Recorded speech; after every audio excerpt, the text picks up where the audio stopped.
Wahoo! Wahoo! Hello, so hi, Steady. I'm here for the coaching sensei. Well, it's going to be a little bit. Hold on, let me swap over. It's going to be a little bit because wait, hold on. No, hold on. I'm doing this bit again. Hold on. Let there be light.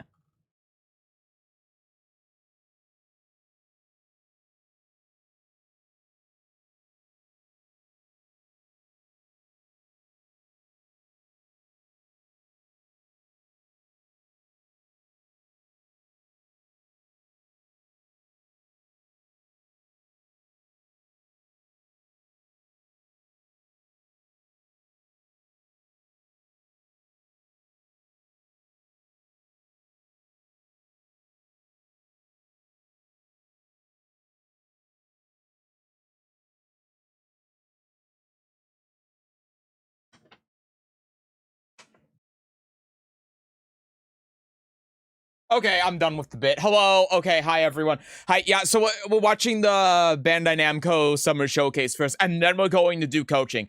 I also have to adjust my webcam because it keeps automatically changing the properties, and it's pissing me off. Give me a second. Gotta go here, and then whoop, there we go. Now it's normal. Yay. So yeah, we're going. So here's how it's going to work today. After this summer showcase from Bandai Namco ends, we are going to do roll call for everyone that submitted for coaching. And everyone who is here when we do that roll call will go first. If someone comes in after the roll call, their ass is going to have to wait. So that's how we're going to do things, because there's way too many people. Now, here's another thing, too. We are probably only going to have 2 rounds of roll call. We will have the initial one, and then depending on how many people are here when we do that, after we get through that list, we'll probably have one more, and then I'm not going to be able to do more after that. That's going to be it. So you got 2 chances. You got after whatever the hell this is ends, and you have probably 3 hours from now when we get through the first group of people, and then that's it. And if you missed it, I'm sorry, but get fucked. And then I don't know. Well, we'll see how many people we get through, but I might change Sunday's stream from viewer games to finishing coaching depending on how many people we get through. So that's the plan. Anyway, hi Fried Dino, hi Squiddy, hi DHK, hi Miguel, hi Vogue, hi Gilbot, hello. Hi everyone, hello. How you doing, Seth? I'm terrified of today. There are way too many people that submitted for coaching, and I'm scared. I blame you, Seth. You came online. I lost my 50-50 in Zenless Zone 0. Well, that's just how it goes. All right, they're starting the thing, so... Oh, they're starting the thing in 30 seconds. Okay. That's also why I'm wearing my prison t-shirt, by the way, because I am in hell right now. Wait for my connection to make it work from work. I couldn't go home. No! Fingers crossed. Yeah, Vogue, viewer games might wait until next week. Hi, Mash. Hi, Jester. You're a prisoner for the people. I am. I'm in hell. We're gonna watch this first. I imagine this isn't gonna be more than like half an hour, so. Hello, everyone. Oh, Jesus. And welcome to the Bandai Namco Summer Showcase live from Studio Odyssey. What is happening here? Here to present today's exciting lineup of game news along with last year's showcase was just over an hour. Thank you so much to Bandai Namco Entertainment for having us here today. And watching online. Now, some of you out there maybe we're just gonna wait until Tekken then. Now in its 3rd year. But you may notice, dude, this green screen setup is insane, by the way. Like, what is this camera shot?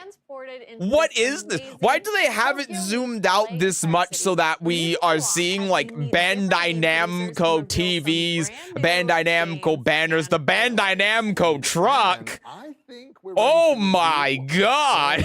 Worldwide reveal. Sorry about that. I needed to see the Bandai Namco truck. There's why the presenters are so small. You have all of this dead space, and you've just filled with the Bandai Namco building, the Bandai Namco arrow pointing down at the Bandai Namco TV in the middle of Bandai Namco land. Oh God. And that generation will entrust it to the next. Why is the audio slightly panned to the left? I don't know. I can see it in OBS. Come on now. The audio in the left channel is 7 decibels higher than the audio in the right channel. I don't know. What is going on? Ready for 1 hour of useless info for games you're never gonna play for 5 minutes of Fakumram? Yes, I am. Hi, King. I'm here for best Twitch streamer. Don't care about. Aw, hi. Welcome in. He's badly injured. I don't want to be here for an hour. Hi, Head Ninja. Is this for Tekken or other games? This is a Tekken stream. Unless you mean the showcase. The showcase is Bandai Namco stuff that has Tekken as a part of it. So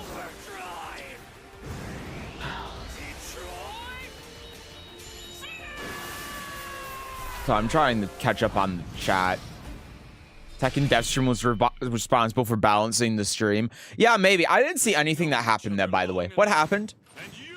I've never seen this show. I don't know what's going on. I don't know what this is. Because people that haven't seen My Hero Academia get fucked. I wasn't even looking at it, so I... Hi. I don't care. They're gonna spend 10 minutes on it, and you're gonna learn. No, I'm going to look and read the chat. I don't really follow My Hero Academia, so I'm not really looking forward to this one. I didn't even... I'm looking forward to it so little that I wasn't even looking at the screen. This is terrible. I hate this. I genuinely hate this. Where's Michael Murray in the Tuk Tuk? I want Reina to dominate me. What does that have to do with anything that's going on right now?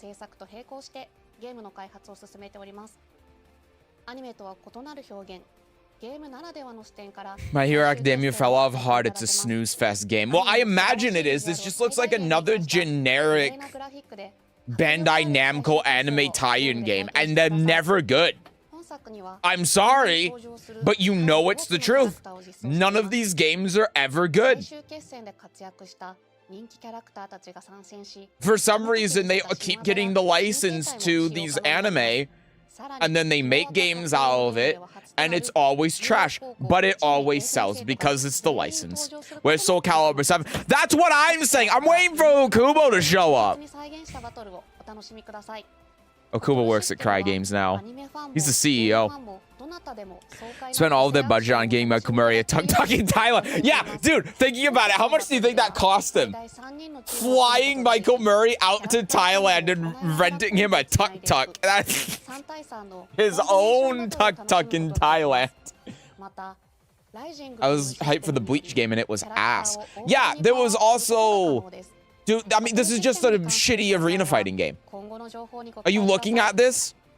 How are we talking for this long about a My Hero Academia arena fighting game? There's nothing to talk about here. This is garbage. I don't even need to look at the screen to know that this is nothing. How are we still talking about this? It's actually a waste of time. Not for me, but for them who made the game. I dropped My Hero right after Overhaul, and after that, everything I heard from that made me glad that I dropped it. I'm so sorry. So stop talking about Soul Calibur. You're going to be watching the entire presentation, hoping for it. How was that for our first announcement, everyone? That was garbage. That was terrible. I hated it. Sorry for the energy. Oh my gosh. I'm just so excited. Now, thank you to Miyazaki. When it's 10 euros, it's not even worth 10 euros. Come on, man. I wouldn't play that if it was free. As Miyazaki-san mentioned, I've missed a Kohei Horikoshi message right in front of me here. So Everyone's here. The Rose Michael Murray. True. This is Kohei Horikoshi, the original creator. Bamco anime tie-in games are mid at best. Even that's generous. The Gundam Dynasty Warrior game looked more fun than this. Yeah. In earlier games, I used Ida. I can agree with you on that. To be happy they only spent 5 minutes on it. Oh, it's still going. Excited to see who I'll master. Also, yeah. The expressions are amazing. Everything on the screen is even more plus ultra than before. Let's all play together when it's released. Thank you, Horikoshi-san, for sharing this special I'm not going to play this garbage. For more news, why would I? All's Justice, be sure to follow Bandai Namco on social media to catch more news. We're still going on. Oh, I see what's going on now. They need to be zoomed out so they can show you the 5-frame GIF from the game. We recently announced the return of Revenant. Code Vein 2. Game producer Izuka-san. My sanity is in vain watching this. I haven't even played the first one. I've had the first one in my library. Hold on. I've had the first one in my library. No one asked. Oh, I guess I can't see when I actually got it. I've had it in my library for ages. But I've never played it, and I probably never will. I actually like Code Vein 1. I heard mixed things on it. Some people say it was really good. Some people say that it's just anime bait Dark Souls, and it's fine, but it's not really that good. So I don't know what to believe. Hi, Kian. I came here for Sesu's Dojo of Pain and Stam getting Namco's Ads of Pain. Yo, yeah, but I'm making fun of it at least, so you're getting something out of it. If I go Vein my wish list for years, and from time to time I get notifications about sales, but I never end up getting it. I have so many games like that. I should. Here, let me look at my Steam wish list right now. I got Atomic Heart, which has been in my wish list since 2018, and it's sitting here for 18 bucks. I'm like, not yet. It needs to be like $2. What else is in here? Nothing. I actually have nothing on my Steam. I don't keep this up to date. Oh, Killing Floor 3 is releasing this month. I didn't even realize that. I don't keep this up to date at all. Code Vein is a butt anime Souls from a team that made butt anime Monster Hunter. Yeah, I've touched that game once. It's trash. Hello there. Hi, Lidia. Oh, Devil. Hello. Are you on an ultra wide or something? Nope. I'm not. That's just how I have it sound. Where'd the other person go? They just disappeared. This is back together in one bundle. This is a classic PSP game. Patapon 1+2 replay. Was wish list at the top of the game with the sexy robots? It was in my wish list since 2018. Do you know how many trailers they had for the game in 2018? They had nothing. A small army of rhythmic warriors for today's demo. Okay, good. I'm excited for this. Let's get into it. Are we ready? Here we go. T-shirt looks like you're wearing the Karate Kid hoodie. Patapon is a rhythm action adventure game where players use 4 mystical drums to command an army of cute and I don't even know what it looks like, but that's not the idea. The idea is to make it look like that I'm in prison. Nothing will go wrong. Exactly. See, this shit still doesn't. Hold on. I'm going to fix this for them. 1 second. 1 second. I'm gonna do this. So I'm like their leader. They all respect me. Open this up. Hold on. I'm going to. I'm gonna fix this for them. Okay. Here we go. Here we go. All right. Here's the camera angle that you should have, guys. Scale. 4 drums to the rhythm and your Patapons follow your lead. Every time you input it correctly, they sing back. You'd be impressed with how easily I would mess up for it. It's pretty common. Well, Go don't worry about here. that, because new to this game, under the help Boom. button is the There concept you command go. display. That's how it should look. That's the camera angle you should have. Look, you still have the advertisement here. You still have the Bandai Namco thing. You have the TV showing the game. Not this. As they, oh, they're doing a. What do you guys do? It looks so stupid. Sorry, you want to see the game. Patapon eating plant named Shukl. Naturally, that of course. Oh my god, guys. These 3 arms that grab Hi, Harmonize. Hello, hello, welcome in. Okay, so but they're safe right now. They're fine. Isn't Atomic Heart 2 coming out? I don't know. Break free. Come on, Patapons, come on, lock in. I like the beta of Killing Floor 3. I know a lot of people are disappointed with it, but they're removing class lock and things, and like it's just Killing Floor with new Agora fun stuff. Yeah, Killing Floor is good.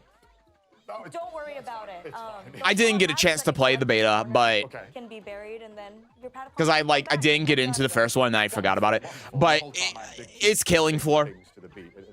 I want to get it when it comes out. I'd be happy if they released a new Soul Calibur game. The series got me into fighting games, that and DOA. Soul Calibur 7 will happen. It's just might not be soon, but it will happen. But if that's the case, then how am I supposed to see the single yellow part of the incomplete stream? They can move it. It's there. They made the graphic. Okay. And I see even though we've lost a few Patapons, they're not stopping their attack. And they're still a bit too small compared to the backdrop. That's also true. Yeah. And you know, the thing is they're on a green screen. So hold on. Let me hold on. If I redo, and then I'm gonna take them here. Let's do this. Paste this layer. Go here. And we're just gonna scale them like this. Look! Not even a little nap. Look, just do this! They're very determined. They're on the green screen, for fuck's sake. You can make them however big. Look at it's. They'll look at you, they'll judge for a little bit, and then they just keep on going. Graphic design is my passion. I need to lock in. Look, here's this. Push them back a little bit here. We're making some progress. Okay, maybe. Bandai Namco needs to hire me. Oh, no. I know what I'm doing. I can fix them. Oh no! They're really How? Who did this? Square, circle, X, triangle. Okay, easily. Who did? Let's be real. Namco didn't want to spend the money on the presentation. And they don't even spend money. It takes them 2 seconds to do that. The presenters are on a green screen. You can make them as big as you want. Okay, but it looks like maybe we did it. I think they just did it. Okay, Your Patapons are safe. Who is on production for this thing? Another day. Look, I'm doing it again. Look at him here. Look at him here. Thank you, Christopher Lidia. Hello! Of course. And if you would like to learn more about I'm not crazy, right? How I have it is it looks a lot better. Wonderful. And don't forget, viewers at home, that Patapon 1+2 replay will be released on July 11th. And it'll be playable on PlayStation 5, Nintendo Switch, and PC. So that's only 1 week. What the hell is even this? Bandai Namco Showcase. The first step in our journey to Earth End. You should be used to their laziness by now. Yeah. Coming up next, we'll travel to a mythical land in Toa and the Guardians of the Sacred Tree. I'm not gonna lie, for a second when they said we're gonna travel to a mythical land, I thought they meant Thailand. I'm a Killing Floor old head, very casual, but still an old head. I think I can call myself that if I got into it when it was UT 2K4 mod. I got into it with the first game, but I do remember when it was a mod. I knew about it when it was a mod. Chat for a special custom PC giveaway starting right now. It's like they have a green screen of the gameplay next to them, but they don't have the foresight to make 2 of them look to the right instead of up in front of them. And you know, if you watch my damn discussion videos where I do the green screen stuff, I make sure to do that right. Me! This is a 1-person production crew, people, and I don't know what the hell I'm doing. It's like a 14-year-old. I did better when I was 14. I took a film class in high school. I did a better job than they're doing. Trying to show this fucking game for this long when these two just faking hype for 5 minutes. Dude, it's gonna be even funnier. No. You gotta think of the payoff. It's going to be even funnier when Michael Murray shows up on screen and then nothing happens with Tekken. This game looks so much like Hades. It does, yeah.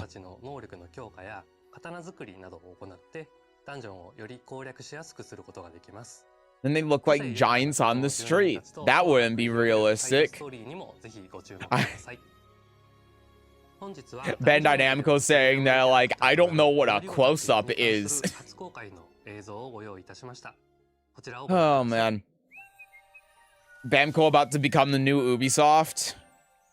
Oh, they're already there, man. What's up? Huh? Oh, okay.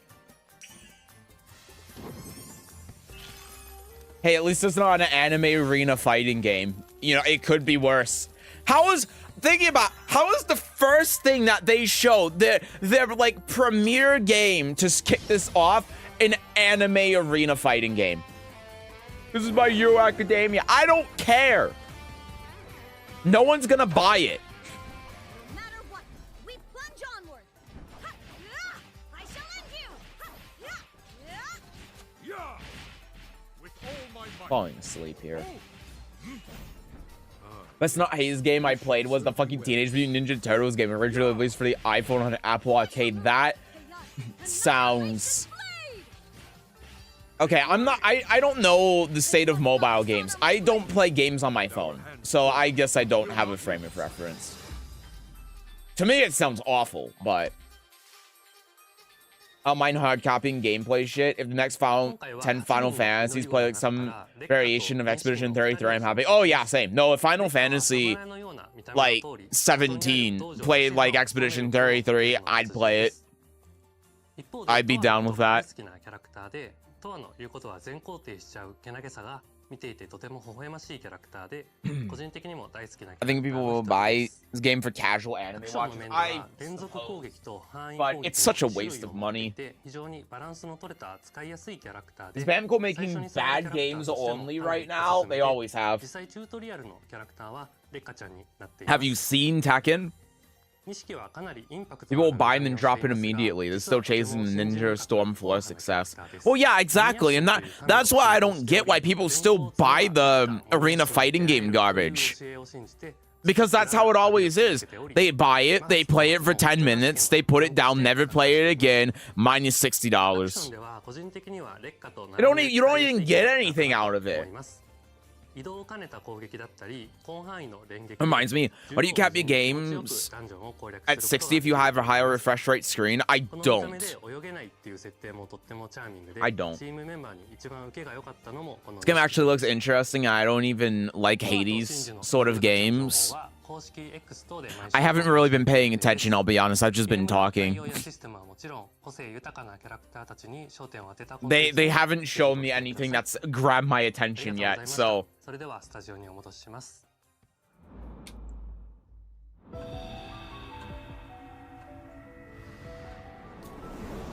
hell is this?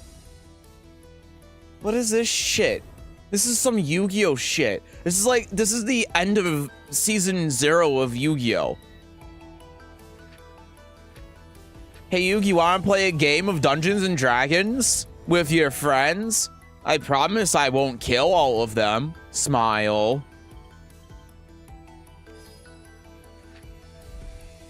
You know what this reminds me of? This is reminding me of the goddamn Hitman game. But it was like miniaturized and you used game pieces to move around. You know what I'm talking about? Was it Hitman Go? This is some of the saddest shit I've ever seen. Arena Fight's packed with Naruto games and the genre then died. Pac-Man is one of oh god, everyone switched now. all of gaming. but a dark alternate take on the. Why does this guy look lower quality than she does? Look at his face. His face looks lower quality than she does. What? And Noah is here to Hello? talk more about it. How's it going, Cindy? It's going fantastic. Good. You actually helped us to announce Shadow Labyrinth at the Game Awards last December. I did. It was a great honor, and I am glad to be the harbinger of dark. It's an Among Us game. And revealing some new gameplay today. That's right. Sure. In Shadow Labyrinth, players will take on the role of Sword Sure. Number 8, accompanied by a familiar-looking That's so yellow orb stupid. known as Puck, and explore mysterious and hostile planets. Puck, as in Puckman, the arcade game's original name? I enjoy That's just how right, fucking you really ugly the have players' one. figures are. There's Yeah, one. I do too. Okay, what if I told you that the Amazon Prime Video secret level Why was that? Pac-Man Why did episode Pac-Man is just? prequel What is to going the on Heroes right of now? Shadow Labyrinth? And that Shadow Labyrinth story takes place in an interconnected Bro, does universe whose Pac-Man timeline canonically connects games or like Pac Oblivion and Mastervania style There's even game? reference to Wait, this kind of Splat. looks sick. What the hell is Oh my going God, on look, here? That is crazy, and I am so here for it. I also really like how the Pac-Man maze inspired the game. What is going That's right. on? It's very Pac-Man, and you can eat your enemies. Pac-Man and I have that in common. I'm kidding. This looks like a But fan isn't that game. The most important thing about This doesn't Pac-Man? look real. So are there other Pac-Man This things looks twisted like- to the dark side? Like, what is? And Sega What Shadow is that? Labyrinth's producer has prepared a message just about that.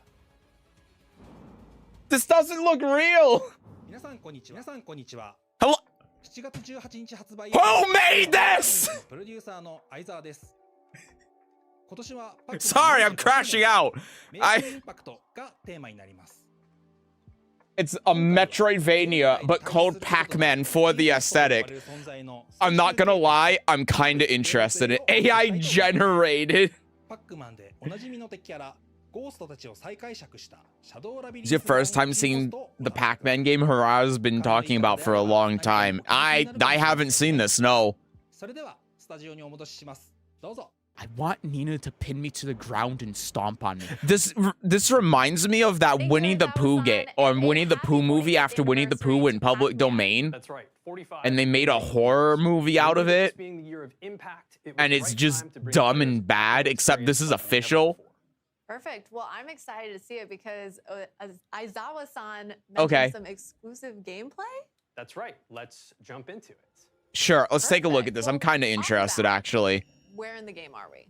But Okay, I so, love how spoilers. the beginning of the gameplay demo, it went to a PowerPoint We're presentation. going to see a boss battle that is really far in. So that being said, It's got a whole let's skill jump tree and in. everything. Before we go, we need So to John equip Pac-Man some will be the currency. next character of Okay, Tekken. Yeah, he has his own tell me stage. what I'm looking at You've here. seen it. So I mentioned there. It's been 20 minutes and nothing Customize worthwhile. your loadout. Welcome to These Bandai abilities Namco. enhance Your abilities, they're acquired through crafting. I low-key wish the And we Pac-Man gave ourselves a little bit map more health. was a As you big can see, and the maze. ability to dash Put a much huge farther amount of than emphasis help. on wall combos in the Perfect, same so it patch sounds at a like combo you can customize your counter loadout. limit, Exactly. though. Yeah, to suit your playstyle, depending on if you want to dodge or See, parry. that's something I would expect And to then see in these Dead or Alive. colors with classic Pac-Man ghost colors. That's right. So that location will look familiar to people who saw the Amazon Prime. Notice strategy of how scam people like this.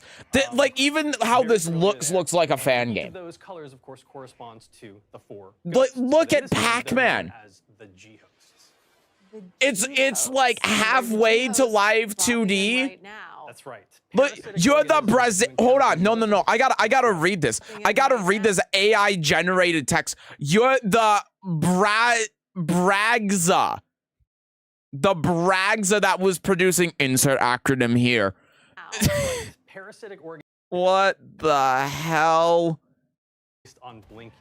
Right on cue. Red Bragza Terius gilba.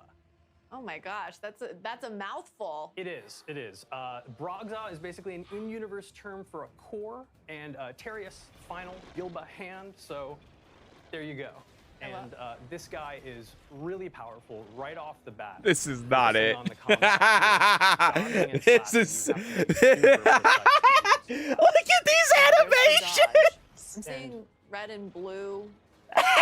So his faithful flash red and blue. If it flashes red, it means you Oh, can this turn looks it like it back was to made blue, for which means Windows you and get back Vista. out of the way, which What was is using this? the grappling hook. This guy.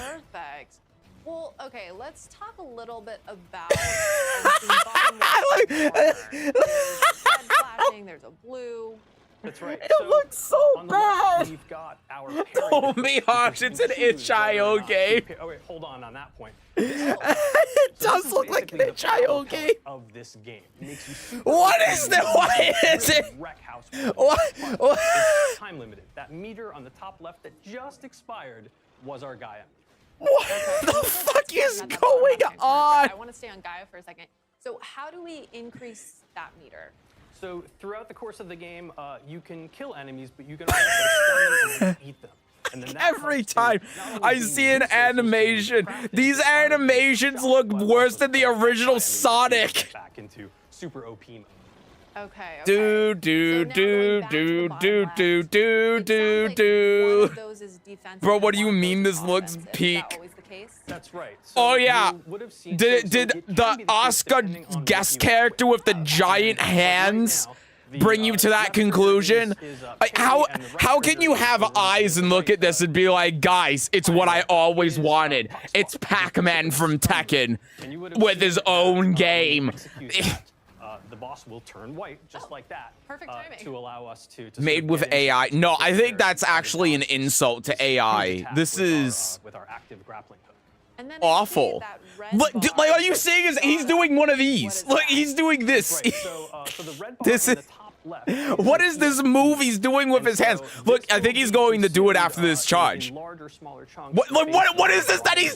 What is this? Using puck spark. What is this movement? Using your grappling hook, so everything consumes that. So you need to be really careful with what your moves are and be strategic, because otherwise, if you run out of ESP, then you won't be able to do anything, and you'll be Yeah. You can't even dodge. How, by the way, how is this gameplay demo real? We have been sitting here for, hold on, let me count how many minutes it's been. We have been sitting here for almost 4 minutes now, watching this gameplay demo of this boss fight, where he has just charged between the left and the right side of the screen over and over again. That's all that's happened. Sometimes his eye is glown, and then he's, like, done something. But this has been 4 minutes of the boss in the gameplay demo just going to the left side of the screen. Look, he's doing it again. The right side of the screen, then the left side of the screen, then the right side of the screen. They actually had to cut it because it's taking so long. And then the character you're playing is just constantly like dodging, wait for him to do this thing with his hand, and then hit him after the charge because he's doing whatever the hell this is, and then repeat the charge. One of 4 of the G hosts that you will encounter throughout the game, but also these big final battles. There are 3 more of those? G host. Does that stand for something? The G does stand for something, but I don't think I should reveal that just yet. Just at a time. I can't do this. Just at a time. Well, thank you so much for that reveal. And This is why I should play Diner Dash. Shadow Labyrinth comes out later this month on July 18th, coming to PC Oh my and consoles. god. There is a really cool collection. Funny AI story. The devs of the Ultras use AI to translate the game to some languages. This is proven by the fact that in the Portuguese version, the beginning of the sentence says, sure, here's your sentence in Portuguese. Much more. Perfect. You can match. Wow, that's incredible. Check out the Shadow Labyrinth channel. That is funny, though. Pac-Man Discord server, and follow Shadow Labyrinth Gaming. Mega Man fight? No, that's an insult. They have a Discord server? Through a brand new world of delusions in Little Nightmares 3. Just made a chill discussion video about why people wouldn't done and talk about it without shaming one or defending any. Perfect, because we recently revealed that the more mature of you than most Tekken players. Adventure game Little Nightmares 3 is launching on October 10th, and a playable demo will be coming to San Diego Comic-Con. Now let's take a look at the latest stage revealed in last week's brand showcase. Hi. Michael Murray better have a tuk-tuk race for 7 days, otherwise the stream's gonna be a waste. I know, right? You better bring the heat.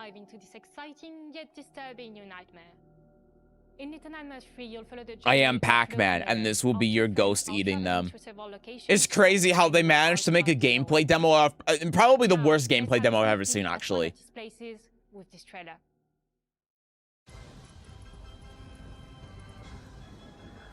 Seth, who invented this local girl? Or who invited this local girl? Harada himself. I don't know. Can I fast forward a live stream? Oh, yeah. I got you.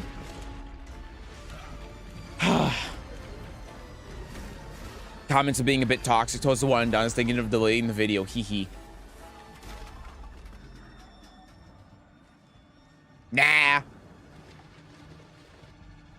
Nah, don't delete the video because people in the comments are being stupid.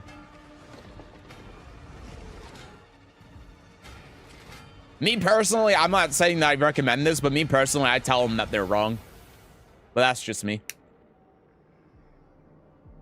Took him half an hour to talk about the game people are actually waiting for. I know, right?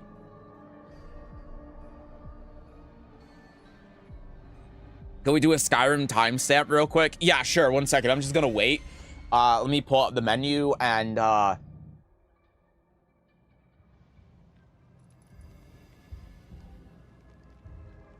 had the blink, damn it. Hi, Shamini, how's it going? Awful. This has been terrible. This has been a complete waste of time. This is dreadful. I hate this. This game just looks like a worse Activision game. This is a series, though, that people like, so it's a bit different.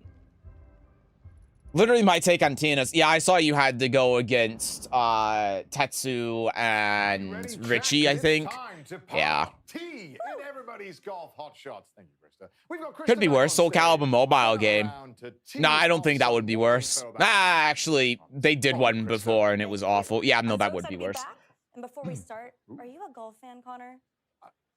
I've played. Tekken was a series that people like. That means nothing. I think I've seen you play mini golf before. I'm so sorry. Okay. I'm not very good at all. Good point. But fortunately, today's game is truly for everyone.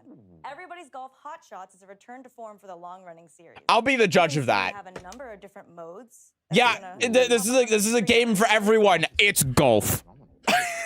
We got single player here, but there's so many different things. Who are you trying to fool? Some new party modes with wacky golf. Guys, we got a game for everyone. Golf. Some solo mode. There's lots of places to golf around the world. I see that. And I also see there is a ton of different characters we can play. Quite a lot. Yeah, so many. Actually, probably the most in any installment of this game. Okay, wonderful. But we're going to go with our very favorite Pac-Man. Of course, Pac-Man's in the game. I didn't know Pac-Man played golf. Why You is can play Pac-Man as an early Is Heihachi in this game? Yes, he's gonna crush it. Like, remember when Xiao Yu and Heihachi in a couple hours were guest characters in a tennis game? Remember that? You live the life of the All right. I'm. This is a game for me apparently. So let's see. Pac-Man is throwing the grass right now. Pac-Man's everywhere. He's in Tekken. He's in golf. I missed my chance to say, is that Pac-Man from Tekken? What a shot. That incredible. I love how we get the action cam of the character running towards the ball as well. I want nothing more. Guys, golf! Golf! Oh, what a shot! Right in the hole! He's on the green! Oh my god, this game is for me! This is so exciting! The wind is at 4 meters per second to the right. Is he going to get it? He gets it in! Oh my god! Who wants this shit? Does he showboat? Yes. Who wants? Lovely. Okay. Who asked? No one wants this. Okay, some other stages too. And this one looks a bit familiar to me. Oh my god, we're in London. Amazing. Golf is the tennis of old people. I don't know, I see a lot of old people playing tennis. Should I get back into playing tennis? Yeah, so there's different weather conditions for you to overcome. Okay. And this is another feature that players can customize along with the time of day. All right. And, he's going for the swing. Nice shot. Playing in the night and the rain. I love the Pac-Man cam. Extra challenges? Yeah, absolutely. You can kind of customize it to however you'd like.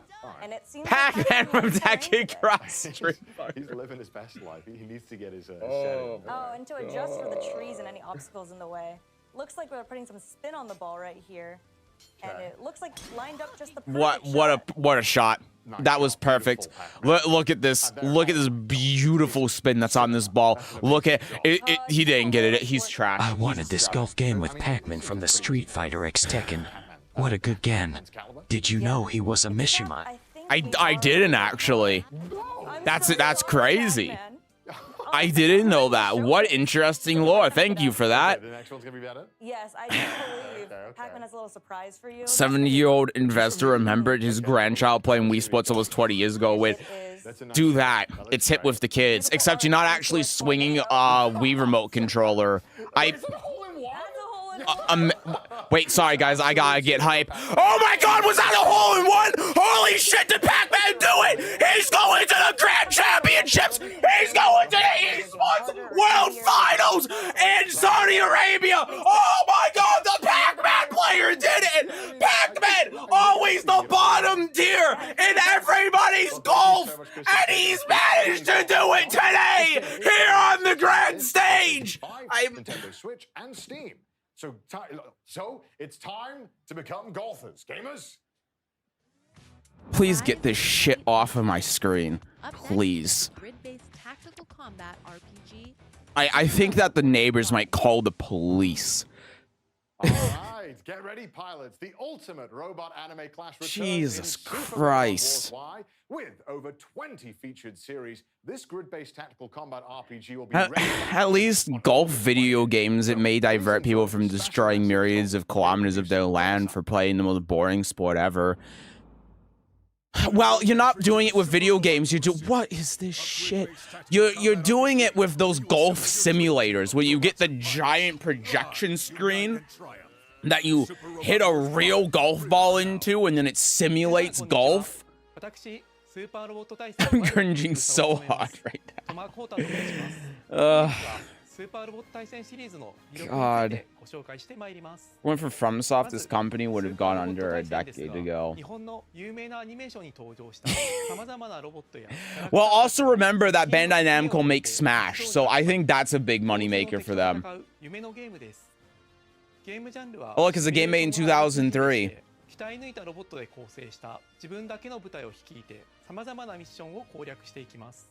バトルでは先ほどの PV で見ていただいた通り It looks kind of interesting, I'm not gonna lie, but you got Soloma Q mate came to see who was yelling. ステージクリア後にロボットやパイロットを強化することができます。こうして自分の大好きな育成リソースをつぎ込み戦場を進めることがスーパーロボット対戦の醍醐味です。 Oh my god. I got hype over Pac-Man in golf getting the hole-in-one. What can I say? I tried to step away from the microphone so it wasn't that loud, but... Oh my god. This is terrible. This is awful.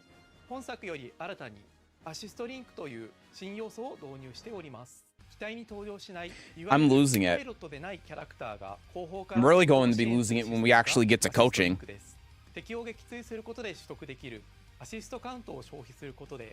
I need to drink water. アシストクルーはステージへの参加や使用回数に応じてランクアップし強力になっていきます。この使えば使うほど成長するというのがポイントでして、従来のシリーズでは強化育成の要素がロボットやパイロットといった戦闘キャラクター中心でしたが、ヒロインやサブキャラといった They're keeping Tekken for the end. How? Lesson for today, only watch Seth streams with headphones.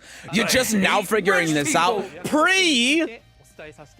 Oh my god, thank you so much for the 5 gifted. Oh, that's so kind of you. Thank you. Why'd you do that now of all times? Thank you so much for that. That's so kind of you. Thank you so very much. That's really nice of you. Thank you, thank you. I'm doing it one more time. Just because I normally do it for 5 for support. Thank you. You didn't have to do that. So kind of you. Thank you so, so much. I have arrived. Be ready for my arrival, word.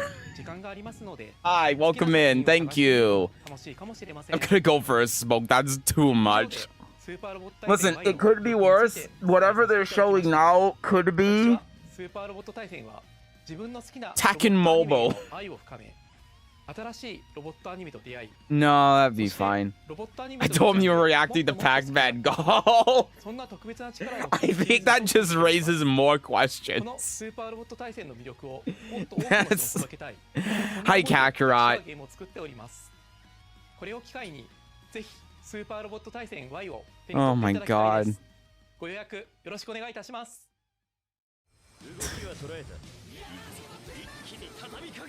I'm so sorry, Pri. You came in at like the worst time ever. This has just been... Yeah. This is awful.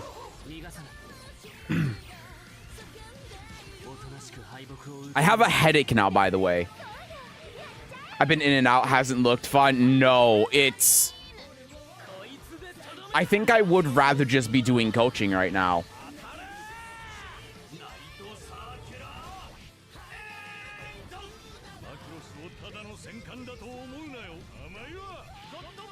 How many people are watching this? 51,000.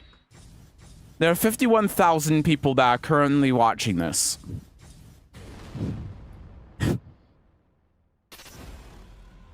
This isn't worse than the Arc System Works showcase, okay? It's at least not that bad.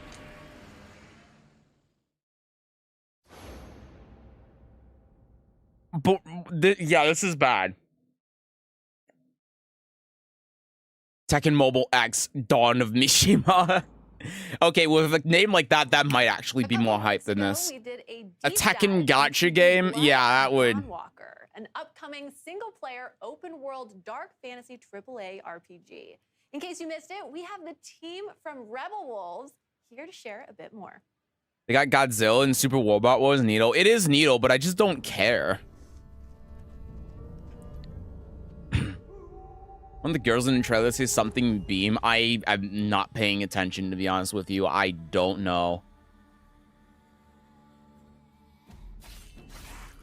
I just finished up Siege and that game killed my will to play more, so I'm here now. Understandable. Been here,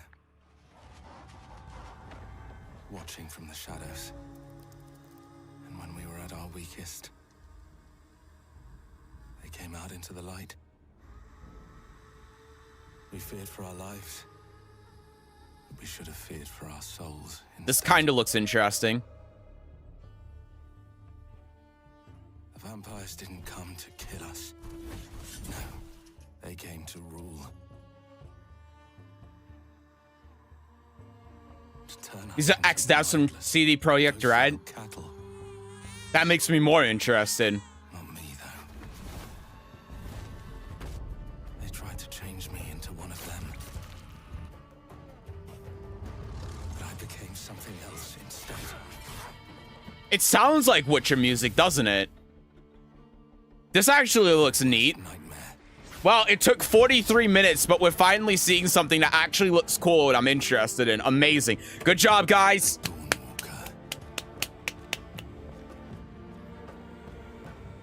Trapped between the two worlds. Fighting to even the score. Fighting to understand the evil behind it all. He is out there watching, seeping into you, growing. Next year, the world... Oh, I thought it said the world would end if the text went too quick.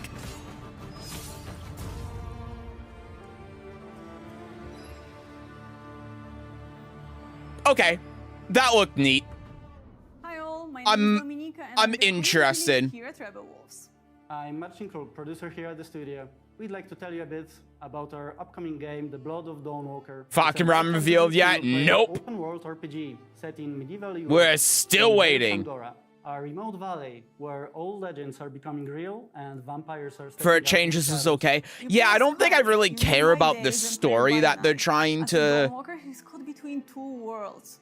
His like goal to show save in this his trailer, vampire but the lord game friend. looks neat. I like the story setting more than depends anything. on how you play. We call it a narrative sandbox. You choose what to do, when to do it, and how to approach your goals. The game also features a dual gameplay loop. So during the day, you play Man, it looks like The Witcher 2, doesn't it? It really looks like The Witcher 2. You become a vampire, faster, stronger. with There's more more powerful seeing the abilities. dialogue options there. It reminded me of the end of Must the think. game. And sometimes you might lose control and hurt someone that Sad I matters. can't because it's like, good night, Seth. is Aw, an good night, eligible Heister. for Thanks for coming by. It's built to fully immerse Get some good you, sleep. keep you engaged, and leave lasting memories. You can check out 20 minutes of our gameplay. Looks like the Witcher series. Yeah, I get.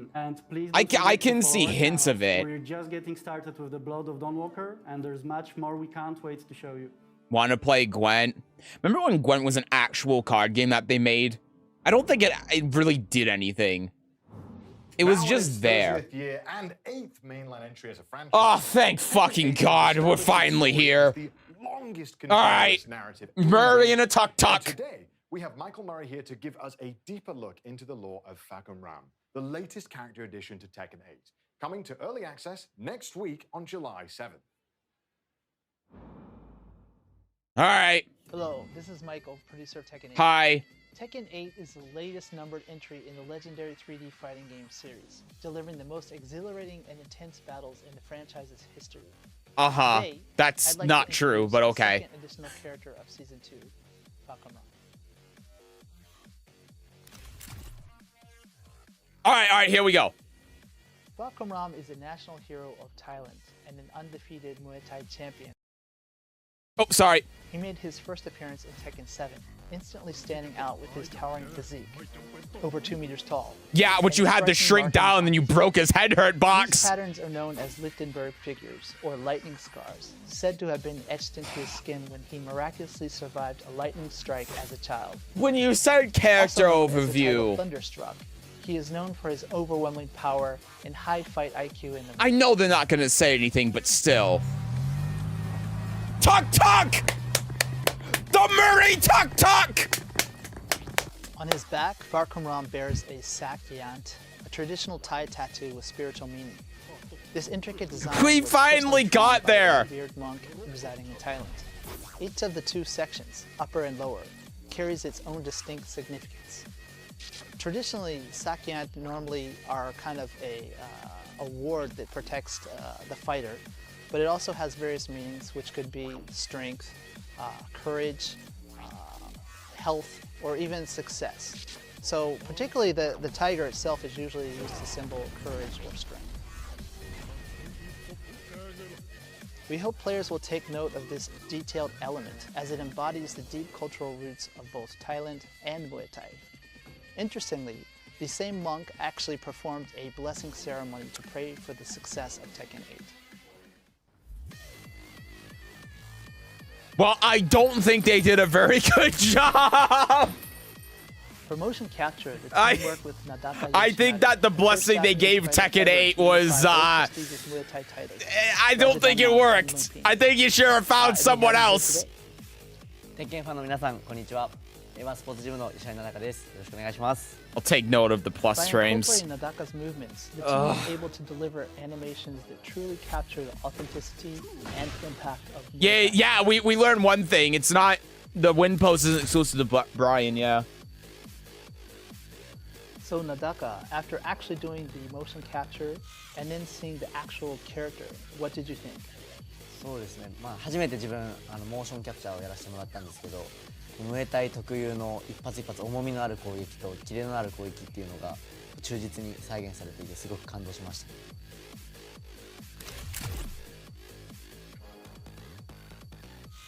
This character specializes in controlling the fight with his massive reach and powerful heavy-hitting Muay Thai techniques. He might not be the fastest, but his sheer power is a force to reckon with. If you enjoy characters who apply pressure with devastating single hits rather than relying on a flurry of smaller attacks, then this is the character for you. What are you talking about? Fakiram has always had ridiculous strings. That's his entire thing. His down forward one sequence, 3, 4 slide through. Wait, what are you talking about? What do you mean? Single strikes instead of a flurry of attacks. That's his entire existence. He's actually personally one of my favorite characters in the series to date. So He has a fucking absurd 4-hit string. Hello? Bakamura will be available for early access starting July 8th or July 7th PDT. For He looks like shit. He the does. official release begins on July 11th. Frock wasn't for me. That's why I chose Lidia instead. More details about Bakamura will be revealed in a special live stream scheduled for the day before early access. Don't miss it. And you're telling me this now? I hate these people. I hate them. I hate them. In Dragon Ball Z Kakarot. You can enjoy this download. Told you it was going to be a fluff piece. I know, and that was kind of funny. But what is this? It's July 6th at 8 p.m. PDT. I'm not watching this. I'm not watching this shit. I'm not watching it. This is at 11 p.m. Eastern. Nope, I'm not doing it. You can't make me. Filled with action and danger, joined by Glorio, Supreme Kai, and Pansy. It's got me really pumped up.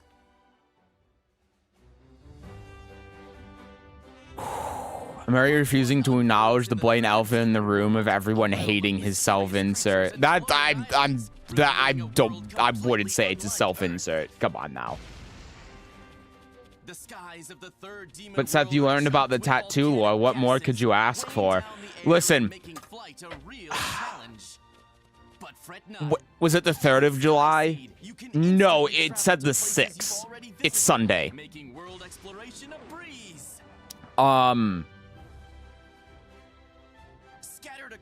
Yeah. I don't remember what I was going to say. You may also come across something called Demon World Rumors that can uncover the secrets and mysteries about Watching the rest of this then and just going straight to the coaching roll call. We're going to the coaching roll call. This can be on the background. I'm sure it's not going to go for much longer. But we're going to do coaching. All right. So here's what we're going to do. Hold on a second. To see a side of Pansy that wasn't shown in the anime. Like my pitching machine. Keeps you on your toes with its random throws. Cool, huh? Actually, no, hold on. Let me do it like this. Hold on. I hate rich people. Yeah, it's still bugged.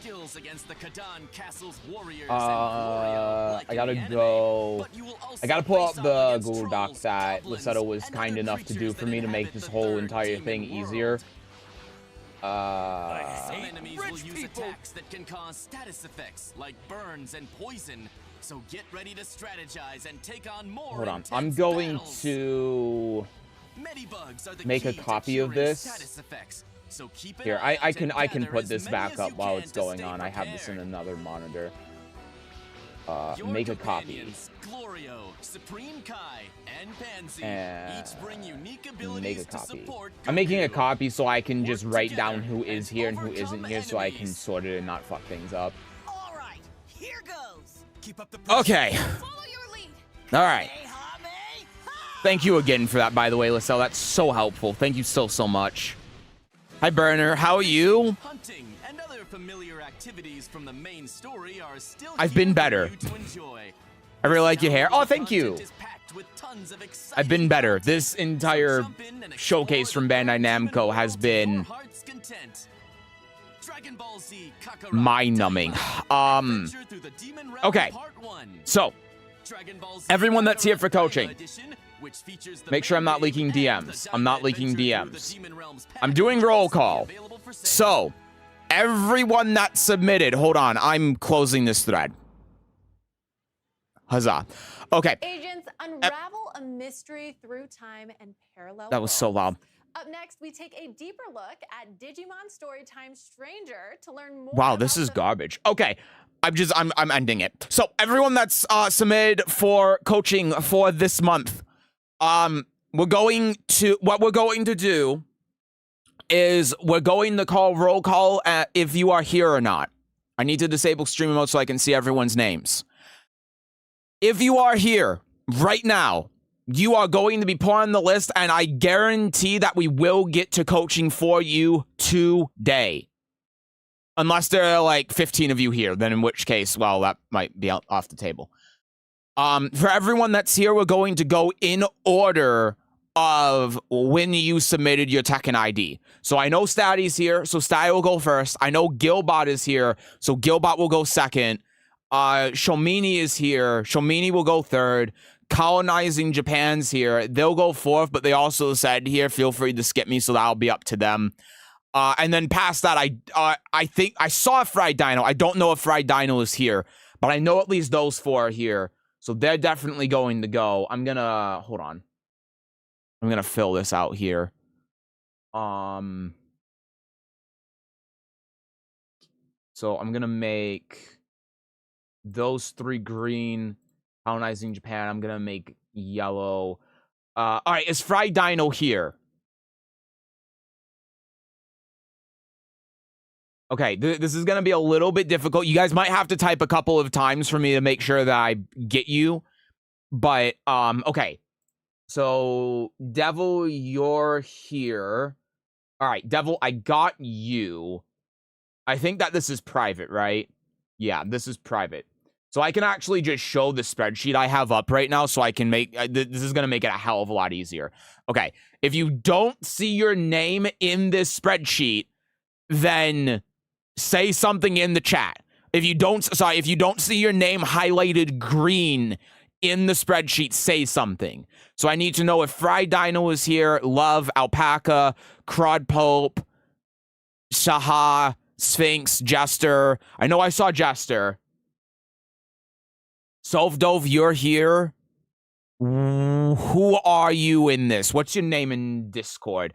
Tilt, you're here? Okay. I can mark you then. Boop. Jester's here. Brilliant. I knew I saw you, but I had to make sure you were still here. Abai's here. K.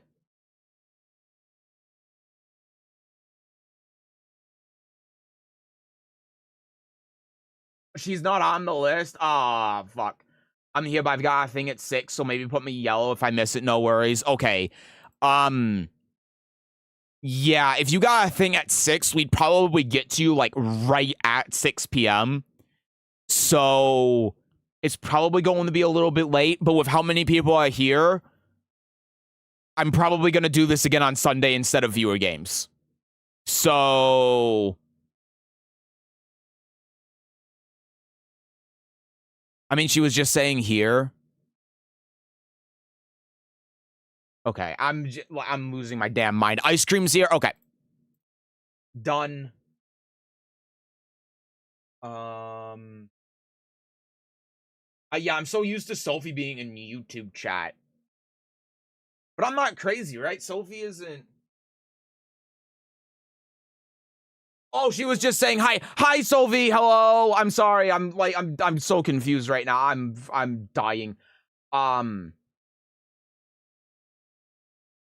Is Guess the Rank dead? It's no longer going to be a weekly thing. I do have an episode of it we streamed a couple of weeks ago that I am going to edit and get up.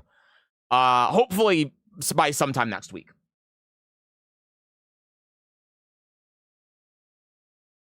It's a pretty easy solution. Coach me, ignore everyone else. Done. Yeah, you're not wrong about that. Is Harmonize still here? I know Harmonize was in here a couple of minutes ago. I'm watching YouTube. Thanks. Yeah, of course. No problem. Okay, so this is going to be a long-ass stream. Yeah, we might, because of how many people are actually here, only have time for this first round of roll call, and then we'll do everyone else on Sunday. That is probably how it's going to end up being, because this is going to be, by itself, about 4 hours. I'm here too. You put me in green. Where are you on the list? Oh, there you are. Okay. Gotcha. I was about to yell at you for not being on the list again.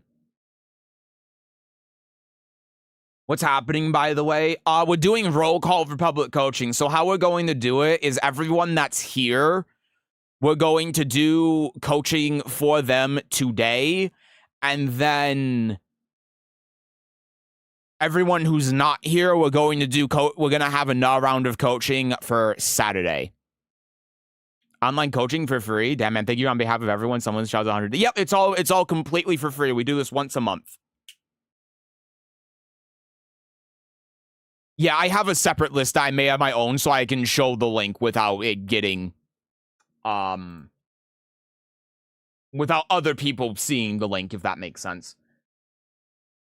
So am I here or not? Yeah, I have you... Oh, yeah, sorry. I need to highlight this. My bad. I have you down, but you're last on the list, so you're not going to be up until, like, the end of the stream. So it's going to be a while if we get to you. So Saturday, Sunday. It will be Sunday. So if any of you guys are at the bottom of the list, so okay, I'll put it to you like this for anyone at the bottom of the list. Normally, each person, it takes about 20 to 30 minutes to go through whatever coaching I want to go through for them. Now, I am going to try to make it a little bit faster this time around than I normally do. So hopefully it won't be that long. But with there being how many people? 1, 2, 3, 4. I'm just going to count the ones in yellow. 4, 5, 6, 7, 8, 9, 10, 11, 12 people. This is already going to be like 6 hours. So if like Tilt Squiddy, if you're not going to be here in about 6 hours, then Shomini, thank you for the 5 gifted, man. Thank you so much. I appreciate that. Thank you. I think this is the first time where someone's gifted subs and I recognize every single name on here. Thank you so much. I can't remember if that was 4 or 5. So I'm doing another one. And another one just because. But thank you, Shomini. Thank you so... That's so kind of you. Thank you. I appreciate that a ton. I don't remember what I was saying. But anyway, yeah. So, nah, yo, gotta sell your souls. Yeah, I am now announcing today that coaching is sub only. So... Statty's obviously going to go first. And then, again, just assume that this is... Oh, God. This is going to be in half-hour increments. So, we'll do, like... Thank you, Lissetto. Statty's going to be 4. So, right now, Gilbot 4:30, Shomini 5, Colonizing 5:30, Lidia 6, Crod Pope 6:30, Jester 7, Abai 7:30, Mash 8, Ice Cream 8:30, Tilt 9, and Squiddy's last at 9:30 p.m. Eastern Time. That's probably what it's going to look like. So, yeah. What I'll also do as well, so here's another thing for you guys too that are in here. Before everyone goes, because again, this is going to be a long time, I just want to make sure we're all on the same page on how this is going to work, because there's just so many people that are here. The way that this is going to work is that since everyone here is here for roll call, if you guys leave and your game comes up and you're not here because you have to go for whatever reason, that's fine. I'm just going to skip you. But if you come back later, then you'll be on deck after whatever game that we're doing. Unless the next person in line obviously has to leave. We'll talk to whoever's on deck, make sure it's fine. As long as it's fine with them, then you can go. Because obviously you were already earlier in line, so you're just getting back where you were in line, so everything kind of works out. So that's how it works. So like, Crod Pope, you said you have to leave at 6. We're probably gonna get to you after 6, but if you come back at like 7 or something, then we'll do your game since you were here. So yeah, that's the plan. As long as that works for everyone, then that's what we'll do. So I'm just going to do one more roll call for everyone. Hi, Zach, you're welcome in. For the people that I don't have highlights. So if your name is not highlighted in green or yellow, tell me in the chat. I need to know if Fried Dino's here. I know I saw Fried Dino earlier, but if they're not here right now, then like I can't do much. Love, Alpaca, Saha, Sphinx, Turbo, Mort, Harmonize. Again, I know I saw them earlier, but I haven't seen them now. So, Mitsuki and Predotaba. Any of you guys here, this is the last call. If you are not here, or if you are here, you better say right goddamn now. Otherwise, you're getting nuked from orbit. Okay? I am not doing roll call again this stream because this is already going to take like 5 hours. So, this is your last chance. If you're here, say something. Otherwise, we're locking it in. You got 1 minute. You got the amount of time it takes for me to pull a pack in Shadowverse. That's all you got. You got until I can pull my free pack in Shadowverse.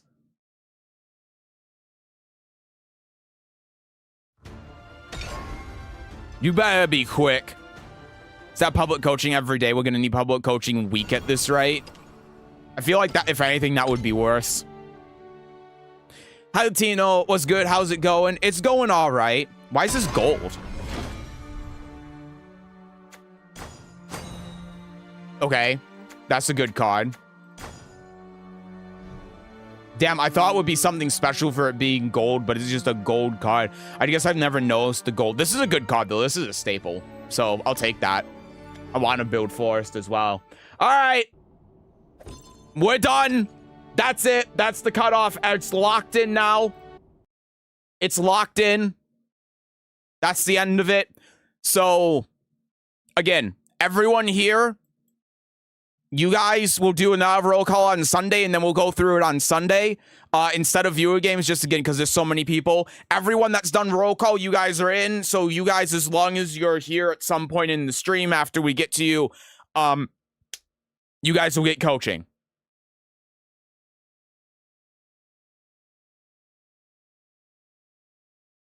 Dziękuję. For being Sophie. amazing and teaching all the Tekken peasants. Aw, thank you. Yeah, thank you for the $10. That's so nice. You don't have to do that. Thank you. Thank you so much. Oh, shit. I hit my table with the other end of my hammer. Thank you. And thank you for the kind words, too. That means a lot to me. Thank you so much. I'm happy to help. You deserve it, bro. You're good and all. I appreciate it so much. I know I sound like a broken record at this point, but I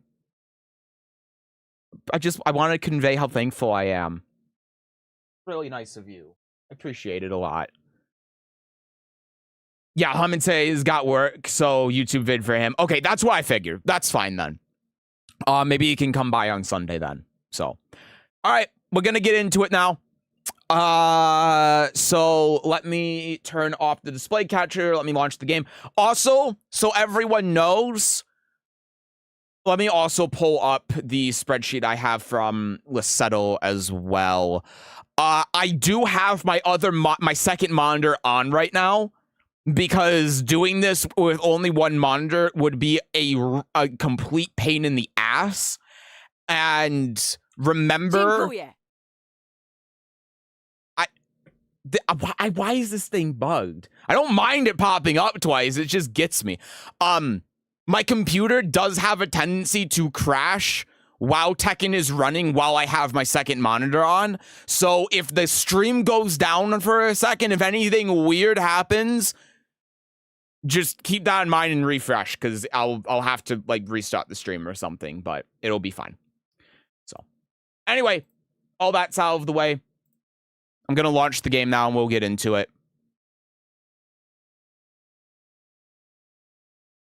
I'm here. Did you submit for coaching? Because I need the Discord name if you did.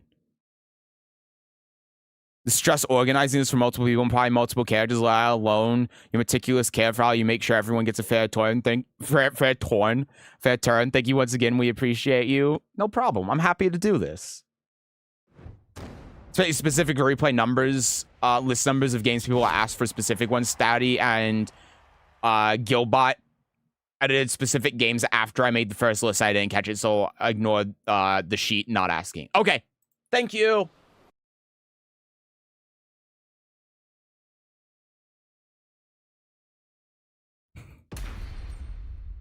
I want to not ignore the sheet now, but I will ignore the sheet. I mean, the sheet does say no specific game asked for. So, okay. So for Statty, it was game 18 and 19. And then again, Gilbot, you will be on deck. Hi, Fried Dino. When the coaching started, it just started. And because I saw you, I'm going to mark you as here because I'm in a generous mood. Don't have a specific game till late in time anyway. Okay, sounds good.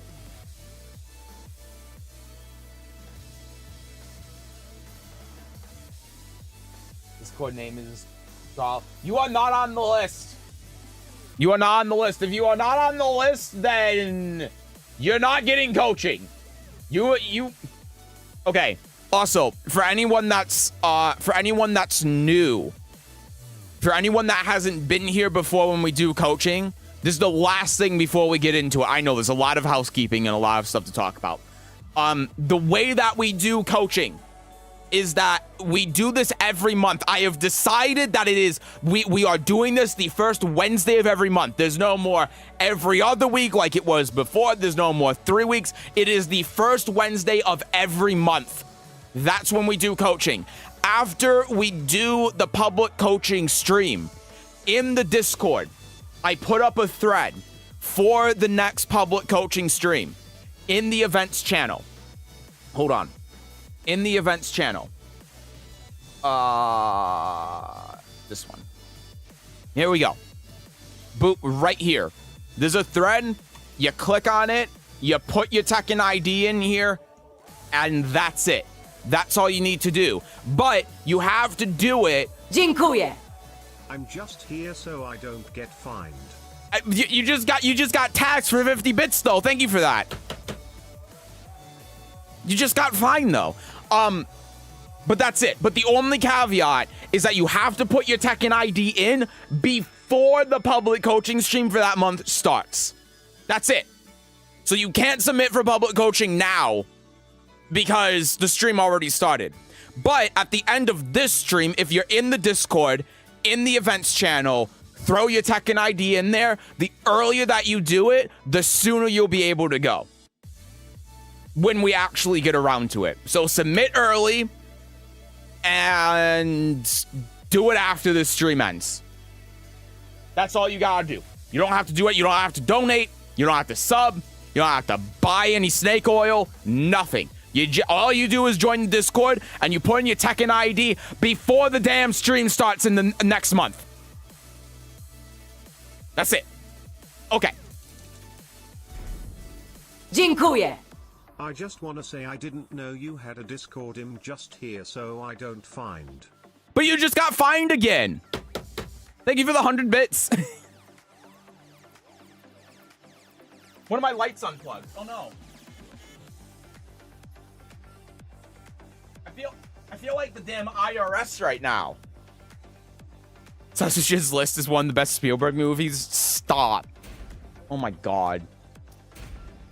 Okay, so this was game 1819. Right, so Stat, you want this game, right? Just want to make sure. I emailed you the name last month on a Tuesday. The one below and this one. Okay, I can only do one. So what game would you prefer? I can only do what... That's the caveat here. I can only do one game. Find again. God damn it. 1 sec. No! Jinkuye. Stop! You filled out your IRS form wrong. You put 1 too few zeros. You put the decimal point in the wrong spot. You're under... Sorry, this is the wrong way. You're under arrest. Thank you for 100 bits. Thank you, thank you. How do you approach your coaching? Do you give advice on neutral? I just try to find whatever's the biggest contributing factor to why the person getting coached is losing and try explaining it. This one I want to know how I fumbled. All right, let's do it then. All right, we're finally into the coaching. All right. Once again, set to space out the effort more. You could think about doing coaching once every week or a week, but limit a single person to once a month. No, I don't want to do this every week. I don't. All right. Got the back one. We got the back one. Okay. So here's immediately what I'm kind of noticing, right? So we're doing a lot of things here that make sense. So let's go back to the beginning. So we're trying to just win neutral here. We're trying to play small Tekken. The back one here makes a lot of sense. Like the start of this, there's not really a lot to complain about. We throw out the jabs. Okay, so here's something to think about, right?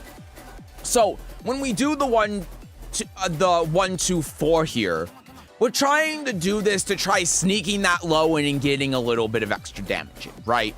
That's the idea.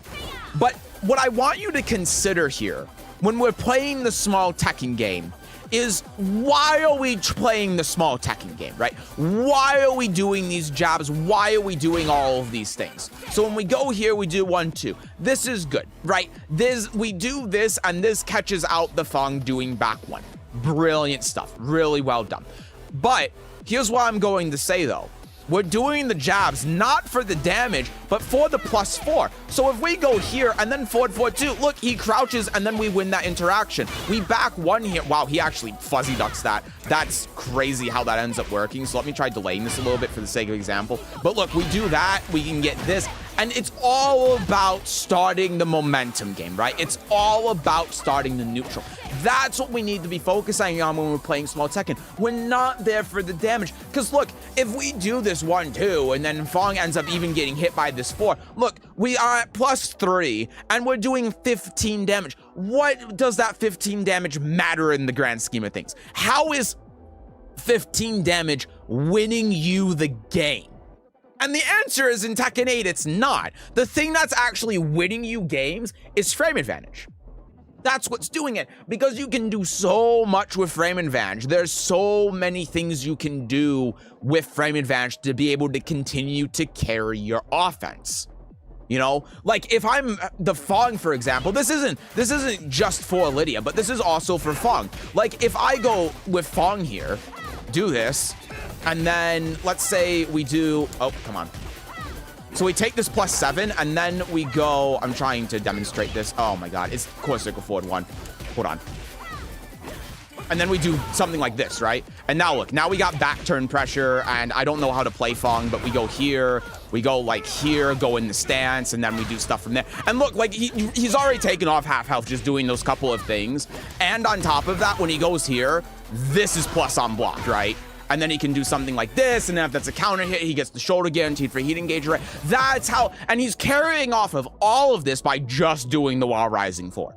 And how is he doing that? The frame advantage, right? It's not the damage that you're worried about, it's how you're able to carry and continue the momentum with the frame advantage that you're getting. So when you're doing this 1, 2 here, that's what you want to focus on. We're doing the 4 because we're trying to either like catch him out for the extra damage or counter hit him, but that's not actually winning you the game. That's not doing anything to progress the game state. But 1, 2 by itself is. That's doing so much for. And then if we have Fong that's also being defensive here, we can do something like, oh God, he's actually going to attack a little bit too fast for us to be able to do that. But let's just say this. Oh my God, hold on. It's a little bit tricky to do this with the replay. Oh my God. I mean, okay, let's just say we do forward 2 here. Ignore the counter hit. If he's being defensive, then we can do that. Look, like, this is how we're able to continue carrying our offense, right?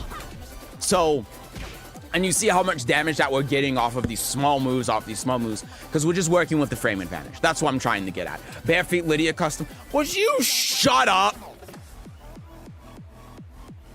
So yeah, and the reason why I'm going in so much in depth about this one interaction 2 seconds in is because we see this more and more. Caught him off guard way too many times with the first back one, so I was trying to do the same. His defense was nuts. I was trying to find a counter hit. Yeah, so the way that you gotta find these openings is with, again, your frame advantage, right? So look, and the reason why I'm bringing this up is because this is something that we see as this round progresses. So here it does the wall rising 4, he does the low, it's the same concept I'm talking about, right? Frame advantage, step guards here, avoids the back 1, and now he's working with the frame advantage again, does a quick 10 frame move to be able to continue that, again step guarding here, afterwards +7, and now we're -10, right? So a couple of things that we're doing here is we're playing the small Tekken game after we're getting hit, right? Which obviously is no good. We're trying to contest him way too much, and that's causing us to open ourselves up. You know, so like here we're -8 and we're trying to do forward 2. And so the question then becomes, what can we be doing instead, right? So if we control the character here, we can just block. And then if he does that, we just block. And then if he whiffs something, then we're able to go in, right?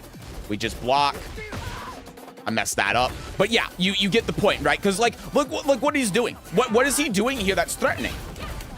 And then if we get the right thing, of course he ducks there. That's hilarious. Now we're able to actually try opening him up, right?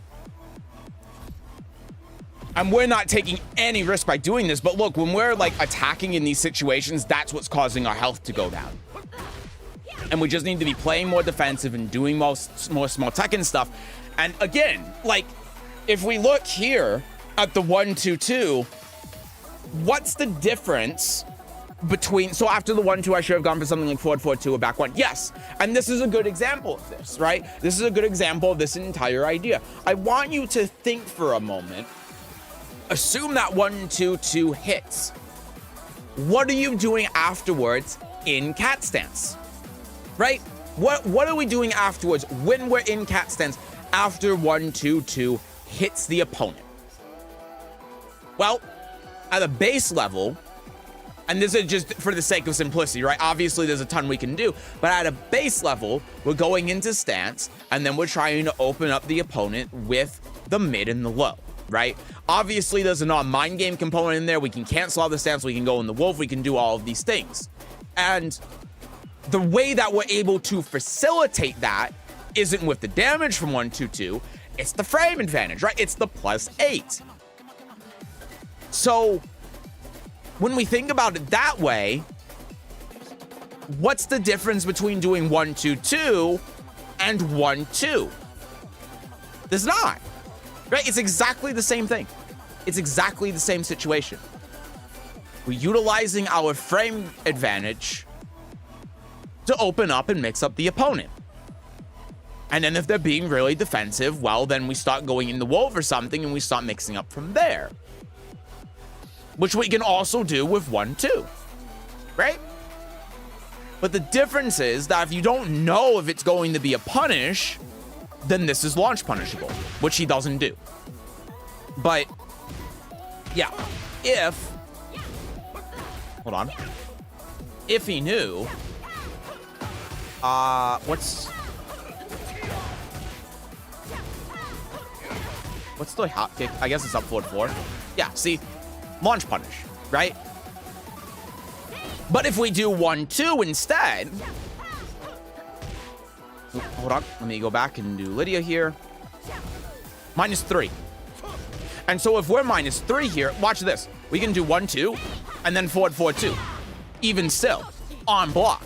Because we're only -3. So if we do like 1-2 here, we can still sidestep. And again, it's hard to demonstrate with the replay. But look, we can still sidestep the thing that the Fong is doing, right? And if he does something, he can get hit for it, and then he can eat a ton of damage. Like, that's what you're threatening, even at -4. And that is, again, working with your frame data, right? That's another thing that you can do.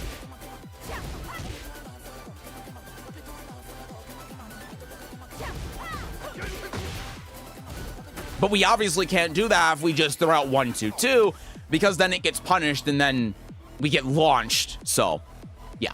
I thought -4 wouldn't do much. It does a ton. It does a ton. Like, I want you to think about like this too. You know Jin? You know Jin's 2-1-4? 2-1 is -3. And think about how much Jin gets to do after 2-1.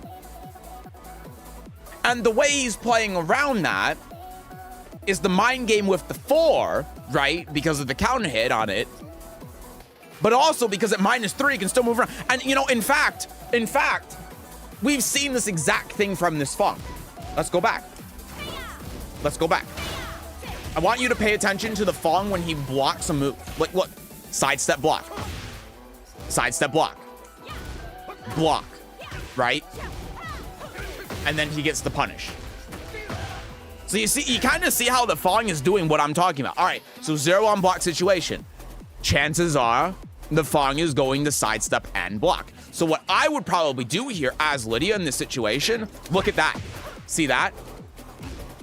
Because I'm able to chase him if he's sidestepping, while also, on top of that, evading any attacks that he's going to do. So that's why it's the natural option. I'm showing it there before even seeing what happens at this point in the game, because it's going to be pretty much anything that the Fong does, and it's going to be anything that he's shown that he's going to do up until this point, right? But if we carry on with the way that we've been playing and we do like a WoW Rising 2 here, you see how we get hit, right? And that's actually exactly what happens. We do forward, forward 2. And that's the problem, right? I knew that you were going to do that because that's how you've been playing throughout this thing. And the Fong knew that's what you were going to do as well, and he hot kicked. And so this is another example of how we need to be like playing more patiently and just block and move around and work with the frame advantage instead of trying to brute force it, right? I'm to rely on the forward, forward 2 pressure. It's not that. It's the time where you're using the forward, forward 2 and when you're attacking. Because again, let's look back here, right? Let's look at the frame advantage, right? We're minus here, we're minus 9, we hit a button, and then we get counter hit. We're minus 7, we hit a button, we could get counter hit there. We're minus 10, we hit a button, we get counter hit. We're minus 8 there. Now we're on the ground, we're 0, forward, forward 2, get hot kicked, right? So yeah. Rely too much on brute forcing and pressure. Exactly. And so what we're going to look at now for the rest of this game, because we know that's the issue, right? That is like what happened this entire round, and that's why we lost this round. So let's focus on stuff like with the sidestep, what we can do instead of enforcing that pressure, instead of hitting buttons here. So like this is, I'm gonna be honest with you, I'm not too mad at this because this last hit is minus 19. So a Fong player throwing this out is like unheard of. So let's just not worry about that. Yeah, and you see again how we're trying to match the opponent's buttons with our own buttons, right? So again, we're 0 here. If we just sidestep, look at this, because he sidesteps to try realigning, and then he sees the whiff, and then he tries hot kicking, right? If we just block, or if we sidestep and block here, minus 13, boom, he gets punished. See, if we're just waiting it out, and we're just blocking, we're moving around, like, look, like, what is he going to do? See, he gets punished there, and now we're able to open him up. Look, see how we're just waiting for him to get to a point where he is in a position where we can actually safely throw out a button and check him. That's what we're looking for, right? So we can't be meeting the opponent's buttons with our own buttons. We can't be here thinking like, I think that the Fong is going to do this, or I think that the Fong is going to hit a button, so I'm going to hit a button to specifically try beating this one thing that I think he's going to do. Because, like, if the Fong, let's say, let's look at a situation where this would work, right? So he's here, and then let's say that the Fong did a jab here. Obviously, that would get parried.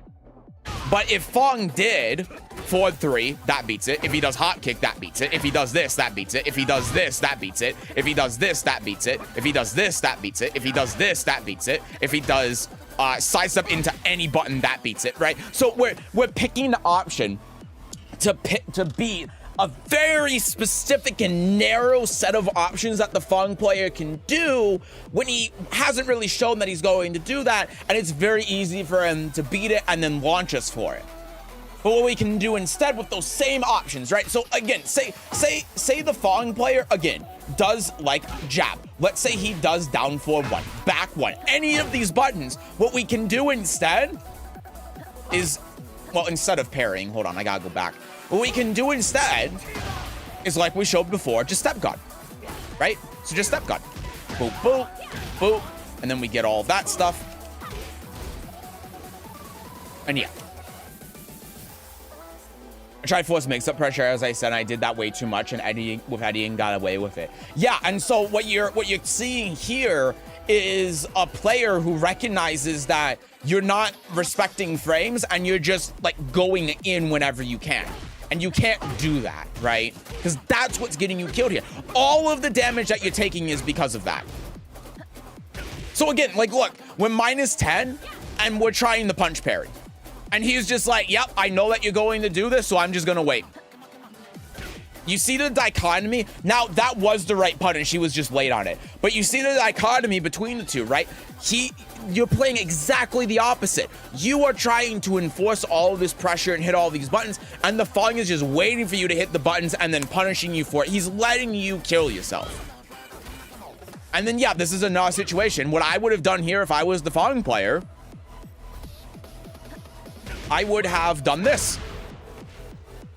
Because I knew you were going to hit a button. That's what we gotta stop doing.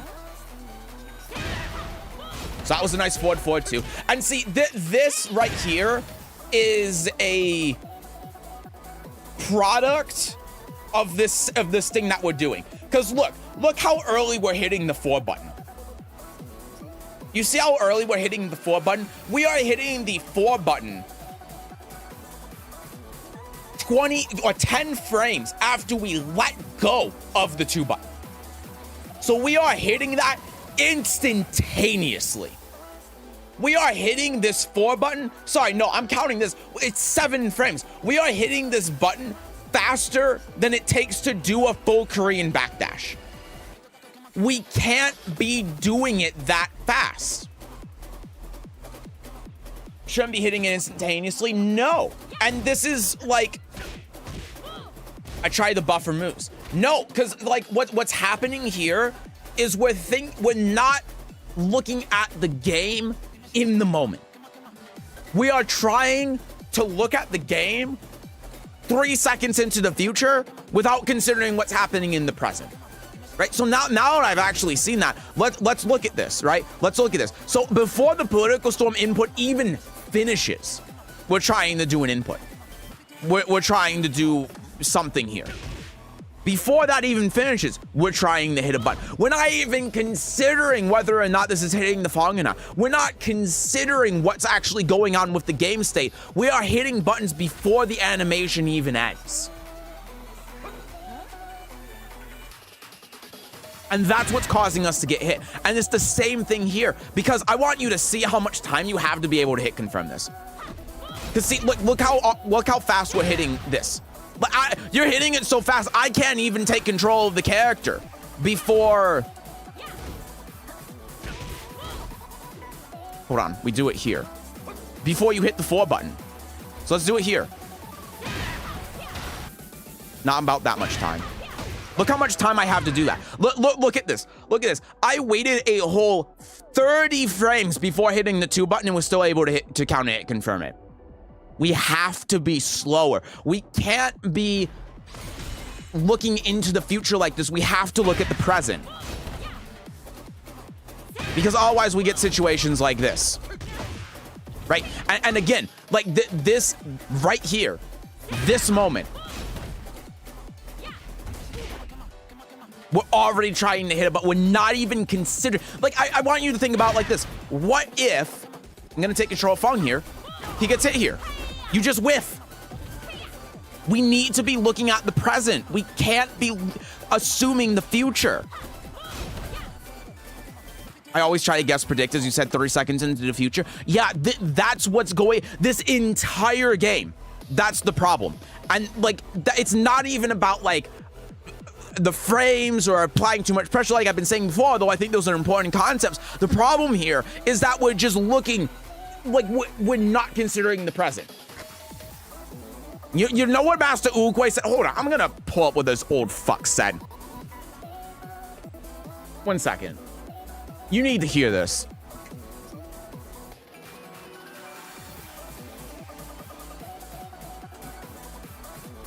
You need to hear this.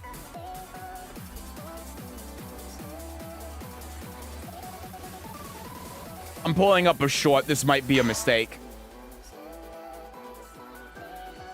You need to hear this from the man himself. Hold on. Maybe I should just quit and go back to making noodles. Quit, don't quit. Noodles, don't noodles. You are too concerned with what was and what will be. There's a saying. Yesterday is history. Tomorrow is a mystery. But today is a gift. That is why it is called the present.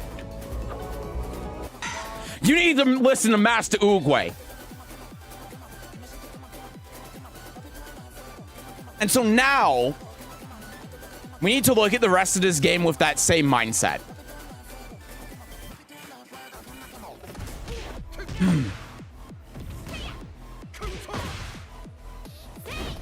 So forward 4-2, go for the 4 again, go for the 1. Again, look at the inputs, right?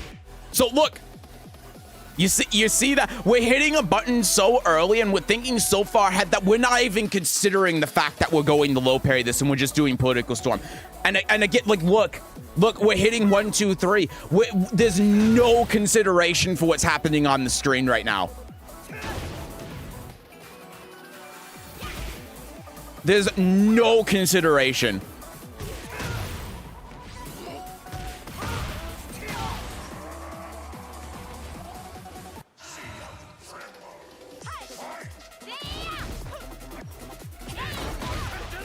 That's fine. Like, there's no problem with that.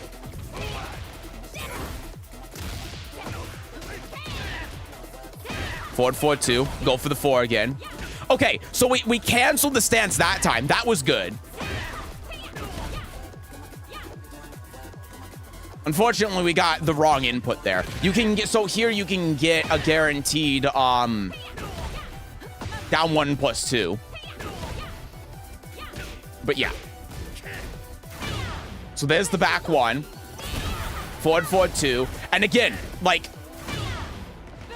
you see how we're flowcharting this? We're already, we're not even considering. And if we did, oh my God, it's so fast I can't even hit the button. He's dead, see? We don't even have to do the hard combo. He's dead. Yeah.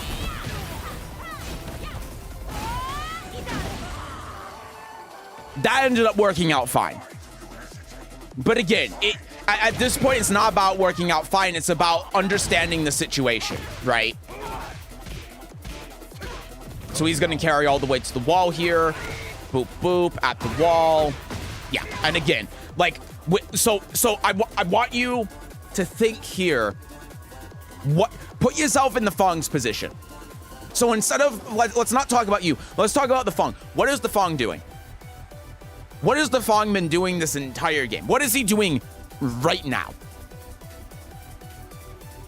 And the answer is that he knows that when you wake up, you're going to hit a button. He knows. He's been playing around this entire game. And so what he's doing in this instance, he is waiting for you to press, but there's more to it than that.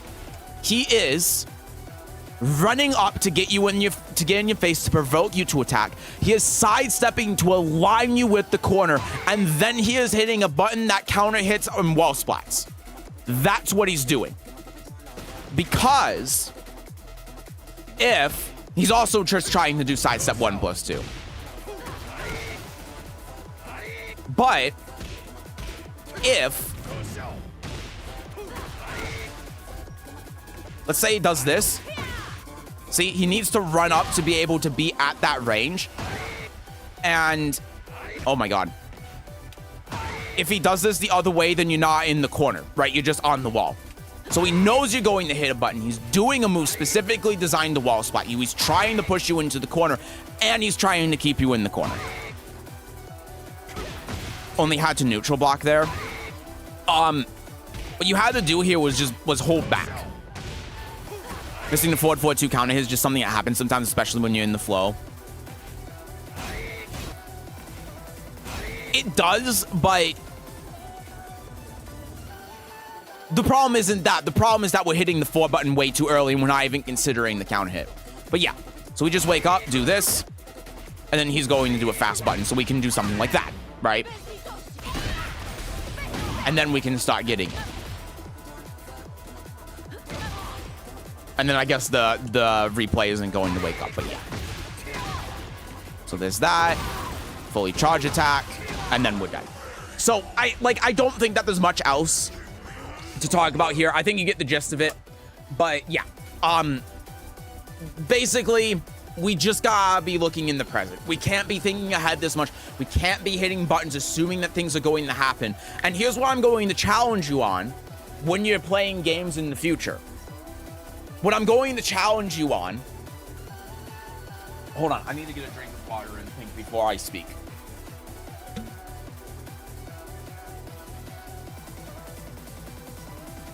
Ooh, it's a lot of talking. Okay, so you are going to be uncomfortable not hitting buttons. It's going to happen. You're going to feel like it's wrong. You might even end up getting hit more and feel like you're being put more in mix-up situations. But what I want you to do in your games is I want you to focus on what is happening in the present. I want you to completely ignore, like, what could happen if I do this, all this other stuff that you're doing. Because I think you need to go back to square one when it comes to approaching the game. And I want you to only look at what is happening right now and how do I respond to what's happening right now. And the easy way that you start with that, post forward 4-2 situation. Don't immediately hit the 4 button. Just do forward 4-2 and wait. And you might end up being really late in your follow-up. You might end up doing something wrong. You might get counter hit forward 4-2, wait a beat, wait a little bit too long, hit the 2 button and not counter hit confirm it, and 2 gets blocked and you get punished. But what's going to happen over time is your brain is going to start associating those situations with the correct action in muscle memory. The problem is that if you are not focusing on what's happening in real time and using your brain to create the right response, then your brain is never going to make the right response. You know, you understand what I'm saying? If you are constantly not focusing on what's happening and not consider what's happening, but only considering what might happen in the future, then that is how your brain is going to respond and associate with what's happening on the screen. So what you need to do, and this is true not just for this, but for anyone else watching, this is true for like hit confirms, this is true for blocking snake edges, this is true for when you're approaching neutral, this is true for anything. You have to focus on what's happening so your brain can associate with your muscles the correct response to the situation. That's why it's muscle memory. If you don't focus on that, then the muscle memory is never going to form, your brain is never going to adjust, and you're not going to improve. So even though it's going to feel like shit, and it's going to feel like you're playing worse, and it's going to feel like you're doing something wrong, and you're going to want to gravitate towards what you're doing now because that's what you're used to, and that's what your brain has told you is the right thing to do, your brain is stupid and it's wrong. Don't do it. Don't listen to it. Just focus on the present. Focus on what's happening in the moment while you're hitting the button, and then continue on from whatever happens there. Even if you're late, you'll get faster over time. Wax on, wax off. Yeah, exactly. All right.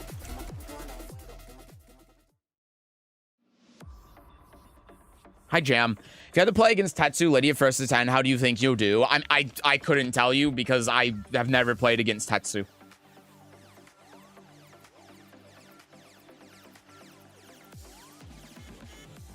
Gotta have to be more patient. Yeah. Yeah. I mean, it does boil down to that. Yep. All right, Gilbot, you are next, and Shomini is on deck. So let me pull up. Thank you for another amazing Slash Stuff Sensei. Yeah, of course. I hope it's helpful. Gilbot, you are game number 37. You won in game 37, according to what Lisetto sent me. Again, thank you so much, Lisetto. It's unbelievably helpful. Thank you so much for that.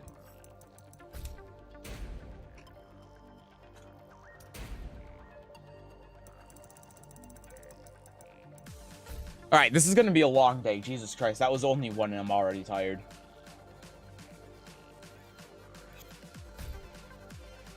I should lose 2-3. It's this one against the Lily, right?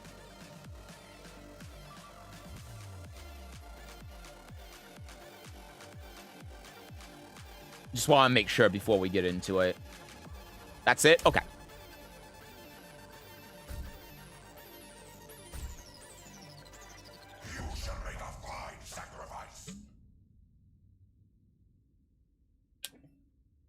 I mean, Jam, I'll tell you this. When I've played against EXO before, I'm pretty even with EXO.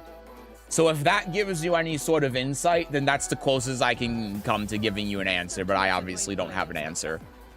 Like, it's not going to be one-sided for either of us. That's all I know. Okay. So we're just not going to worry about round start stuff because obviously this is the third game in a set. So, sure. Back one. Okay.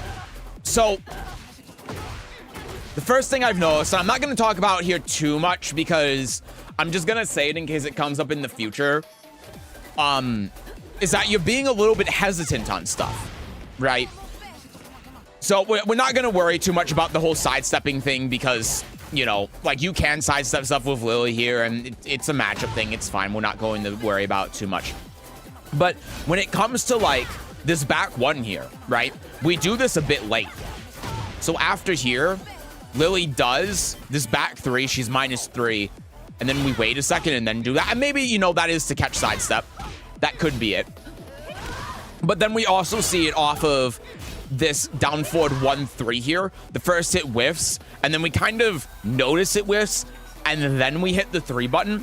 But the thing is, one of the things that makes down forward 1 so brilliant is that they're very hard to whiff punish, right? So if we just do that, look, we actually block this punish from Lily with the Matterhorn. The only reason why this hits is because we try to do that 3 to counter hit, right? But then the other thing too, if we do that immediately, then we also counter hit the Lily here. So I was late to recognize about the down forward 1. Yeah, so we're being a little bit hesitant on this stuff, and then we're trying to compensate it for trying to like do some sort of follow-up, right? So that's just something that we're going to put in the back of our memory banks in case it comes up in the future. But of course, it's not something to really, it's completely fine. It's reasonable. It's not something to really think about right now. So here's a situation to think about, right? So here, why do the follow-up? Why do the follow-up here?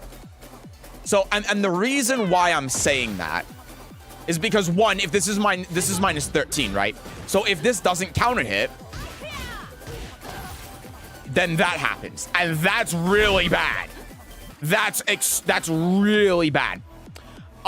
But the other thing too, when we're here, is that if we just do this, if we just do a single down forward 1, okay, she's going to do that. But let's. I'm just doing this for the sake of example, right? Look, now she's like in the corner. Ah, I missed. But now we can keep her like at the wall, and we can continue our pressure by just doing that 1 down forward 1, right?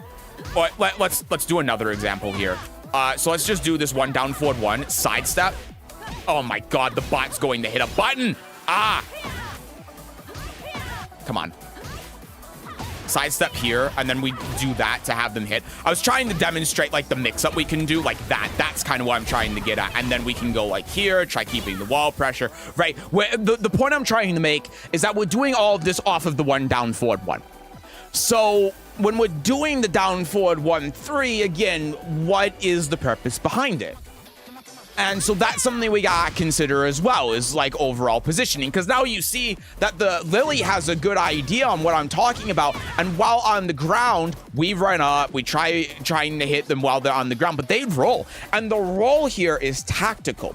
The reason why we're doing the roll here is to put you in the corner. And so what we can be doing here, again, when it comes to positioning, is after this knockdown, we can run up, we can move around, and then if we don't get hit by the wake-up kick like an idiot, let's just do it like this because it's simpler. Let's just do that. And now, at the minimum, we're not in the corner, but if we play our cards right, we can put them at the wall. Now, of course, the replay is just going to have a fit with me, but that's the point, right? So we can kind of do this. We can hit them while they're down, but then just again, we're making an assumption here that they just kind of wake up and we reposition. That's what I'm trying to kind of get at here. Oh my god! Now I just can't sidestep this. I'm not going to be able to do this with this demonstration, but I think you get the point.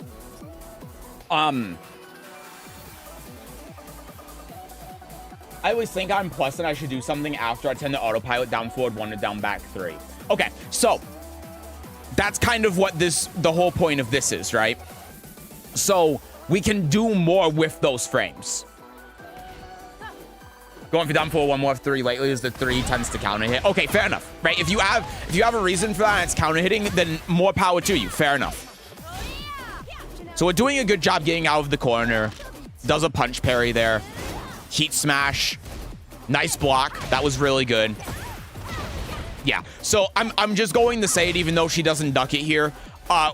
Don't throw out the 3-2 like this. This is a bad habit I see a lot of Lidia players do.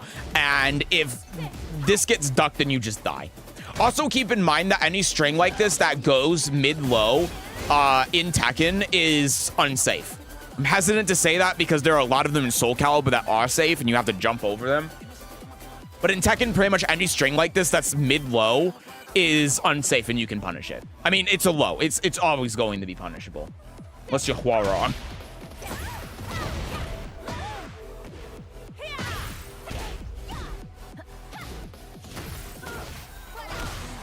Yeah.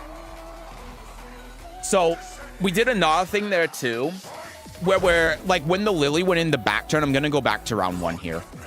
Again, there are just a lot of little things that kind of add up in this round, right? So we're talking about all of them so we can try to find the common thread. But like right here, this round ended the same way that round 1 began, right? So she does. I want to lick Lily's feet. Shut up. And then go in the back turn. And then we end up getting hit while back turn. Now, the difference is that here she's -4. So a good option that you can do here, you have 2 good options that you can do here. Lily, of course, has options to be able to beat them. If we want to hit a button, we can down back 3 and we can forward 2. Those are both good options that we can choose. Down forward 2 also works a lot of the time to be able to keep up a frame advantage. But you know, the other thing that we can do here as well is just step block. See, because if we step block, look, we're able to still block the homing move as long as we time it right. And then if she does the full string, then she's -12. So we have a couple of options that we can do here, right? But what we're really looking for, so here's another thing we can think of as well, right? So we're trying to do back 1 here, but we don't have heat, okay? We don't have any heat, so the efficiency of back 1 is greatly reduced. And when Lily is in back turn like this, if we are hitting Lily, she is either A, going to remain back turn after we hit her, which probably isn't going to happen because she's going to do something to get out of back turn, or B, she's going to hit a button and we're going to counter hit. So when we're in this position, and this is true also if we're playing against Raven, if we're playing against Shelly, but playing against basically any character that goes into back turn, if we hit them while in back turn, we are counter hitting them. We assume that's going to be the case. And so we want to use our counter hit buttons. Back 1 isn't a counter hit button. Down back 3, forward 2, down forward 2, those are counter hit buttons. So that's what we want to be using. That's what we want to be thinking of. Back 1 just simply doesn't do anything here. And it's the same if you have heat, right? Because if it's a high probability that they're going to hit a button and get counter hit, you would rather do forward 2 because it's faster to cover more options than back 1. Popped off of Apex and just to watch these Wheel of Fortune coach sessions. I'm glad you're liking them. Yeah, so again, like this is another thing too when it comes to being hesitant, right? Late on the break. Just a small little thing. And then, yeah, so we're trying to take back the neutral, but look how we're kind of waiting. We're seeing if the Lily's going to go, and then we're going in. And then the Lily gets down forward 3+4. And again, we're being hesitant, right? And how are we being hesitant here? We're not going all the way with forward 2, and that's why this ends up whiffing. So look, when we're here, we need to go all the way in like that. We need to go all the way in. But we're just a little bit off, and that's what allows Lily to be able to get this. Obviously, it's the right idea. We're just a little bit hesitant on it because we're like, ooh, but what if Lily sidesteps here? You know, and if here's another thing to think about as well, because I'm assuming this is the case. We're thinking like, oh, what if Lily sidesteps my forward 2? Or something like that. Like, what if she does something to counter hit me? I have to hit it faster so she doesn't hit me with like the donkey kick, right? That's sort of what we're afraid of. Well, what we can do, see, we can do that instead. And if they're still standing still and they're still waiting for us, then we can go in with the forward 4-2. But if we have reservations about what the opponent is going to do, we don't have to answer that with a button. We can still answer that with movement. I was thinking the momentum will carry me far, and I whiff forward 4-2 so much. Yeah, so you just have to get in there. Make it so that you are, like, kissing the Lily player when you do forward 4-2. Don't try to do it at tip range because that range is clearly off. You gotta be confident enough to get in there.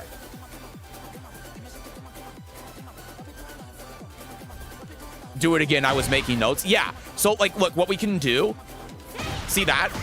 See? So if we're thinking like we don't know what the Lily's going to do, or we're not confident in neutral. Oh my god, that's why you just hop kick. That's why I always just hop kick with Lidia. But look, if we're doing that and then she does something that is like the doggy kick or something, like something that she can counter hit us out of and she whiffs, then we just kill her for it, right? That's what we're looking at. We can do this, we can do this. Oh, we block something that she used to approach. It's our turn. And then from back turn, we do the thing we talked about before in this matchup, which is the counter hit option. And now look, that's where we're gonna be getting our damage from. So yeah, so that in contrast to this, right?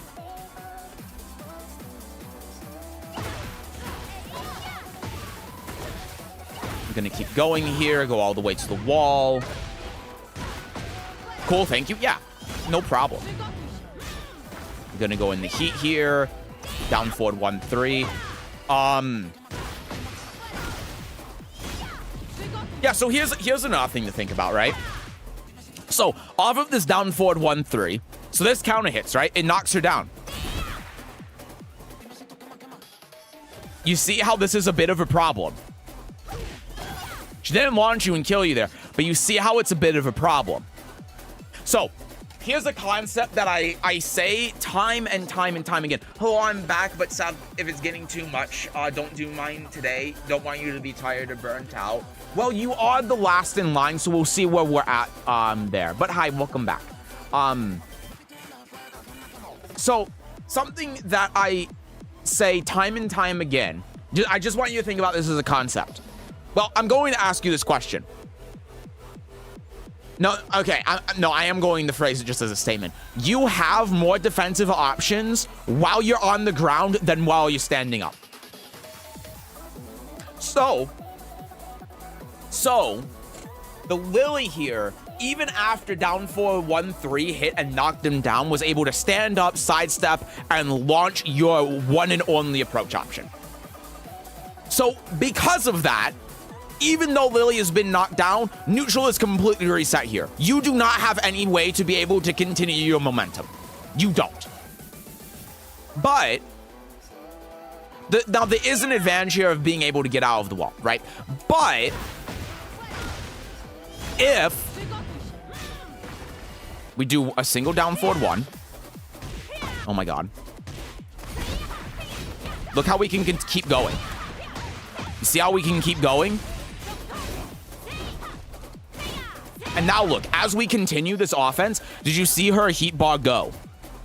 Did you see her heat bar drain? Obviously, in a real game, there are things that Lily can do to be able to avoid that. But if she's taking all of this continuous pressure that we're layering on, her heat is going to go blah, blah, blah, blah, blah, blah, blah. And that's off the down forward 1. And what's the reason for it? The reason is because if you are +3 and the opponent is standing in your face, there is more that you can do to be able to enforce pressure than if they're on the ground because they have less defensive options when they're standing in your face. So, when we do down forward 1-3, if the first hit counter hits, yeah, the whole thing's natural, but neutral gets reset, and that's bad for us, especially when we're in heat. If we do a single down forward 1, then we can work with that a lot more. What's the question? I decided to give up on the question. Steven funds that love to do backstep moves by doing a really deep forward 4-2. Yeah, you have to imagine in those scenarios where the opponent is going to be rather than where they are when you do forward 4-2. That's the best way to think about it.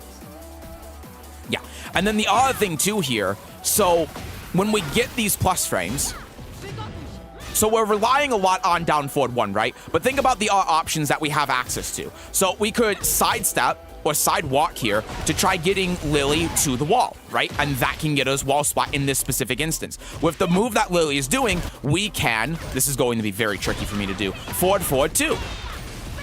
See? And that's going to be able to also do this and potentially get us a whole 3 stacks. While also, again, draining their heat, right? And this is just how we're working off of +2. So down forward 1, yeah, it is a good option to be able to deal with this scenario for sure. But we have other options as well that we can utilize to be able to continue this situation. Oh wait, maybe it's +1. I thought they got hit, but it blocked. And so the other thing I want you to think about too is how much risk that you're taking by doing the down forward 1, right? Which isn't something you might think of, but Lily can do that and then kill you, right? If she has a read that you're going to do this down forward 1, then she does this and you lose because of the 10-frame wall splat. So that's where, again, sidestepping can come into play, because not only are you getting yourself away from the wall so she can't do that, but then also you're putting her more towards the wall and you're avoiding her attacks, but also it's avoiding that move, and if she does that, then you launch her and then she dies, and she loses all of her heat. But then another option that you can do, and this is a very common thing that you see at high level, is down jab, right? Because again, like what we were talking about before, it's not about the damage, it's about the frame advantage. Me personally, I would rather take 6 damage and +6 than taking 15 damage and +2, just because there's more ways to be able to work with it. So this is actually a great example because the Lily sidesteps here. So if well, actually no, she doesn't there. But again, if I forward 2 here, look, I can do so much with this to continuously lock down the Lily. And now again, she has no health and she's taking all of this damage, and we're able to continue to layer our offense all off of that one down jab. Like, all of that health that the opponent lost was off of the down jab, right?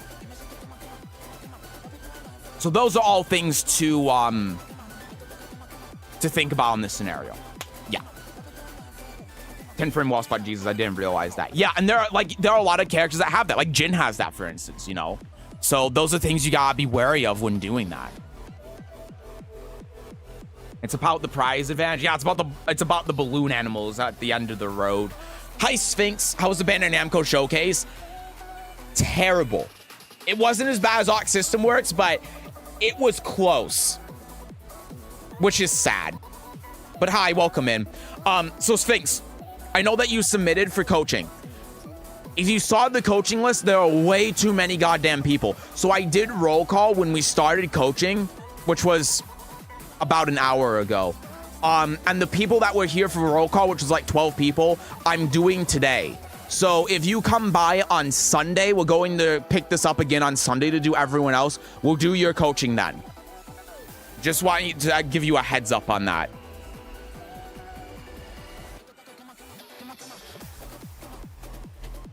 I was down jab and then do nothing. I didn't know it was that plus. Yeah, down jab is universally +6.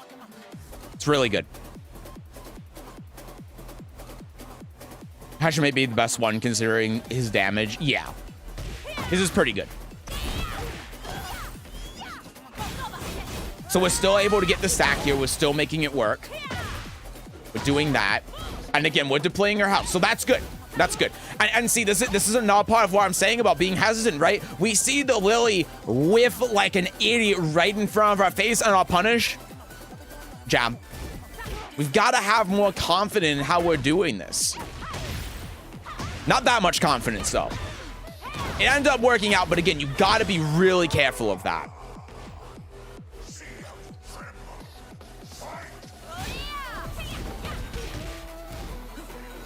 Okay, so yeah, like here, keep in mind that this is only +1. So not only can Lily interrupt this, you could do this. Especially if you're playing against Steve or something, you gotta be careful. So for coaching, can you help with movement on Apex? Yeah, so first you gotta practice your B-hops.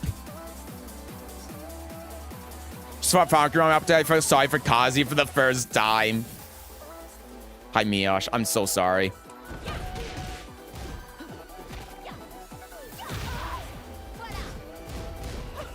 So yeah, this was the right punish. It was just late. It's fine. Again, that might be something to talk about. And then yeah, this is plus 10. So after this low hits, you can't hit a button. You can't size up. You can't do anything. You just have to eat the mix. Now, important to know for the matchup, this is minus 11. But yeah, he actually has the worst I-10 wall splat combo damage and second best. He's the only character that gets heavy scaling for using it, but that scaling is removed when Warrior Instinct is active. Yeah, but he can also hit confirm it a lot better than other characters. Hi, Urkin. I just hit Tekken King with Lidia. Hell yeah, congrats. That's awesome. Big congrats on that. Tekken King is hard as fuck in Season 2. Nicely done. It was hard in Season 1 as well, but Jesus. In fact, I also stopped a bunch of my rounds. Of course, circle forward 4. Yeah, this was brilliant, right? This is what we want to be seeing more. Look, she tried doing the counter hit string. You sidestepped it, and now look. This is great. This is exactly what we want to see. There you go. This is fantastic. Ended up punch pairing it. That's fine. So again, think about this, right? Think about what we said before. You have more defensive options while on the ground. So if we stay on the ground here, she whiffs this. Look at that. Boop, boop. So that's another tool at your disposal, right? So we end up getting hit by that. Unfortunate. Yeah. And then, you know, honestly, like counter hit grab there, it makes sense. It's fine. It just wasn't quite the right situation for it. But we ended up losing that round. So let's actually go back to that round, because that round is really important to analyze, because this is a round that we should have won and we lost. Right? So let's try to find the point where we ended up losing the round. I think that point was here, right? And she did this off of, look, this down jab, right? Because since she's +6, now we have to respect her frames. We have to respect her pressure. Forward, forward, forward, and the round ended right here. And again, that's something that you can turn on its head. I just want to stand up immediately. I think I'm just going to get my ass beat if I stay down. Not in this game. So there's your jab. That's fine. And yeah, you have to recognize that she's doing this punch parry a lot. So what's the best way to beat this punch parry? Down forward 2. Down forward 2 is an elbow. And obviously the counter hit property on it as well.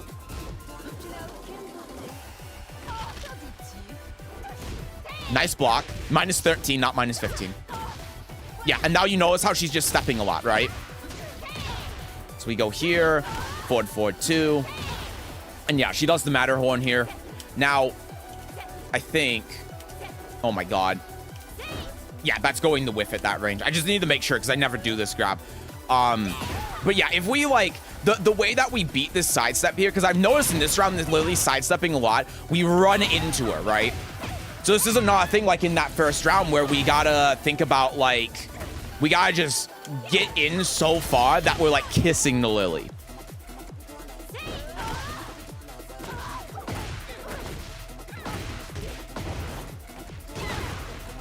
So we got Matterhorn here. Do this. I think the Lily's going to sidestep. So personally, what I would do here, yup.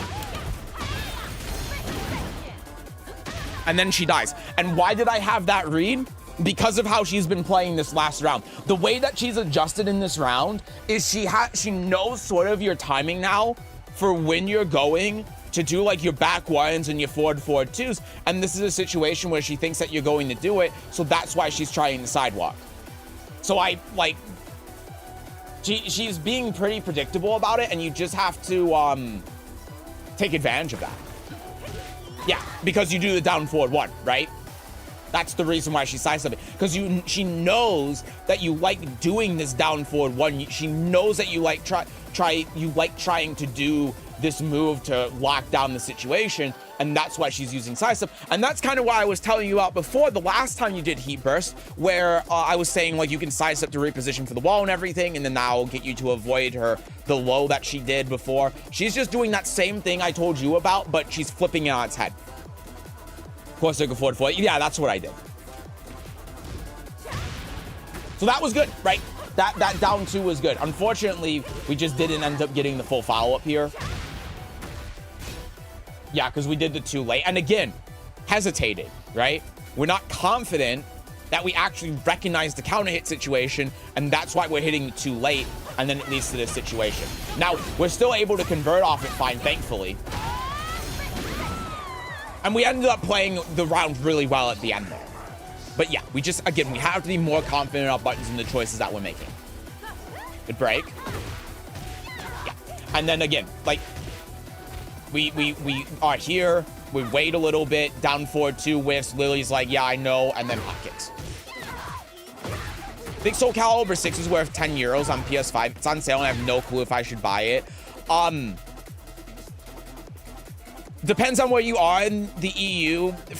There are a lot of French players who play Soul Calibur 6, so it might be. But also, if you get it on console, probably not, because I don't think a lot of people are playing on console nowadays. I don't know. I think for 10 euros, it might be a little bit too much. I do want to kiss the player. Okay, listen. You know that's not what I meant. So, okay. Don't have to watch the whole launcher. Do this. Bop, bop. Bot. And so yeah, another thing here too is that we can stay on the ground and then toe kick, because that's a very common scenario for the Lily player to do. Then we do this heat burst here, that connects, and then from this point again the Lily tries sidestepping, so we can go circle forward 4. Down forward 2 is also a good option because it tracks the sidestep left, so that was smart. We get the plus 10. And then that's not a 3-frame parry. So that parry shouldn't have worked, but again, we're hesitating. And that's why we get parried. This isn't a delay, this isn't trying to beat everything out or anything out. This is that we're hesitating. If we weren't hesitating, the 2 would have hit. The parry doesn't work here. This is not a 3-frame parry. And we get grabbed. See the down forward 1 whiff, try going for heat smash, and then it whiffs. So the main thing here is that, like, we're hitting buttons too slowly, right? That's been a very common theme of this entire game, is that we are taking too long to recognize the situation and respond to it.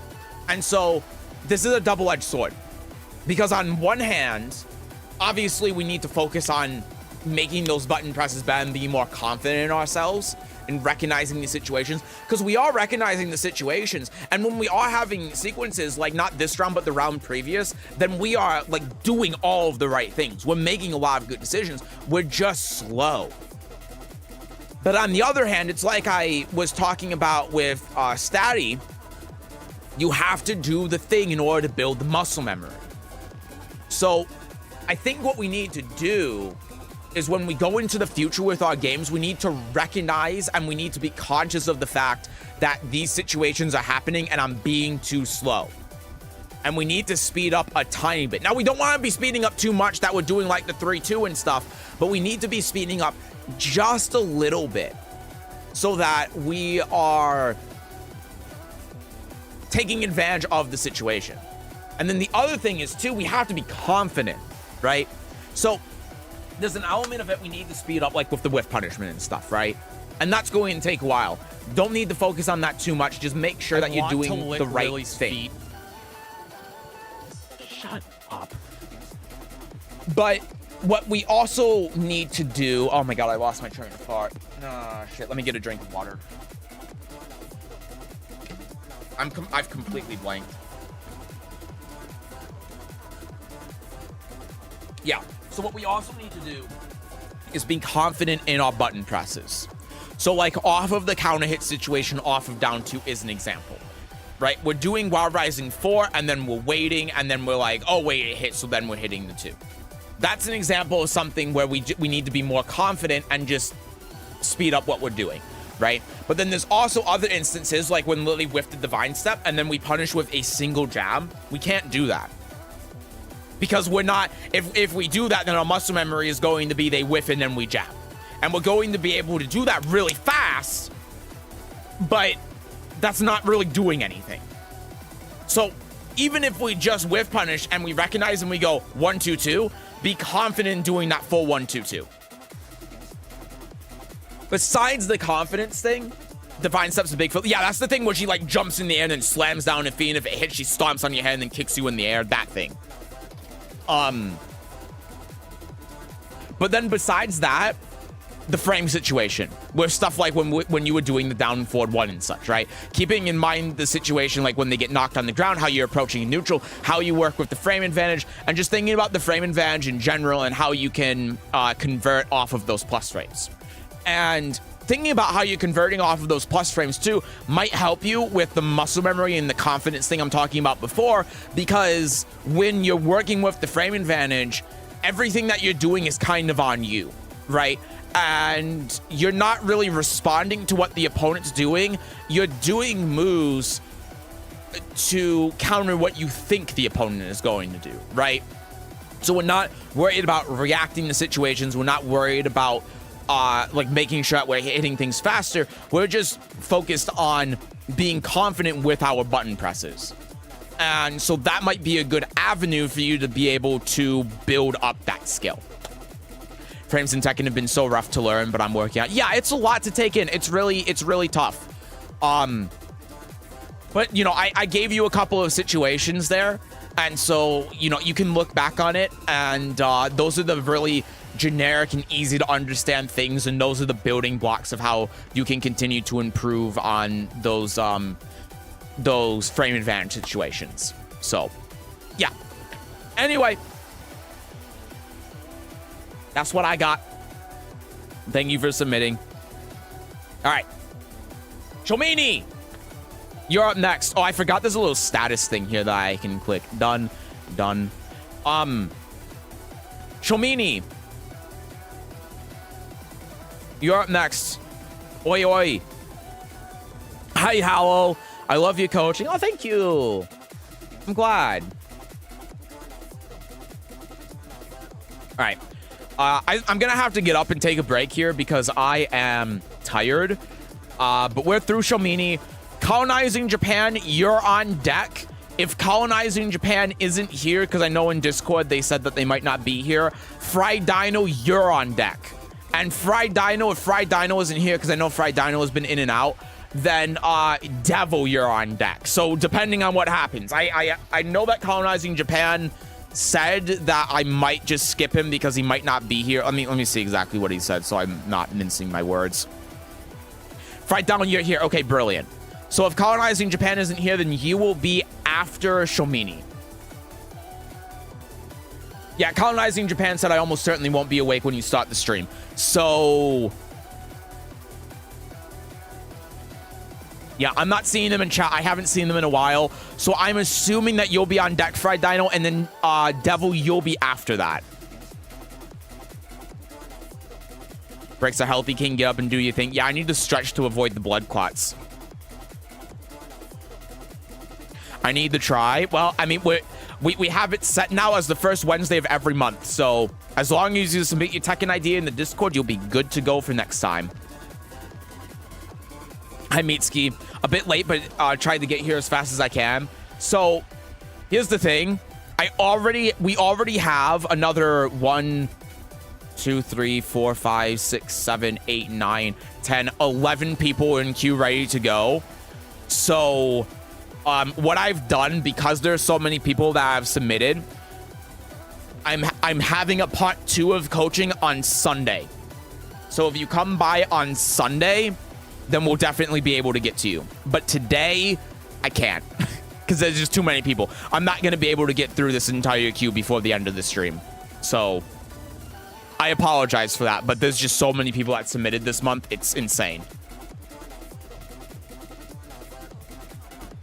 How many more before me, Lily? You probably have about 40 people before you.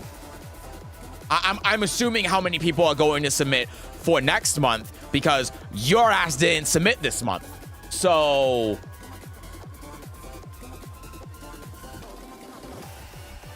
don't give me that look. Just want to say in advance that my movement is still non-existent with this new pad. We don't have to sit down for a day or two to get Korean backdash. Besides to block even jabs, right? Besides that, let me have it, coach. Okay, that's fine. I won't worry too much about that then. Don't worry, I'll buy the entire schedule for August. Oh my god.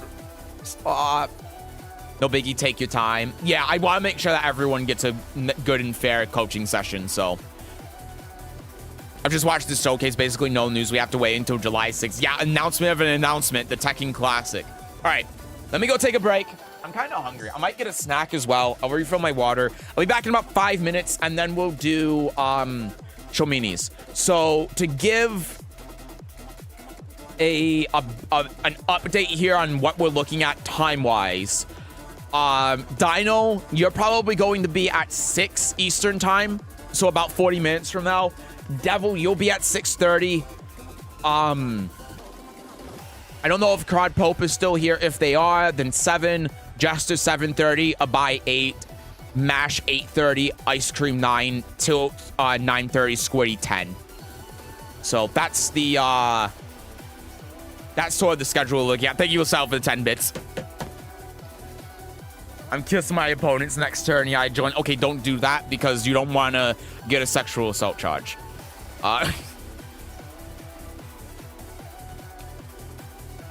So 6:30, right? Yeah, that's what it's looking at. Yep.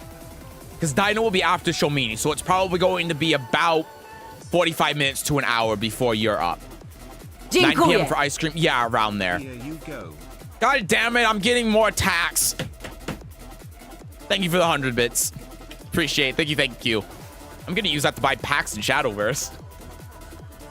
Now I'm just going to buy the battle pass. But thank you. I appreciate it a lot, though. It's very nice of you. Thank you so much. I really do feel like the tax man. Okay, before I get into a Just Chatting Vortex, I am going to just get up now.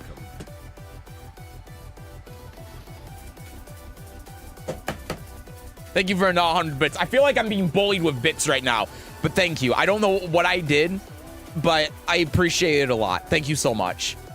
Okay, let me go get up and stretch. I'll be right back. Oh my god, my leg. Oh, I can feel the blood rushing to my head. I'm about to pass out. Dziękuję. Ah! You're welcome again. Thank you. I'm walking away now. I won't see it, so I can't respond when I'm walking away, so there's no excuse. Well, there isn't. Yeah. Thank you.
So something else, by the way, that I should have mentioned. I kind of thought it was assumed, but I should actually say this. If there's anyone that is here for public coaching that would prefer to do it on Sunday, because I mean, say it's like tilt and they're at the bottom of the list and they don't want to, you don't want to sit around for this entire stream for me to get to you, just let me know and it's fine.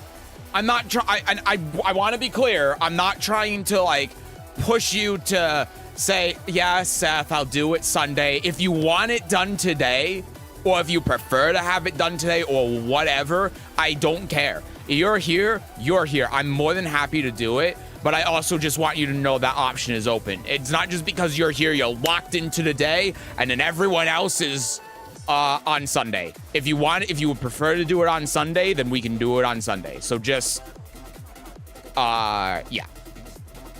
Just let me know. All right, let me get Shamini's second ID here real quick.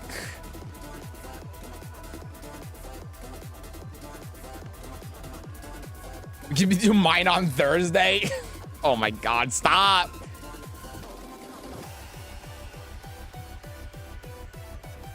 Quick question. Laws is a pretty common character in ranked, especially at lower ranks. Been seeing Law more. I've seen a few Law, Steve, and Raven today, and one Heihachi. Damn, people are playing Raven now? Oof. That sucks.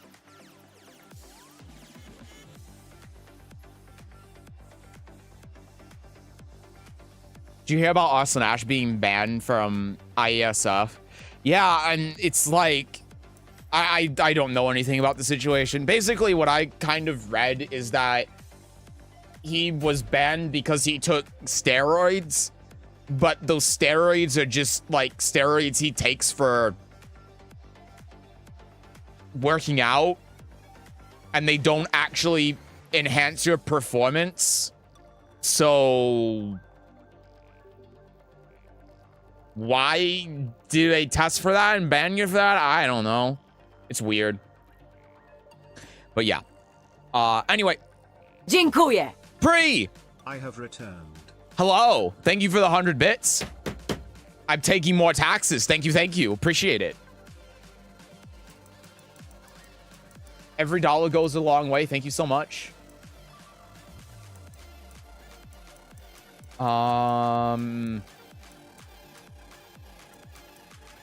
What game is this? Dziękuję. You're welcome. God damn you. You might both have blue names, but I could. Thank you. I said it. A part of me didn't want to say it because I didn't want to feed into the you're welcome, but games 33 and 34. Okay, thank you. Here we go. Do you want one of them in particular, Shalmini? It's the last one, so this one then? Okay. You shall make a fine sacrifice. Dziękuję. A great British pound. A great British pound. Each dinero. Thank you for the 100 bits again. God, I really am the tax man. I'm taking all of your damn taxes. Thank you. Really cool at you coaching community. I learned a lot from your videos and it helped me hit Tekken King today. Oh, hell yeah. I'm glad to hear it could help. That's what I'm here for. If I can help people improve, then that's the reward for me. So I'm happy to hear that. I'm glad I could help.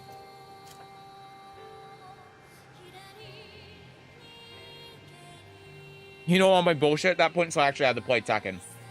I see. Okay.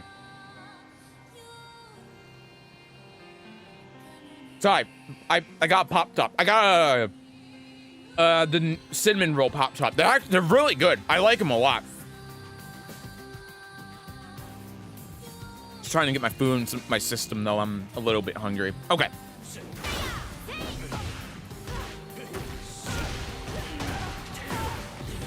Alright. I mean, there's nothing here so far. He's just doing a combo. Okay. I actually don't know this situation. It's -9. Yeah, that does just hit. So, I mean, the thing that you can do here... Oh, no, that hits on the ground. Okay, so that is Truoki. I don't know. This is a situation I am not familiar with. I never see Dragunov, so that's just something I didn't even know. Okay. Back one. Again, nothing that was... I mean, like, if I want to nitpick, and I am going to nitpick here, because, like, this is Ao Richie and you're attacking God. Why are we doing this? Why are we doing this? And I guess the answer is for the follow-up, but, like, really, hold on. Let's do this. Hold on. It's after the poison, before 4. Oh, sorry, my bad. We can do that. We can do this. We can do that. We have so many more things that we can do. We can even do this. I don't know. I just love that move. Okay, fair enough. I can't fault you too much for that. I just don't like it. I think it's a bad move. I won game 1-3 over your pure bullshit sabs in tech. You can only pull off once against competent opponents. Well, most Tekken players aren't competent. Yep. So here, okay. So here's the first thing we can talk about now, right? So we do this, and we know he's going to Power Crush, right? So he has a tendency to do that. He knows that you can beat it like this, so what do? Because he has to commit, right? He has to commit to the Power Crush. So now off of that one Power Crush, he's just dead. So this is one of the threads of his strings that you can pull. By him knowing the right counterplay, you can also beat his ass for knowing the counterplay. So that's the first thing. Wake up kick makes sense. I would have done the same thing.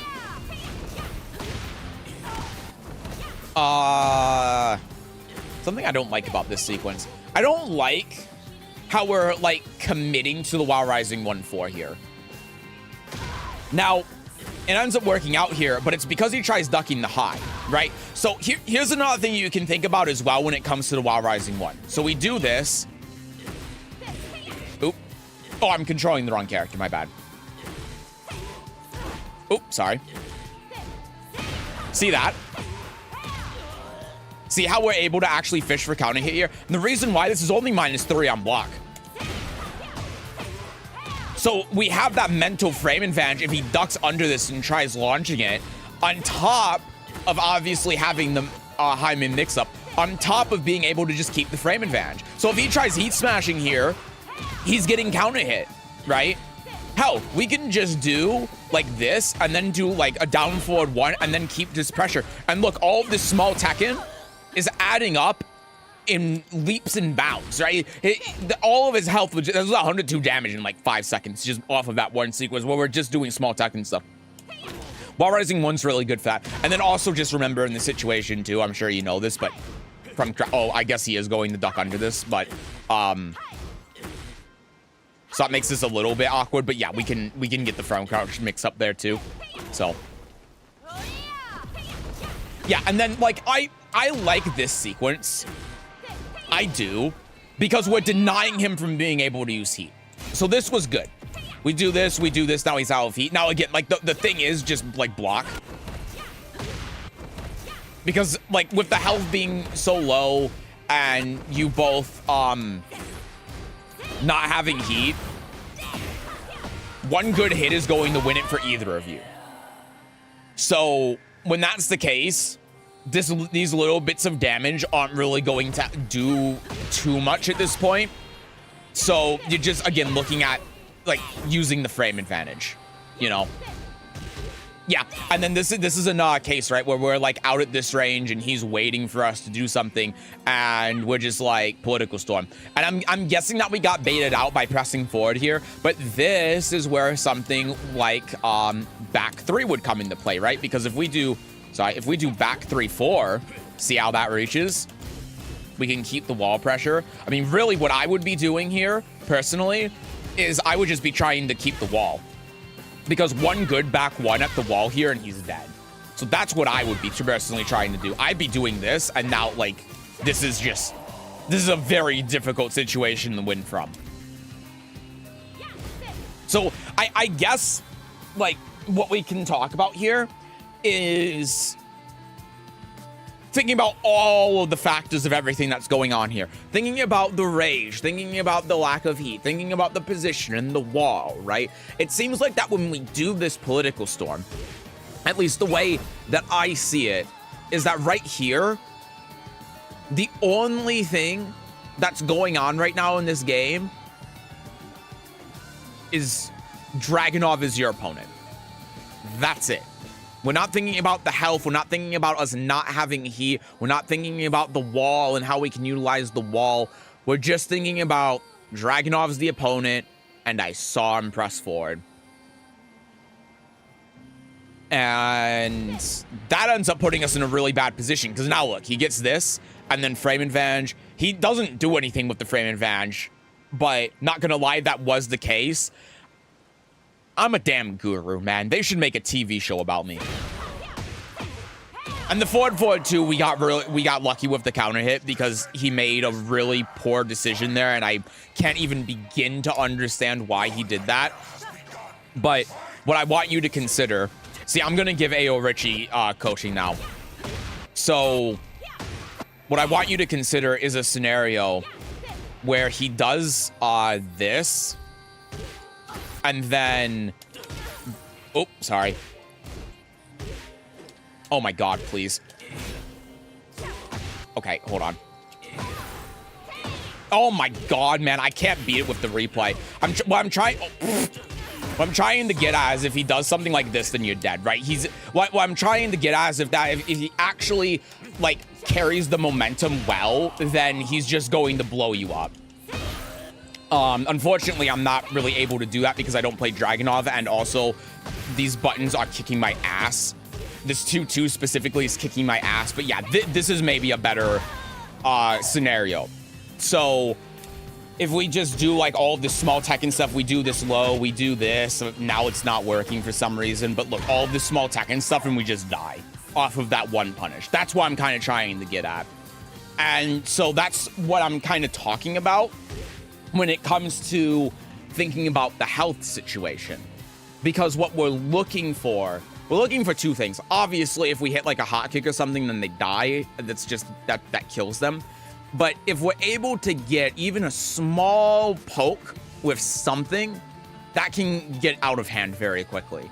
And that's a very fast and easy way to be able to kill someone at this health. All it takes is one bad decision on a move that's plus on block anyway, and then they die.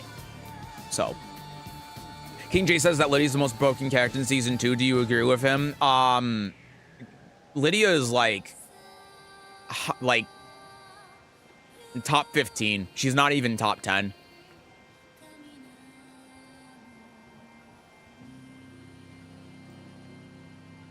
And when it says Lydia is broken, is wrong, and doesn't know the matchup. I can tell you that from personal experience. I have a question. Yes, what is question?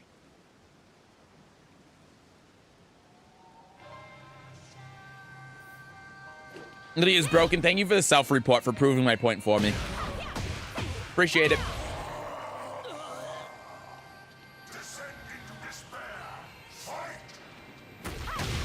Okay. Sure. You know what you're doing with that.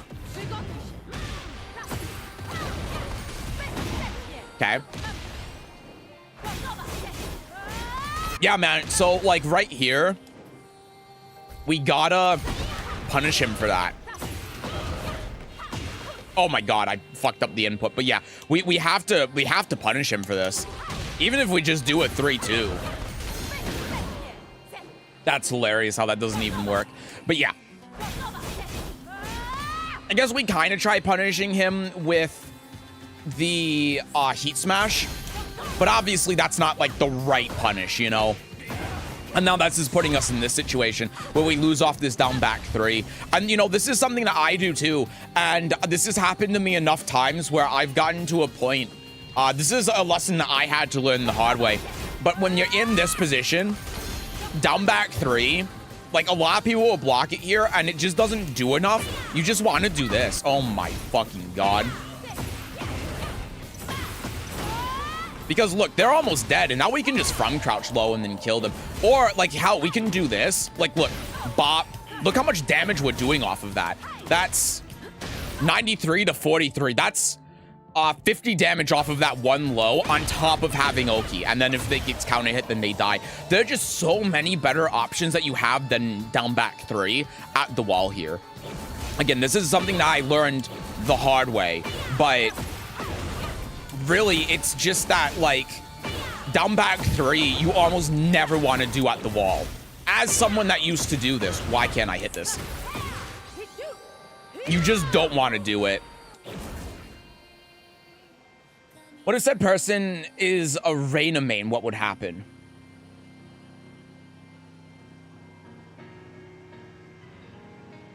Sorry, I need the context again of what you mean by that.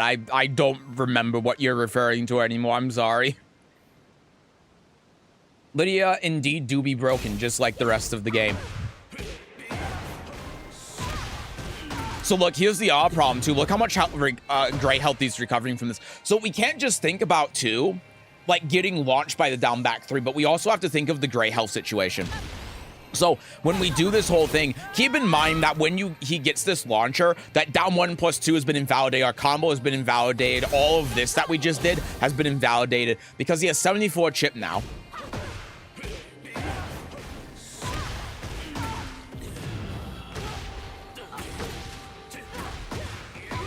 And now he's at 39 with Oki. He doesn't get it. So he's at 39. So he recovered like, what, so somewhere around 40 health off of that combo. So it's not just that he's doing all of this damage to you and putting you to the wall and going into heat, but he's also recovering health. So now your health is even because of that. So whatever combo he did, double the damage. And that's the difference in health. And that's why when you do things that are launch punishable like down back 3, you have to consider Gray health. You have to. Because if they have a lot of Gray health and they're able to recover it, well, then all of a sudden you went from a decisive lead to losing the game. A person that's been watching his stuff is actually a Reina main this whole time. How would you feel? There are plenty of people who are Reina mains who watch. Yeah, and then again, see, he knew that you did the mid and he adjusted to it and he's waiting for it now. He doesn't care if you do the high, especially because you don't have heat. He doesn't care, so he just punishes it. He doesn't do the follow-up for some reason. But yeah, and this is again where the While Rising 1 comes into play, right? The thing I talked about before, because we're in the same situation. We do this, one While Rising 1, and then we're able to continue. And we can also use that time to try readjusting with the wall. And then I'm still going to fuck up the combo somehow.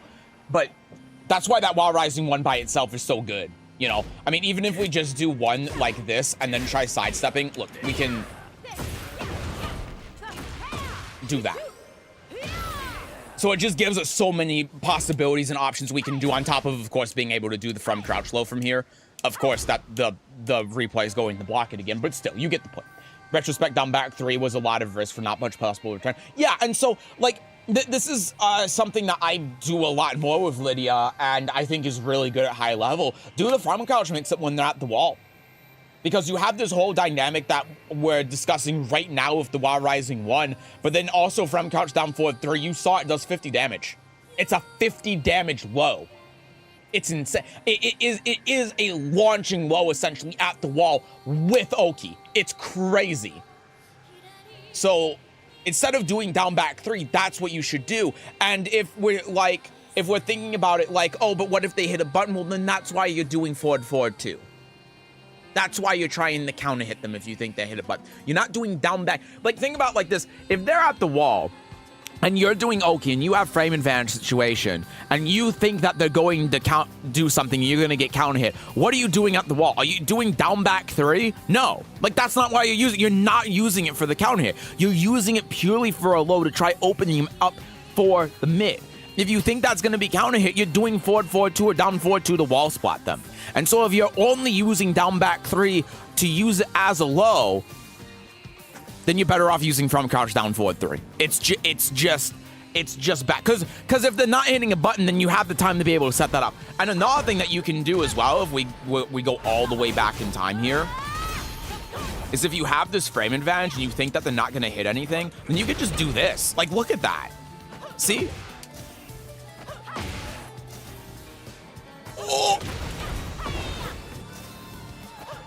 We kind of only have one option because of the weird sidewall, but it's just to give you an idea of like the options that you have, right? That's another way that we can use the low without having the setup for it, without getting launched. And hell, you know, if we think that they're going to hit a button, down 2, because then we're not getting launched, and then if they do that, then they just fall on their ass and die. So, yeah. Anyway, back to where we were. So he does this, again, still has heat, of course. And then, yeah, he just does 1-2. And we're 0, right? So what we need to do here is if we know that they're going to do that. Oh, sorry. Wrong character. Oop, my bad. And, of course, the replay had them roll. There we go. We can do something like that if we want to, or we can do, of course, launcher. Oh, my God, man. The replays just are not working with me today.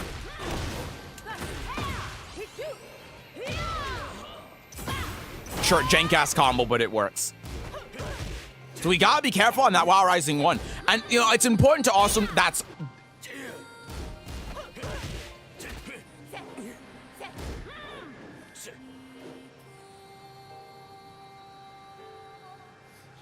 Are you out of your fucking mind? You are not serious with this. This is not a thing. This part, I think I actually landed jackass combo like that. Hi, Kev. Why did I think you were coaching Richie when I saw the thumbnail? I was for a minute. Plot twist, I'm a king main. Oh, boy.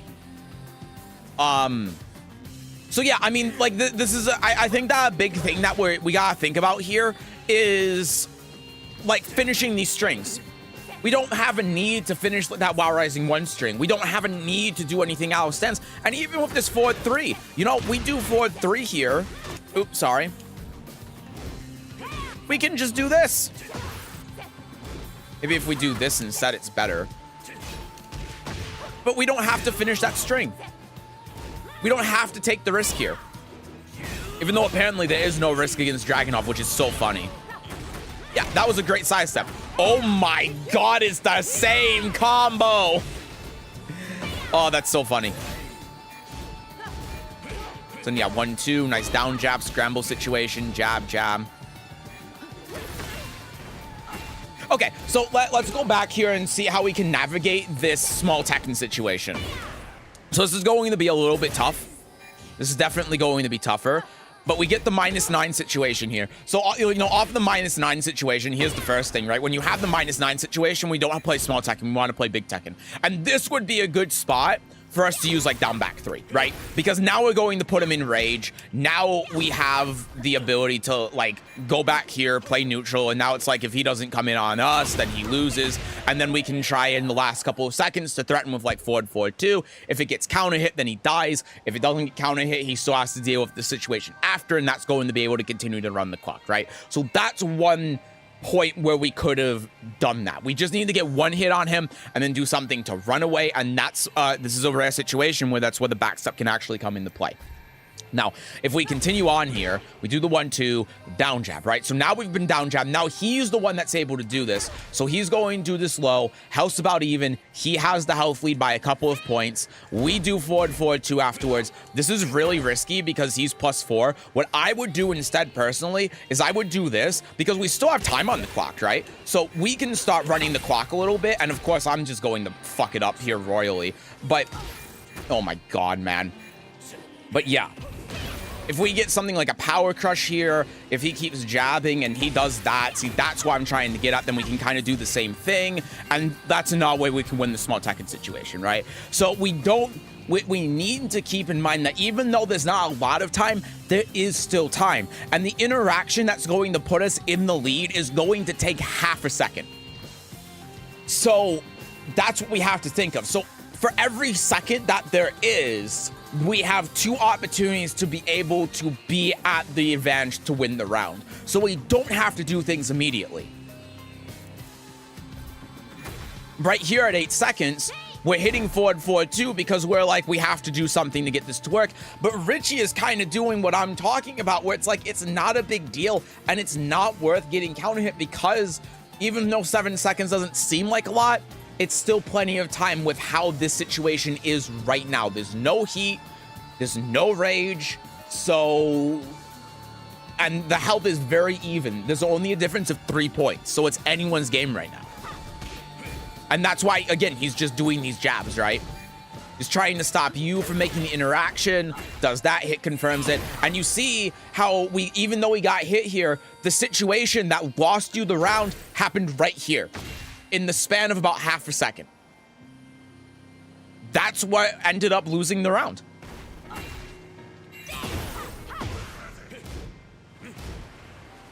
My brain, a lot of info. My brain is expanding as well. How does one win the small Tekken? Frame advantage. The way that you win the small Tekken is frame advantage. So what you want to do, the idea that you need to conceptualize, not in that situation because that was on time, but you need to remember that frame advantage in this game is king. It's not damage, it's not launchers, it's frame advantage. If you have frame advantage, you know how to lay your offense, you can carry a down jab that's doing 6 damage but leaves you at +6 into 100 damage, as long as you do it right. It's all about the frames and being able to lay your offense with the frames. Long time no see. Hi, Blue. Welcome in. It's good to see you. Hope you're doing well. Hello, hello. No, it's nothing new, but small Tekken versus really good players is tough for me with a down 4-1 being -5. I don't really know how to go around that. Yeah, and so if we go back to that round, you know, the way that you play around it is that you, like that sequence that I showed you, you're not using the down forward one really, right? So if we go back to like here, what we're using is just like simple neutral and sidestepping, right? We're waiting for him to do something. We're doing small jabs, back 1 when he's not doing anything, the down forward 1-2 to try running out the clock, and then boom, we win on health. That's it. That's all we're doing. We're not doing anything special. So it's not about doing electrics with Lidia. Interesting. Not this time. So that was a good power crush. Down back 3 again. Hopping away. -3. I like the sidestep there. I don't like the 2-2, of course, because that's -12. You should be doing a 2-4 there instead, especially because there's no wall. Like, what's the point? But still. Yeah. And so a very common thing that I've seen almost every time you've done a move that goes in the cat, you've hit a button. See? We're hitting 1. And then every single time, you get counter hit. Every time you've done this. Whether it's while rising 1-2, down 4-2, that's something you need to recognize and stop doing. Because it's like I showed you before. If you do this and then hold down back, look. Hell, at the wall here, look. Oh my god. Oh, I hate that this advances by 1 fucking frame. Stop advancing by 1 frame. Harada! Sorry.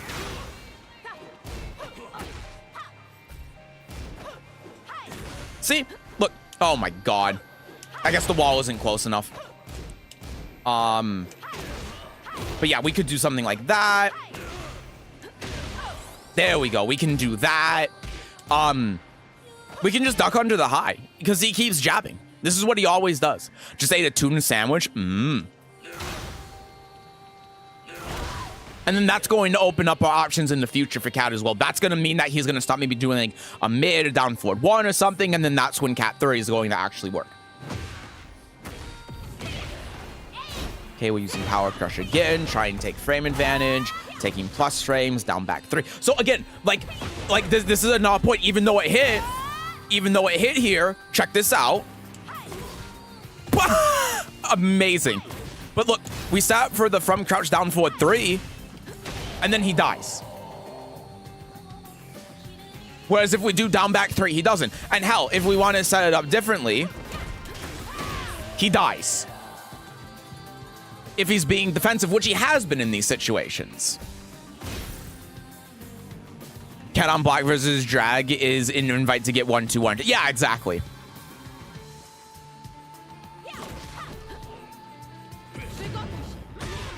So there you go. Down. Yeah, that was perfectly fine. No problems with that. Just wish I had faith in from crouch down forward 3 like you do. I've been betrayed by it so many times. I do too, but I've become one with it.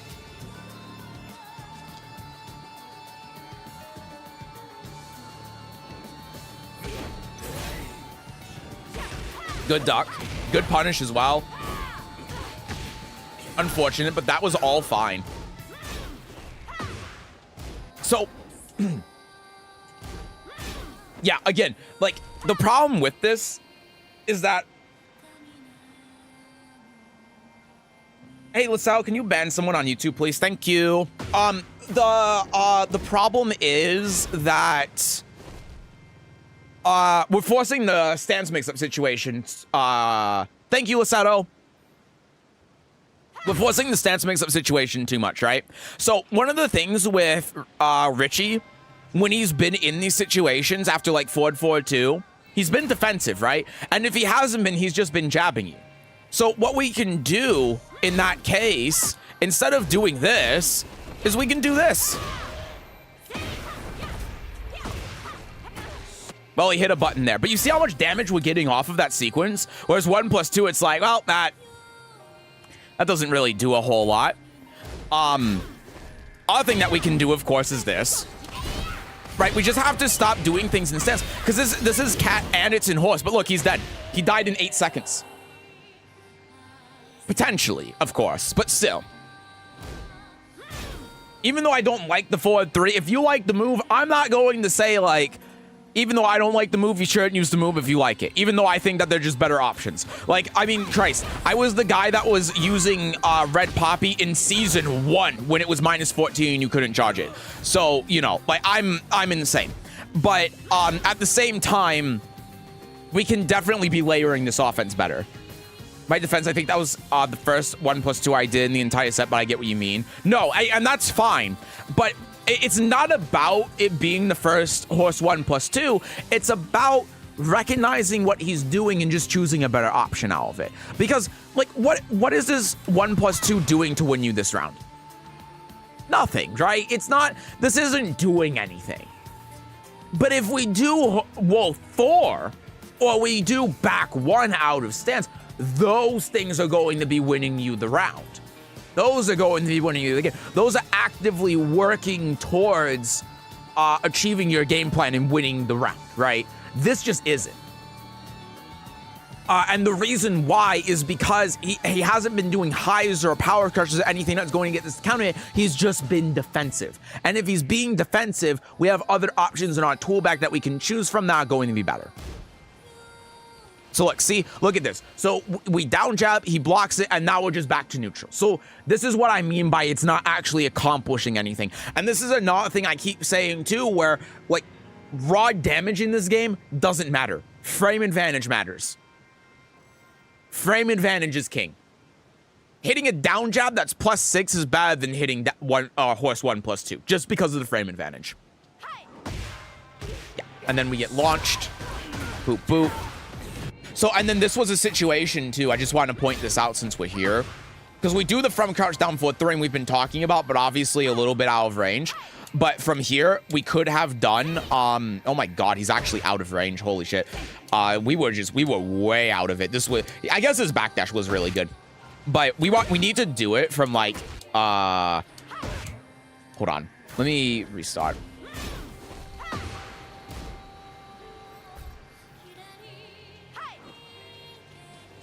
We need to do it like that. So the way that we need to do it, we don't want to backdash into it because the range is obviously bad and the clean hit range is worse. We need to dash into their face to do it. That's how we have to do this. That's how you enforce this move. It's not like backing up and then doing this and then doing that. You have to run in their face like this. And the reason why this is fine is because this is hilarious, by the way, how this is just like not clean hitting on drag, even though I'm right in his face. We're always doing this from crouch mix up when we know the opponent is being defensive. And so if we know the opponent's being defensive, then we're going to be pretty okay with running in their face. I have no idea why I even tried from crouch down forward 3 at that range. Well, and now you know, right? Because it's not just doing the from crouch down forward 3 at this range. It's how you utilize it. Because you were saying that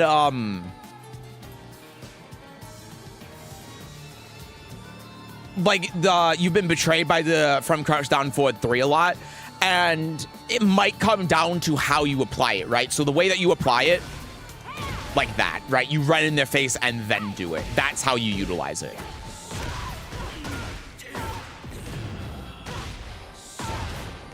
Bop, bop. Yep. Then the Oki. Ended up whiffing. Boop, boop, boop. That... I don't know if I'd agree with that hop kick. But we do get a lot out of it. Like, we can do this. And then we do this. Boop, boop, off axis. Go here. Like, look at that. Oh, my God. He's dead if he does a kip up there. End up working out. I feel like I rarely ever get clean hit even at the wall. It's character dependent. Like, you're seeing on drag how it doesn't work. It's character dependent. I need to go in and lab it a little bit more, the character dependence. And then, yeah, like, we see again how we get killed by this. And, if we had done like back one or something, then we would have won. Or the from crouch mix up again. Because like just to demonstrate how powerful this is, even though I don't think to, but for anyone else that's in the chat. I guess it's actually, hold on. I'm gonna do a cardinal sin. I'm going to step the other way.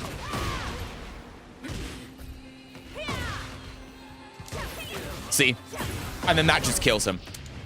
So that's why that's so good. And even if we only do like a single while rising 1. Oh my God.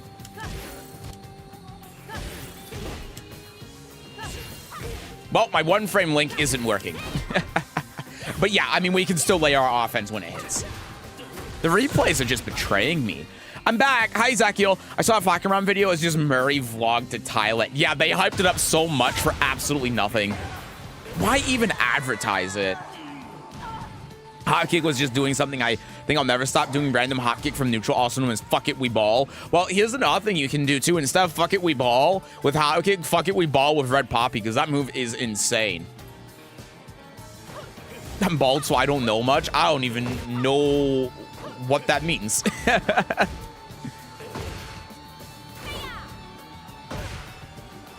Okay. There's a down forward 1 again. So again, and this is what we were talking about in the last replay too. Look at this. Down forward 1-3 counter hits, run up, wake up kick, because again, we have more defensive options when on the ground than when standing up. And now we've lost control of neutral. Now we end up getting the funny hop kick there, but this is what I'm talking about when it comes to this. And this is why we don't really want to do this, because if we just do a single down forward 1 here, look at this. Now look at what we're able to do. Oh my God, it dropped. But you see that?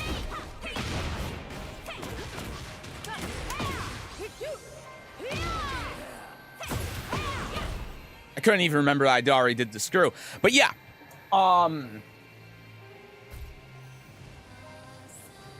that's what you get with just working with the framing advantage when they're standing versus knocking them down.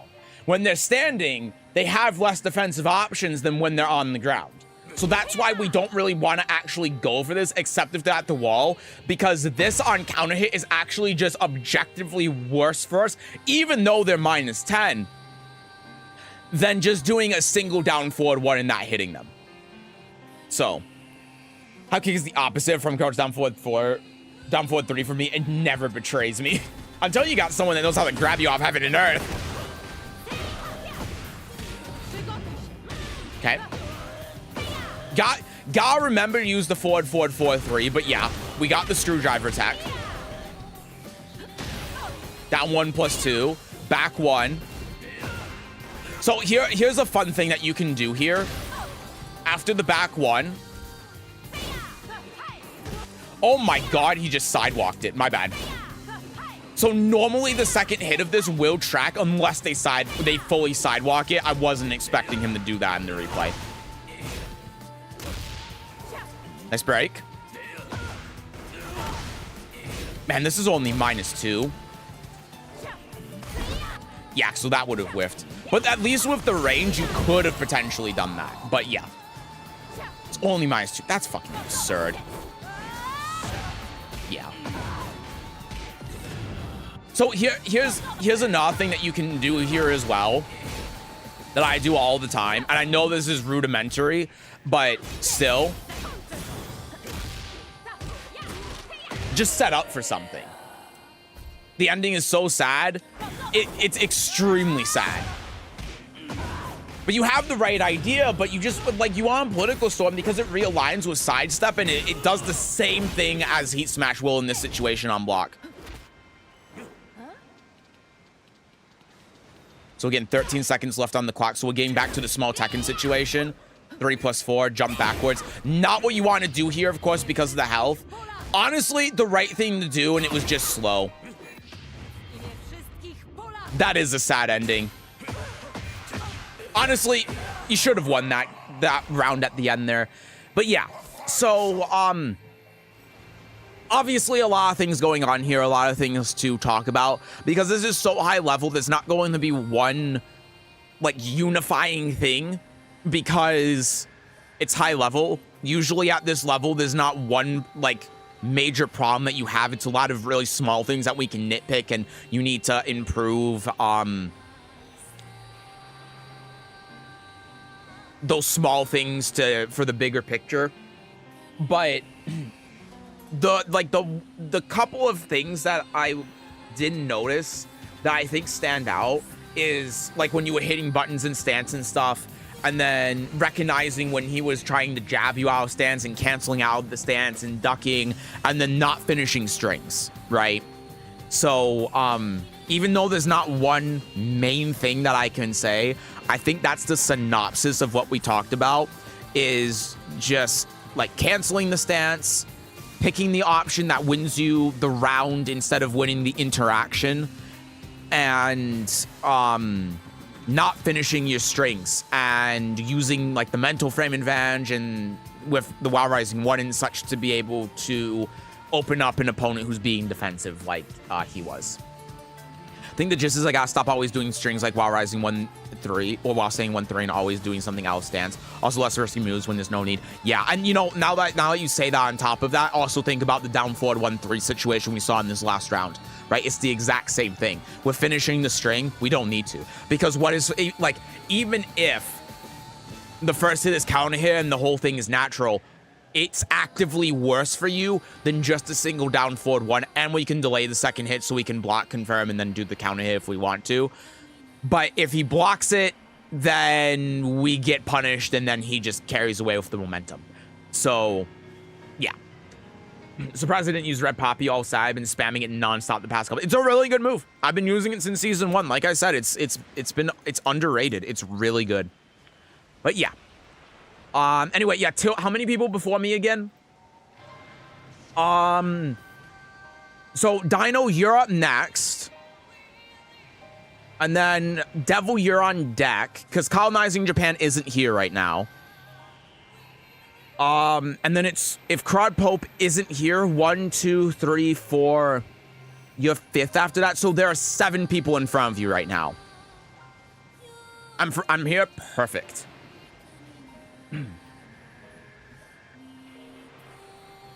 this.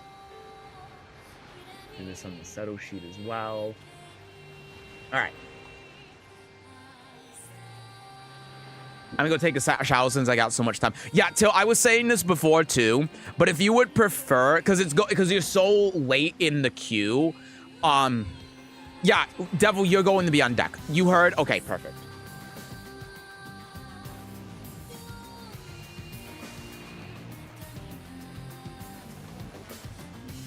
If we can get through it today, though, I prefer that. Sure.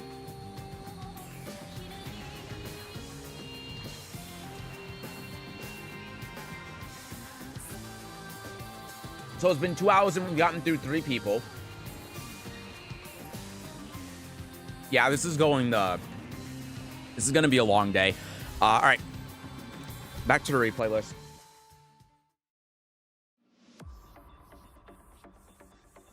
I think Back 31 is underrated. Yeah, I've always thought the move was pretty, maybe not good, but decent.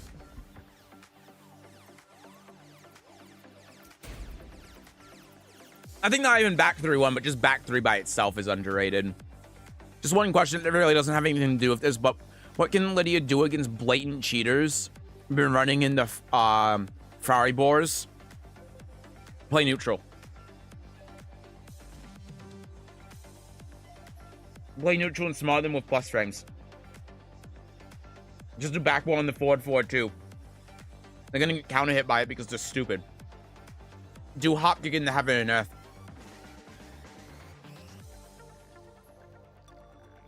Cheers might not even know that stuff like 2-2 is punishable.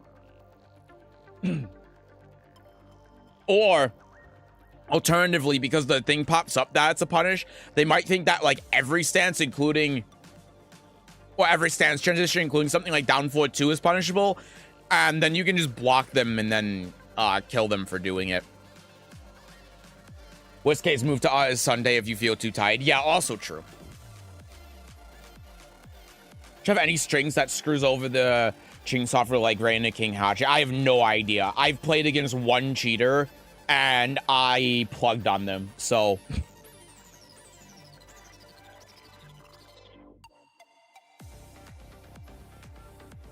has auto duck and auto rage out on him. Just whiff punish him. It's really the only thing that you can do. All right, you don't want the frown games? Okay. That's no problem. Do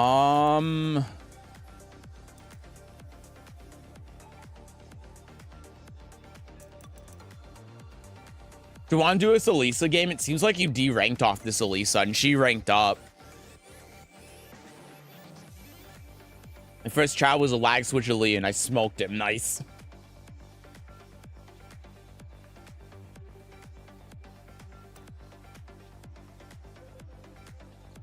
Sure. Okay. Let's do it. I'm going to try going a little bit faster. You know what? I'm going to set... I'm going to do something here. I'm going to set a timer. Sorry, this is beeping really loud. I'm going to set a timer for, like... Hold on.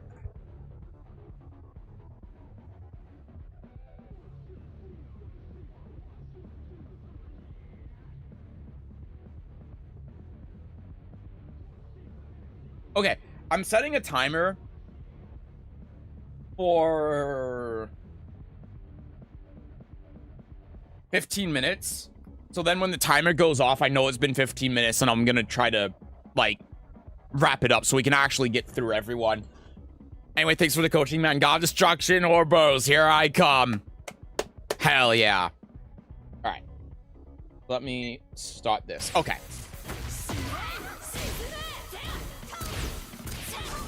The 4-4-2, okay, so we're layering the offense good. Now, okay, here's what I'm going to challenge you on here. So we're layering the offense, right? This is something that we've been talking about all day. So we do this, we're +3, and we go for down forward 2, which is, of course, punishable. Now, I'm going on YouTube instead of Twitch if it matters. Nope, no problem at all. So when we look at, we're doing this because we value the launcher, right? That's the whole reason why we're doing this.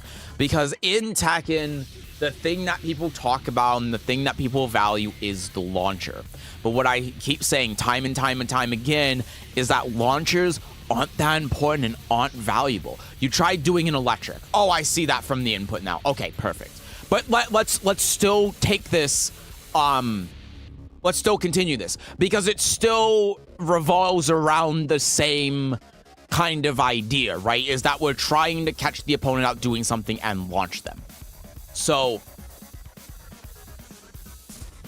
in this case, when we have the +3, why not do the down forward 1 to try checking them? Because look, if we do that, now we have so much control of neutral, because if they do something afterwards, we can sidestep them and then launch them for it. On top of that, if they're defensive, which isn't really going to work here, but if they are defensive, then we can go in the Sentai and then we can do the 3 afterwards. We could even do this to threaten with it, and then if they do something like that, then again, we can launch them. So you see how this is just giving us access to so many options, whereas if we do electric here, it's not doing as much, right? Especially because of the pushback. And that's one of the things that balances out electrics in this game is the pushback, but that also causes you to kind of lose that ability to be able to carry the momentum. Sure, in this position, we can do, if I could actually do it here, forward 2, but to turn this on its head, if they start sidestepping now, and that's likely for them to do, to try getting away from the wall, then they're going to launch you. So in effect, even though you plus out and block, neutral has kind of been reset there. Whereas if you do the down forward 1, it's not, because you're, again, able to layer your offense, right? And that's just one example. Obviously, there are things you can do. You don't even have to do necessarily this frame trap. You could even do something like this, if they're being defensive, just as an example, right? You could even do a hell sweep if you think they're gonna do a low.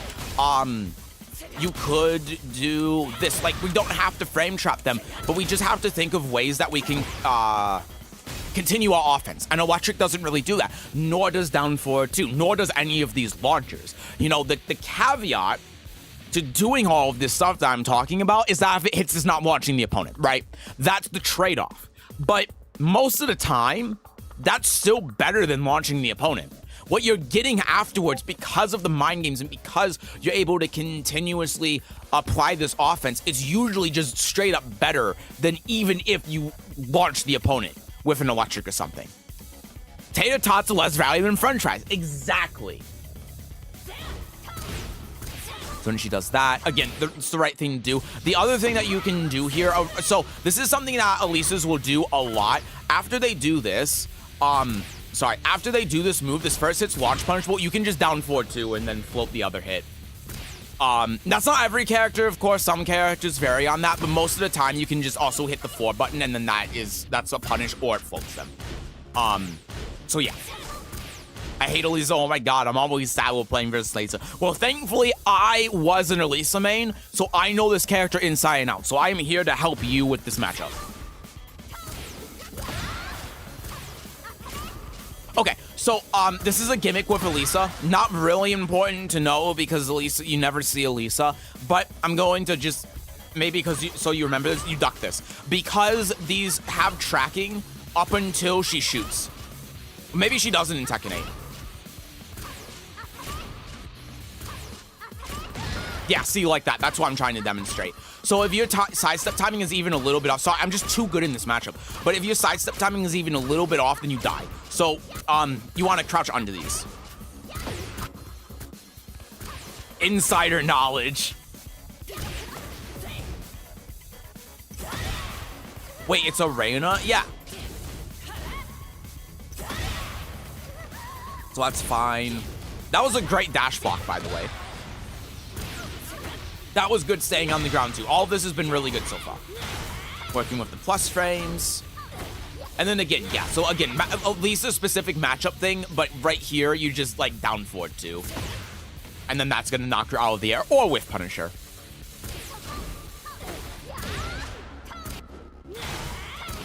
So the other thing that you do against this as well, this is a very gimmicky string that you see a lot of Elisa players use at low ranks. You sidestep the second hit. Hold on, I gotta go back a little bit.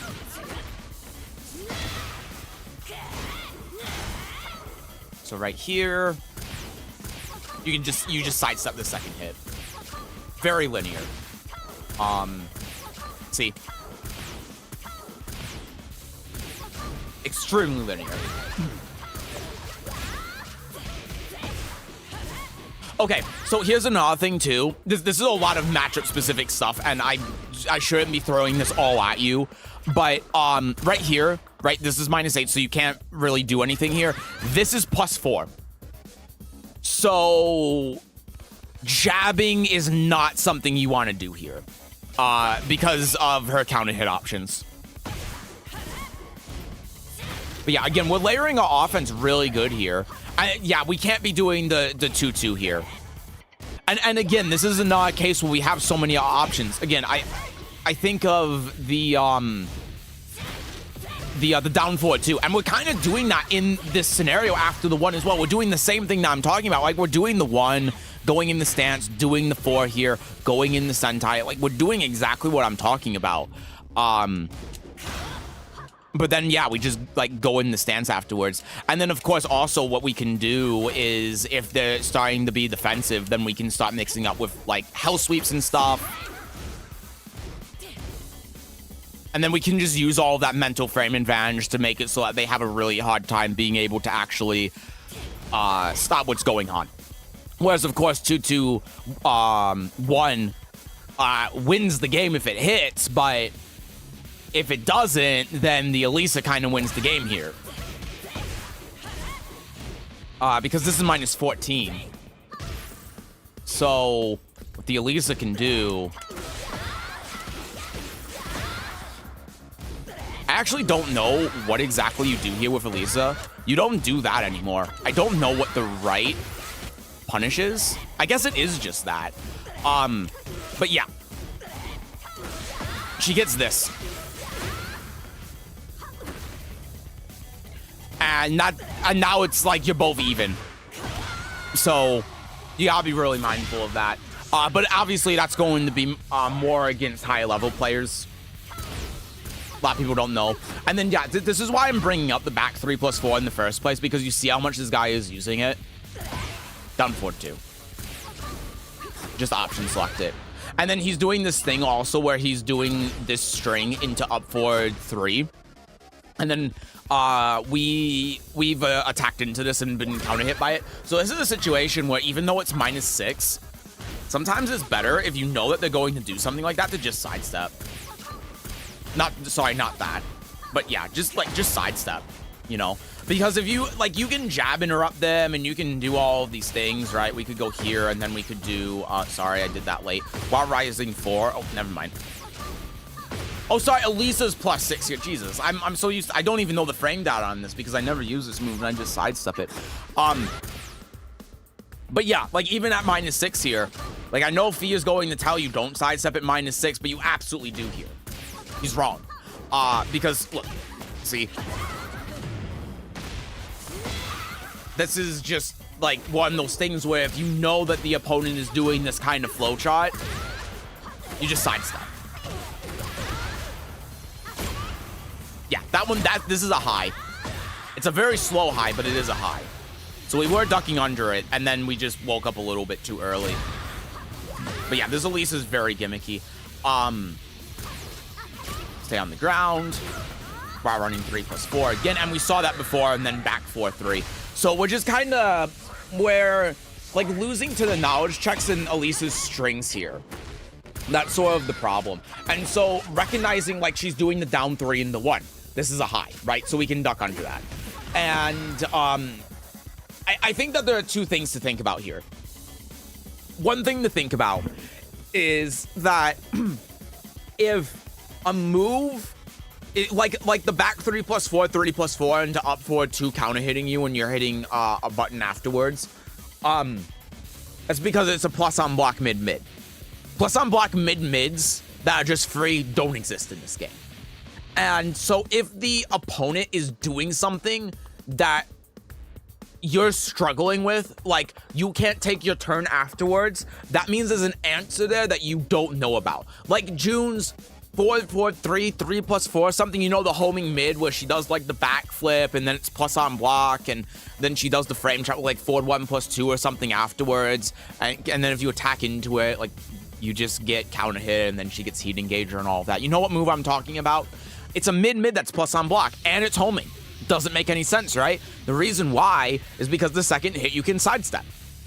It's the same with the back 3+4 as well. And then when we go into this situation with the down 3, this sequence here, this high you can duck. So this is leaving her at +4, and then she's doing this follow-up, and the reason she's doing this follow-up is because this isn't a frame trap. She's just doing something kind of dumb here. But it's because that second is a high, and she's always doing that high. So we can recognize that the Elisa's flow charting this here, and this is to the second point. We need to recognize when the opponent is flow charting, when they're doing these sequences, so that we can attempt to beat them, right? And in this case with Elisa, it's doing this. And I forgot that Reina's punish doesn't work that way. But yeah, this is like what we have to recognize. And that also comes with another point too, where she's doing down 3 into 1 in the forward 4. So even if we just block here and we don't know that, we're still winning, because that's punishable. 3-hit string that ends in a mid. So yeah. And then again, she's flow charting into the rockets. Now we did a really good job of sidestepping in Punisher there. That was fantastic. That house sweep was so dumb. And I don't mean that it was dumb for you to do it. It was a good thing to do. I was just talking about it's dumb that it whiffed. That's what I mean. I'm sorry. I phrased that very wrong and I didn't realize it when I said it. I'm sick of watching this Elisa jumping like crazy. Yeah. Yeah, and that's what I'm talking about with the sidestepping. That's why you want to duck under it.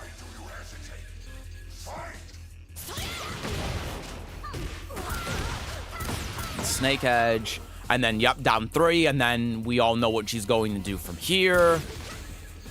Oh no, it hit. Okay, well we know what she's gonna do from here. Yup.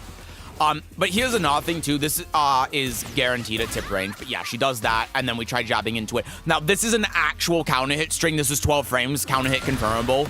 So yeah, that's a bit of a gimmick. And then she hits us with that. So yeah, and then you can see that even though this Elisa's playing on special style, even though the second hit, she's still just doing this. So she is a player that can't even she's not even differentiating between if these moves hit you or if you block them. And so this is a tricky thing when it comes to not just this Elisa, but opponents that are just continuously hitting buttons over and over and over again. And obviously, even though I'm pointing out that the counterplay to this is very simple, this person got to Raijin by doing this. And that just goes to show that even though it's very simple to counter, not a lot of people actually know the counter to this. And so, I think that this really comes down to, like, what do you do when an opponent is pressing a lot of buttons, right? Because I don't want to just take away from this, like, how do we defeat Elisa generically? You know, how do we defeat an Elisa player? What Elisa matchup knowledge is there? And, you know, there are a couple of things that maybe we can take away from. Obviously, the most important thing here, when she does back 3+4, down forward 2 option select. But also, besides that, just thinking about all of the times where she was throwing out all of this bullshit and we didn't have to respond to it, you know? So if we go back and let's just go to a random point in time so that I'm not remembering exactly what's going on. And I'm going to take control of Reina and just demonstrate.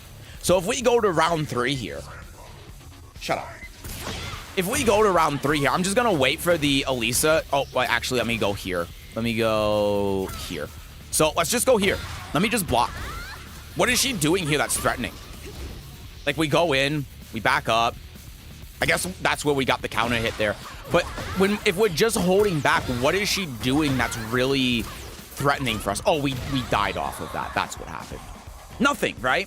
If the Elisa is just throwing out all of this bullshit, the reason why this bullshit works on players is because they are hitting buttons, right? They are trying to do something. They are trying to take their turn, and she's using all of these weird-ass frame traps like here to be able to kill the opponent. That is a hello? Oh my god, sorry. Yeah, that's guaranteed a tip range. But here, boop, boop, boop, minus 11, and then we just go here, and then we do that. Skip to another point in time. Wait for this Oki situation. Go here, just wait it out. What is she going to do? Oh my god, I signed this input. What is she going to do? Do that, just do this. Even if we block it, she's going to do this, she's going to do this, blah, blah, blah, blah, blah. She's minus 13 this, so then we can punish her, right? So that's how we deal with this sort of unrelenting, non-stop offense, is that we just have to wait it out. You know, like an opponent like this, if we're back here, is just gonna whiff. And when they whiff like this, we can just do this. You know, if they're going to whiff something stupid like back 3+4, then we can just sidestep them and kill them. If we're waiting out here and they do like a down 3 while we're sidestepping like this, we're going to sidestep the down 3 and kill them. If they do while running 2, we're going to sidestep that. If they do while running 3-4, we're going to sidestep that. And so this is just to demonstrate that when we come across a player like this, just holding back, especially if we don't know what they're doing, is the key to winning this, even if we don't know the matchup. That's the key. So let's just go like, oh no, you did stay on the ground here. But this is kind of what I mean, because she does this dumb shit. You get the wake up kick, you do War God kick, you get the Oki plus frames, and now we just sit back here and wait. Like, she's doing all of this random bullshit. We just sit back here and wait. And then when she does this, we just wait. Minus 13. Boom. Or I guess it's better for me to actually do the proper punish. But yeah, minus 13. God damn it. Stop! Like that. You can't do that anymore in season 2. Either way. So that's, so 2 things here, obviously, right? First thing is just like some anti-Elisa stuff, what to do against this character, how to stop the bullshit that she's doing, because she has all of these weird frame traps and things up, plus unblock and blah, blah, blah, blah, blah.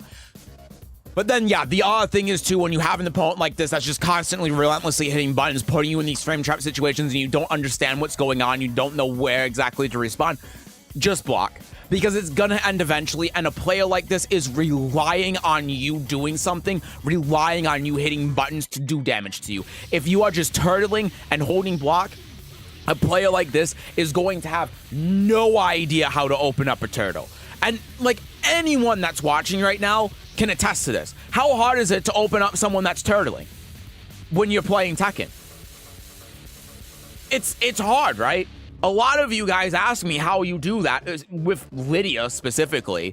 So now imagine that you're this Elisa player that's just throwing out all of these random bullshit moves, got to Raijin by hitting a bunch of buttons and defeating opponents who by just getting these counter hits in these frame trap situations. How do you beat someone that's just holding back? They don't know. 99% of the time, they don't know. That's why I love the option block after a match. That's not what I meant, and you know it. Also, hi, Kakarot. So, yeah.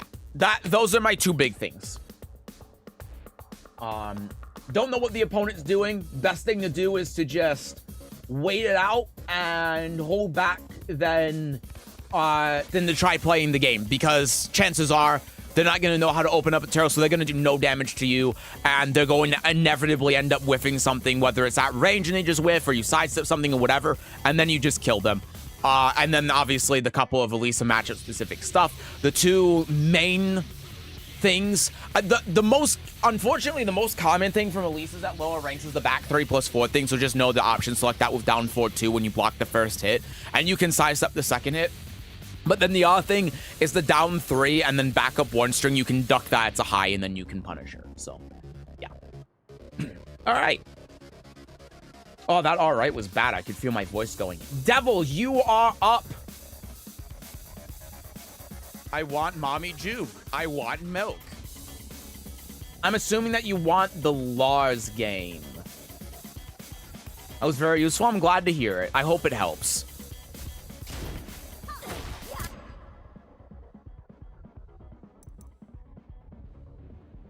Thank you. You're welcome. It was 28? Okay, perfect. Or I just came back to say that before coaching me last time. I was hard stuck Tekken King and then I went to Tekken God. I expect to hit God Destruction any day. No, if I don't, I will want my money, which I didn't pay you back. Yeah, there are no refunds here because this is free. All right, number 28 versus Lars. Perfect. Let's do it. All right, I think this 15-minute timer actually worked out really well to stop me from dwelling too much. So, 1 second. Okay. 28 was why I had written down. Hell yeah. All right. All right, I said 16, whatever. Okay. So, mainly what we're looking at, Lidia, is how to beat Lars. If I remember right, the main thing that we want to look at is how to beat Lars' bullshit, right? Okay, yeah. So this is the first like thing here is that when he does this and then goes into stance, down forward 2 checks him. So he's not actually plus here. Down forward 2 is a good move to be able to check him. Now the thing is, that's really funny, I say in quotes about this, is that Orbital crushes mids. At least Lidia's mids. So what you really want to do here, actually, as annoying as it is forward 2, although it's high execution, but that's kind of your best bet. Down forward 1 is also a good check. Down forward 3, just anything that's fast, because you can see he's -6 here. He's -6. And because of that, like, any mid check is going to counter hit him if he hits a button. Oh snap! Coaching from Sesujin. Hi, Watermelon. So just saw Fox Godbreak cancel into homing mid. I'm so excited to play more Shadowverse. Oh, sorry, let me go back here.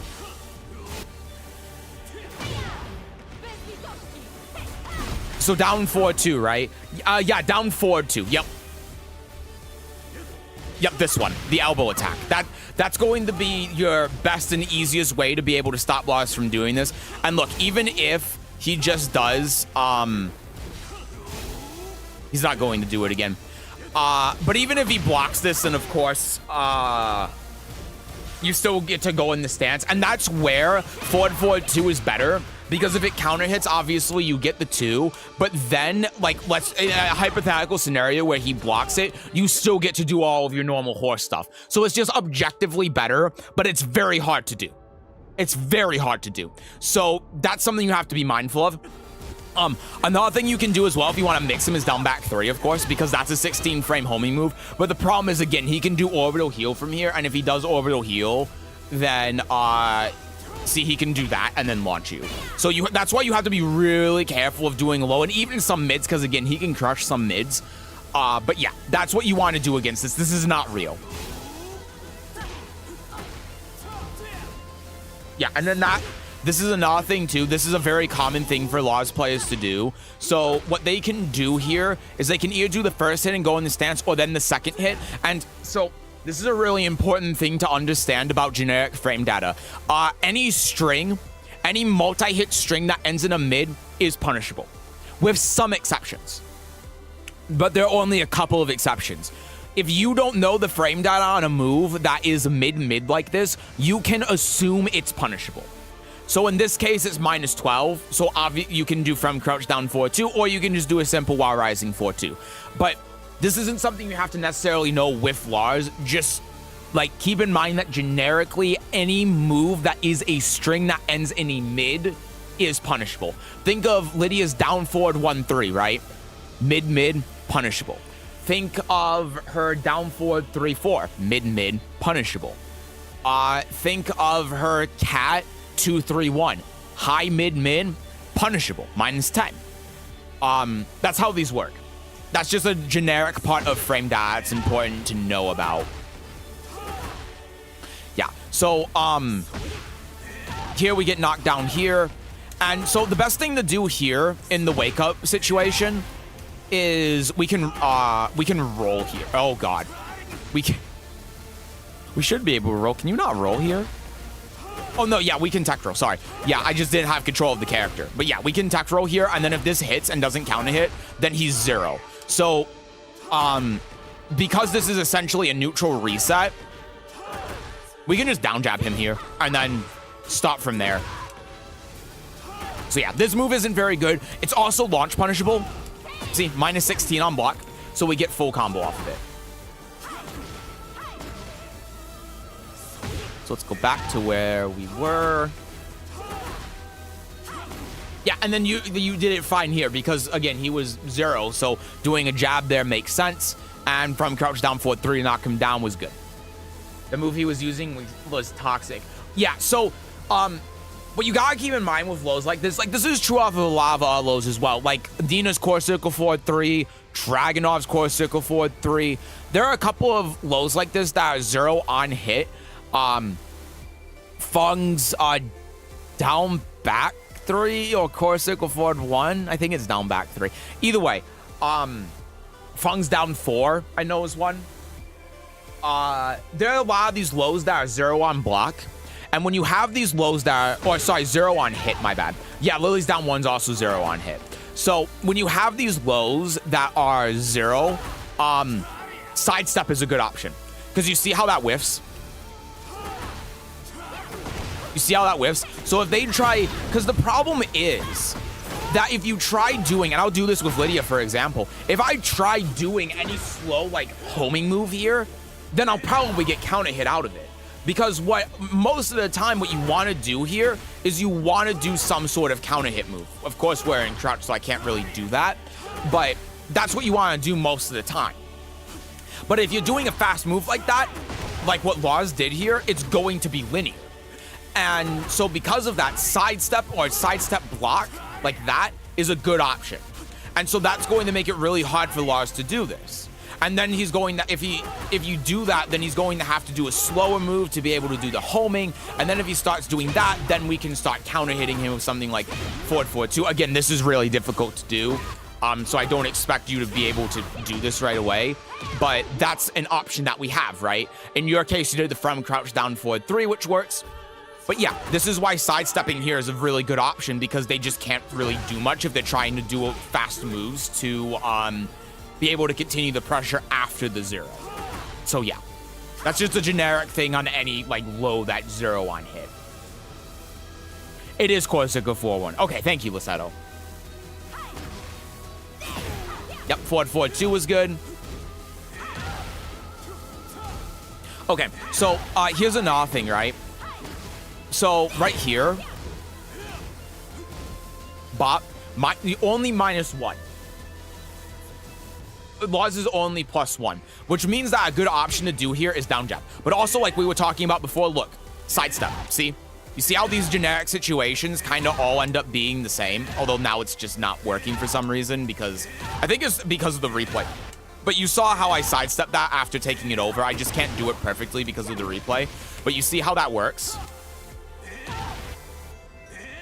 See, there you go. This is why, like, especially if you have a Laws that's doing a lot of slow stuff like this, sidestep's a really good option in these situations. Because it shuts down so many of the things that the opponent can do while keeping yourself fairly safe.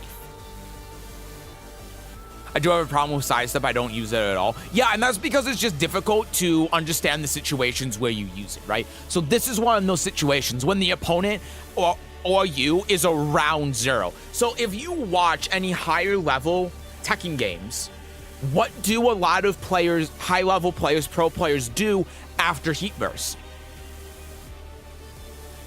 The answer is that they sidestep, right? And it's for this exact same reason. It's because sidestep is safe, it covers a ton of options, and you get a big reward if you sidestep it. Now, in this case, obviously, this is law-specific stuff, so it's a little bit harder to see, and it's going to take more time for you to be able to recognize this stuff, but it's the same concept.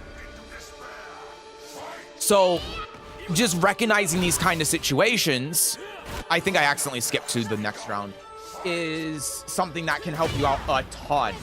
And I'm looking at my alarm didn't get set. Hold on one.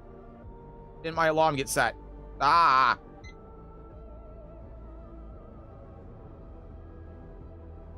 Okay, that should be fine now. There we go. Okay. Yeah, it's because of the situation I don't use it. Yeah. And again, it's hard to recognize these situations, but this is one of those things where you can kind of see the situation here, you know, like right here. And another thing to use sidestep for as well, look at positioning, right? This is something I talk about all the time, but look at Lars's position to the wall. So here's a question I'm going to ask you. And this is a question that people, you get asked in chess as well. If you could put the Lars anywhere on the screen right now, where would you put them?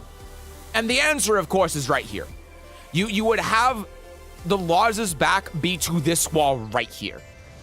And so you can do that by sidestepping, right?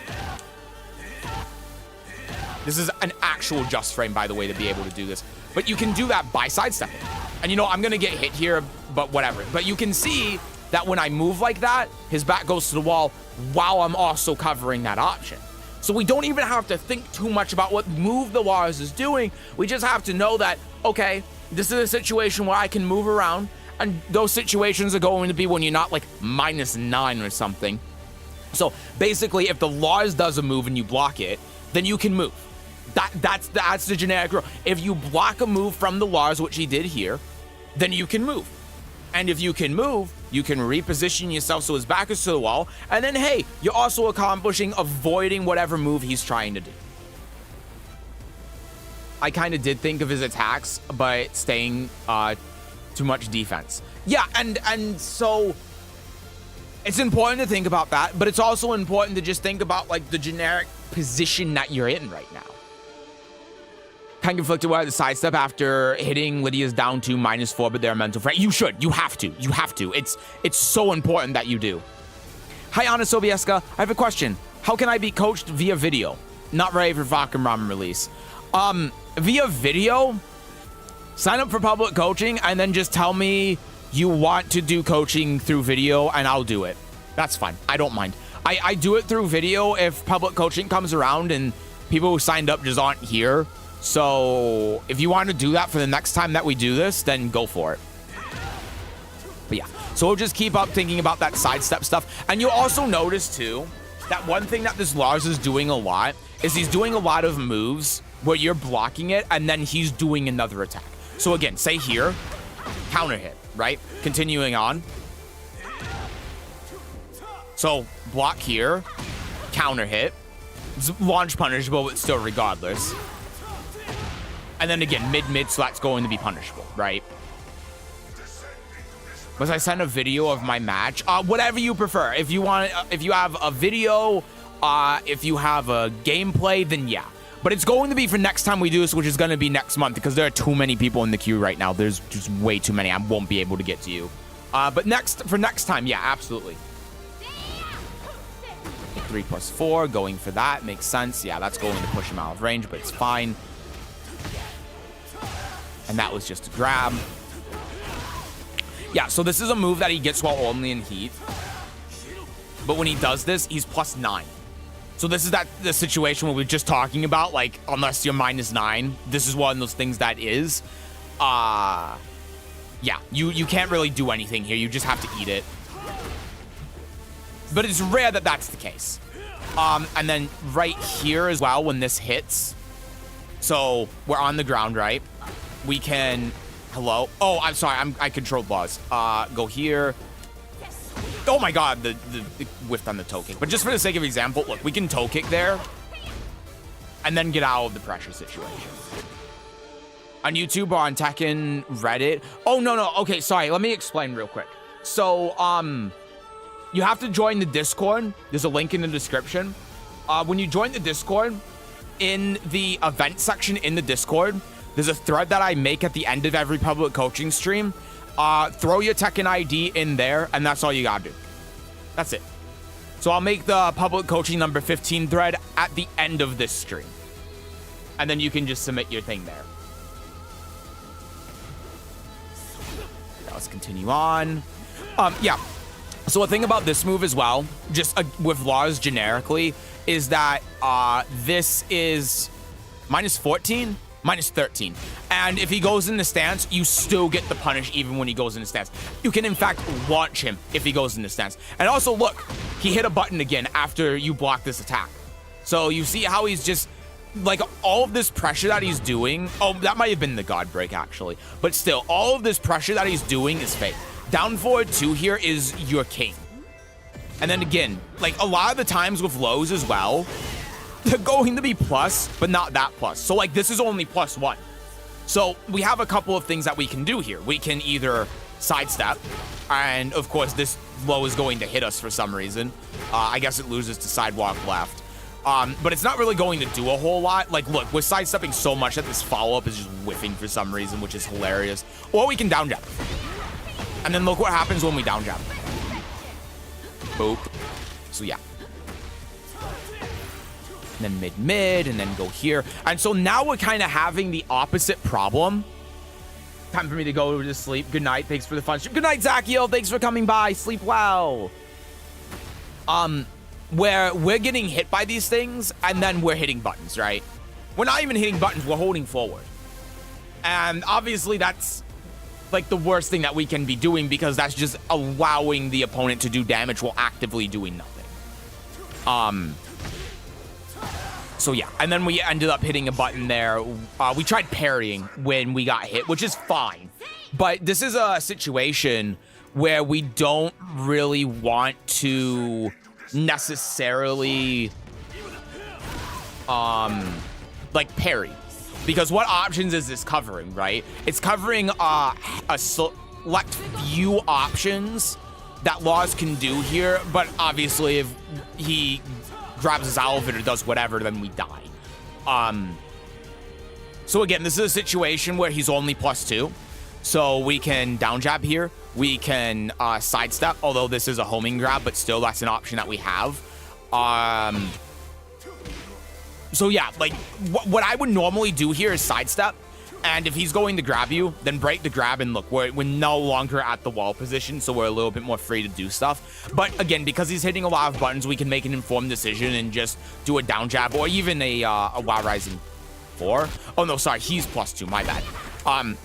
But yeah, we can down jab here. Although normally I wouldn't recommend this if you get hit, but because he's been doing this so much, it's important to note that he's only +2 here.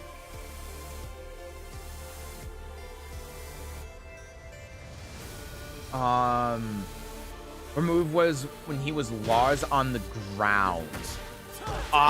If you mean the move that I did on the ground to beat Lars, the toe kick, it's down 3 while on the ground. Yeah, sometimes it's better to just sidestep block, exactly.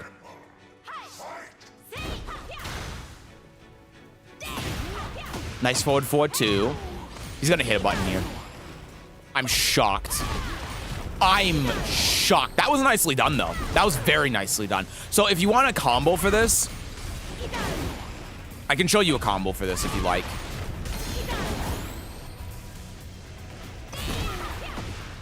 I think actually the best thing to do, because we have 3 stacks, is probably just going to be this, because we're doing the screw immediately. But if we wall splat here,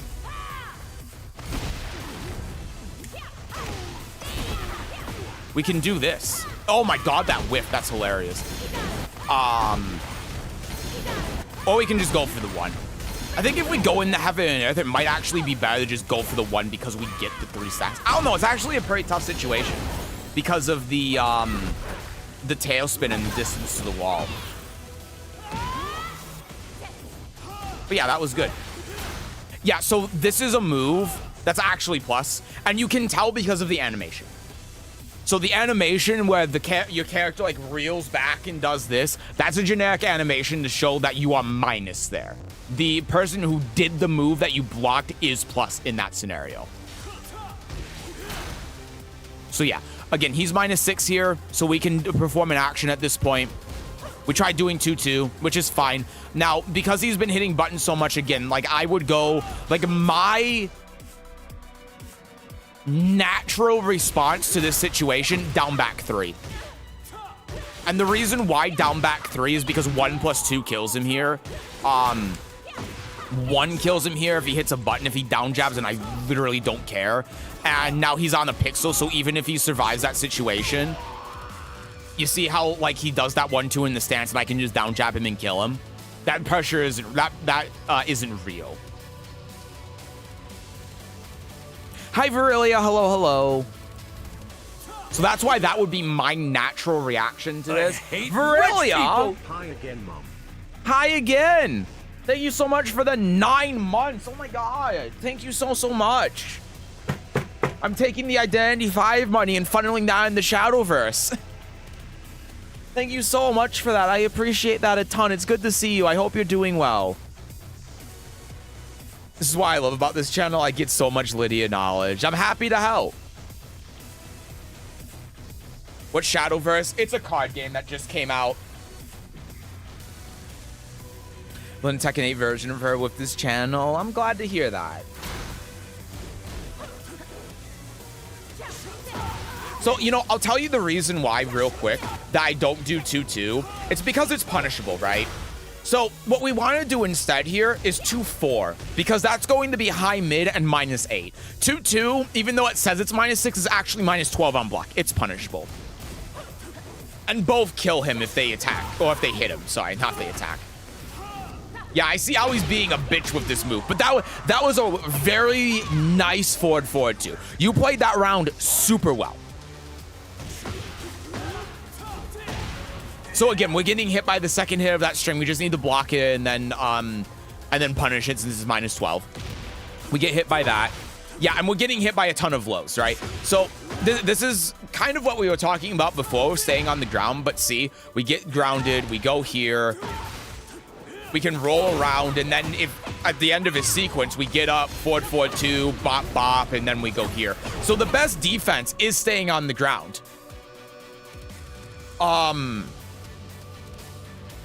That round was shit, not gonna lie. Well, it's important to talk about this because we're seeing the lows and stuff come out, and this is why I've been saying all day is that you have more defensive options on the ground than when you're standing, right? So, oh, you meant the previous round. I gotcha.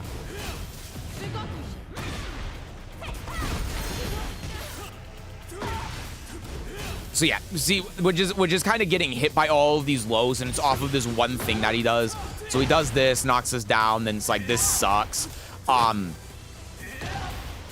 But yeah, so if we just stay on the ground here, look at that distance that we get knocked back if we don't wake up here. So if he does this, boom, and then, well, I guess I have to hop kick there because he goes into a crouching state. But yeah, then we can punish him. Oh, I guess there's no wall here anymore, but still, you get the point. Let's play some matches. I should know I play lost. Oh my God.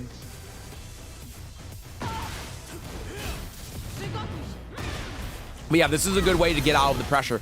And again, the thing now a lot of people do in this scenario here after this hits is they sidestep, right? Because now if the laws are just staying here and not doing anything, we can, I don't know why I did that, but we can still enforce our pressure. So yeah, now the laws somehow knows that this is interruptible of a 12-frame move. That's a miracle of God. There's not much that I can say about that.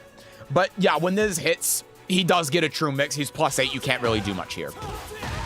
Yeah, and then off of that low as well, this Laws really is a bitch. He's not even a good player. He can't even teabag right. But yeah, so this is a case too where, like, if we go to this last round, that last sequence there, he's so mean. Oh my God, stop. Yeah, he's doing this as a frame trap, right? +4 into -13. So that's how we get out of this situation. That's how we start winning the game. Alternatively, another thing that we could potentially do here, sorry, I held down back. Another thing that we could potentially do here is do this, go in the stance, bop, bop, and then again, that gets us back in the game, right? So the couple of things to focus on when it comes to Lars and just in general, is that we're attacking into a lot of strings, right? And so one important thing to recognize is, like I said before, if you have a string and that string ends in a mid, it's going to universally be punishable. Not just with Lars, but with any character, with a couple of exceptions, so there's an asterisk, but generally speaking, they're all going to be punishable. So even if you do a 10 frame staying punish, an 11 frame while rising punish, make sure you're punishing those and make sure you're waiting for those. Besides that, a lot of the pressure that Lars is doing here is fake. Now, differentiating between moves that are strings and aren't strings obviously is going to take time because you're new. It's not going, you're not going to be able to tell like what is a string, what isn't a string, and there's no hard and fast rule for it. You just have to know.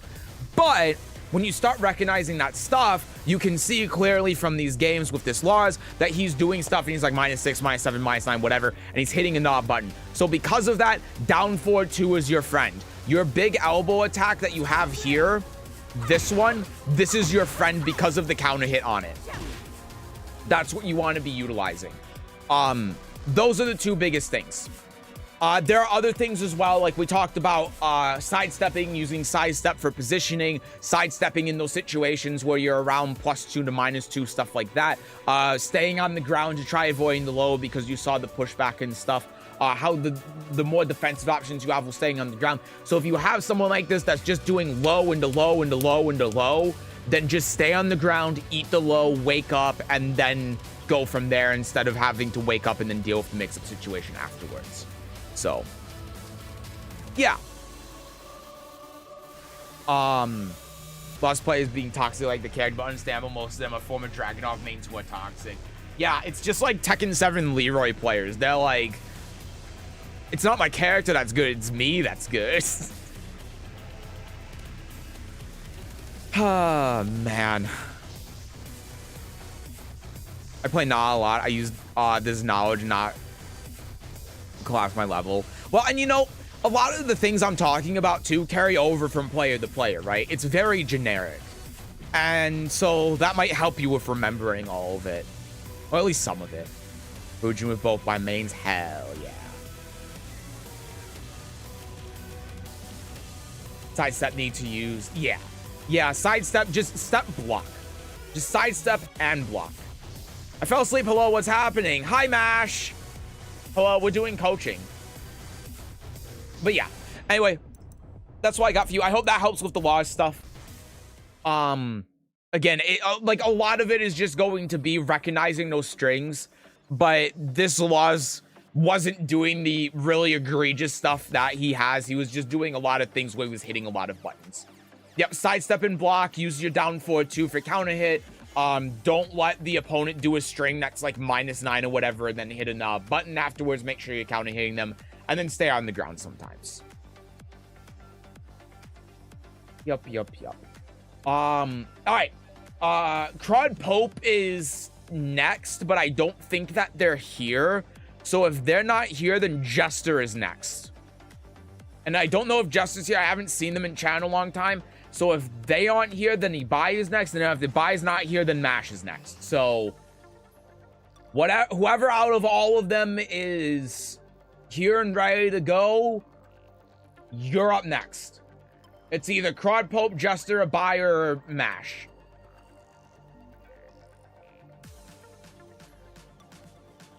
Thank you, Sensei. Let's hope it works in the future. Yeah, of course. No problem. I am here. I am EP, though. And Jester's here, too. Okay, perfect. So, you gotta remind me who's who. I know Jester is Jester. Aterio, what was your name in Discord again? Because I don't have that information. I love how's the coaching been? I'm in prison and I need to be let out. Bye. Okay. So, okay, Crowd Pope isn't here. Colonizing Japan still isn't here, so I'm assuming that they're just going to be on Sunday or whenever. So, oh, Jesus. I'm messing everything up. Take a break again if you need it, my dude. Or am I Jester? For legal purposes, I am indeed our Jester. Okay, well, For legal purposes, then you will not be shot. Or account didn't change the name and a buy is taken by a famous streamer. Ah, man, that sucks. I have mine taken all the time in like everything now, so that's annoying. I feel you. I can't get my damn name on Twitter, so I know how annoying that is. Okay, so Abai, you're sleepy. Juster, you are here and you have been waiting patiently.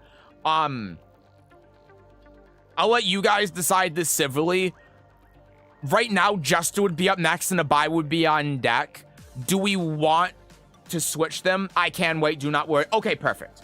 That makes things a hell of a lot easier then. All right, Juster, do you have any game that you asked for? I'm checking what Lissetto sent me again. I haven't looked it down in a while and I kind of forgot. There's only one in here for Tilt. Okay.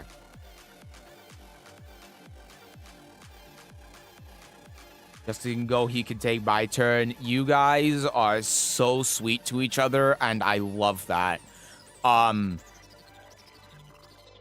But as long as Abai is okay with it and he can wait, that way he can go to bed fast. Yeah, Abai, is it like, if it's like past your bedtime, then we'll have you go. It's no worries. Either way, one of you's gonna be going and one of you's gonna be on deck, so. Yeah. Thank you for doing that too, Jester. That's super kind of you.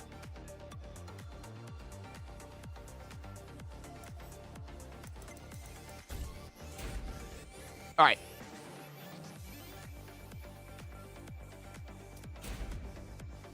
Do we have any specific game? Do we have anything we want to do? You can pick any match outside the Reina. The Victor was also pretty boring too. Okay, sounds good. In that case, let's do the Leo. Oh man. Fuck, I'm looking at this Yoshi game. Should we do this? I think we should do this Yoshi. You lost 5 games against this Yoshi. This might be a really good one for like matchups and stuff. All right, sure, let's do it. It's also 1-3, so that way we can do this a bit quickly, and then hopefully a bit quickly, and then you can get to bed. Hold on, bang my alarm. Sorry, this noise is so annoying. Okay. Oh my God, it's King Yoshi. No. Oh, for fuck's sake, I fucked up.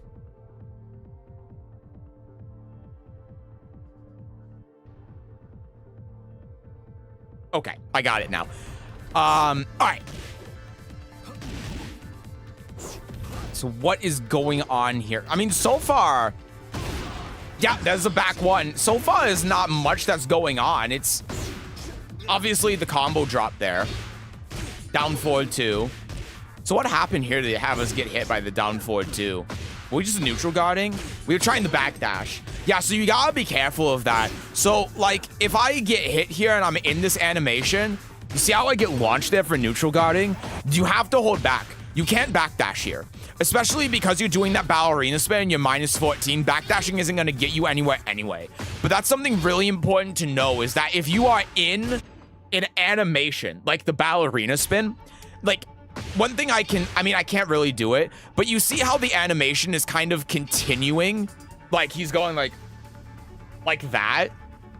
Holding back actually allows you to block during that animation. But if you're neutral guarding, then you're still in that animation, if that makes sense. It's the same after heat engager. Like, after a heat engager, you know how your character goes down like this and holds their head and does this whole thing? That's an animation that you don't block a neutral guard, and holding back cancels that animation. I know it's a little bit weird, but this is why you can't actually backdash during these situations, and you have to hold back. So yeah. King Yoshi versus Eddie Fox. The neutral guard change from Tekken 7 is so dumb. I agree. I hate it. Overcommit to respecting Flash too. I do that a lot as well. Nice. That was good to be able to beat out the spin. Nice. I mean, there's really nothing to talk about here besides that one neutral guard thing. And then I like Heat Smash here too, to be able to, because he has so low health. Look, one mix-up's going to kill him. That round was beautiful, man. That was perfect. I can't criticize that. You played like a god of destruction there. Okay, second hit, counter hit. Forward 1+2 into the down forward 2. Yeah, so I see what you mean now when it comes to respecting Flash. Because, like, one thing that we're doing a lot is we're doing a lot of highs, right? So we're doing sometimes we're trying to fish for back one. But in this kind of situation, like, look how we're just kind of, like, not doing much, waiting for the Yoshi to do his Yoshi things. And we're respecting the Yoshi way too much for this shit. So we can be running in after he does something like that and then just, like, either getting heat engage or even if he blocks this, going here and then doing something like this, and then applying the pressure that way. And that's something we need to be doing. But obviously, if we're standing out here and not really doing anything, it's because we're respecting the Yoshi a bit too much. But then that means that Yoshi is able to throw these things out for free. So I want you to imagine then, if we get into a position where, like, he whiffs this down forward too, and we're like, sick, let's go in, and then let's try doing something. Oh, we get counter hit launched. And so we're just letting Yoshi kind of do this without any real consequence. And then, yeah, he knows that you're respecting the Flash after this, so he's just doing down back 3. And then we're getting hit for that. And then, yeah. So and then this is another thing too. We dash block. We block the down forward 2, which is great. And then we just try jabbing. And this is another case where we need to be, like, aware of, like, how the Yoshi's playing, start doing some, I don't know, like, what the best, oh, well, I could just do core circle forward 1, yeah. I obviously don't play this character, but, like, these are the kind of ways that we can pressure the Yoshi, and this is fairly safe to Flash as well. But, like, if we're doing these jabs and stuff, that's just gonna lose the Flash. So, yeah, we're doing all of these, like, jab things. But I think something to keep in mind with Yoshi, too, so we're trying to do the jabs, I imagine, and I think this is what you're saying, yup, in response to avoid the Flash. But the thing is, that's where we use Flash. That's exactly where we want to put it when we're playing Yoshi. That's sort of the idea. If I switch to Yoshi here... Oops, sorry. Hold on. And we go to the Oki situation. See? Flash works there off the back one for counter hit. So we're, like, respecting Flash in the ways where we know Flash works, but Yoshi players good Yoshi players aren't going to place the Flash where you're thinking they're going to place the Flash. And the way that we're trying to play around Flash actually loses to Flash. As weird as it sounds. And there are a lot of mids too that just don't lose to Flash. Because remember that Flash isn't a parry. Flash is an attack that exists within Yoshimitsu's hurtbox. So if we're doing moves like that where we're really close to him, then Flash is an option that's going to, that's open to Yoshi. But if we're doing moves from a little bit far range, if we're doing like core circle forward 1, that's less likely to actually get hit by Flash. And the reason why is because Flash is only going to hit in those situations. Like if we do core circle forward 1, like out here, if he times it perfectly. And the reason is because unlike what we were talking about before, my hurtbox isn't like right in front of Yoshimitsu's hurtbox. We're not right on top of each other. That's where Flash is going to be more likely to hit, and that's where Yoshi players are going to be more likely to do Flash. Not out at these ranges, like out here and stuff. This isn't where you're going to do Flash, because if I'm here and I do like down forward 1, sorry, if I do, let's do core circle forward 1, the Flash is just not going to work there, straight up. It's not going to work. Because of how the hitbox on it works. So anyway, let's stop talking about Flash and just move on and talk more about the game here. But yeah, that's all just kind of going off about like why we're doing the highs and why we're not like interacting with the Yoshi when he whiffs this stuff and all of that. Just to give more of an idea on how Flash kind of works in these scenarios. And then yeah, there's that. Boop. And yeah, so and this is like a part of respecting Flash too much. We're being way too patient. And so we do that, it whiffs, -3. And of course, at -3, we can still sidestep. Now, Sword Sweep is still going to work here. We don't have a ton of options that we can do as Steve, obviously, but just standing here isn't going to be doing much by itself. And Yoshi's homing moves suck. So at +3, there's not a ton that he can do, and if he goes into Dragonfly, does Dragonfly forward 1+2 after the 3 slide 4, which is this move, the homing high, step block beats it. So yeah, and that was good, beating the Flash, but this is a good opportunity to be able to show, look, down forward 1, that loses to it. But you see if I do core circle forward 1 here, you see it's not actually the move that you're getting flashed by, it's that it's like your shoulder. You see how that hit effect is like on your shoulder if I do core circle forward 1 here?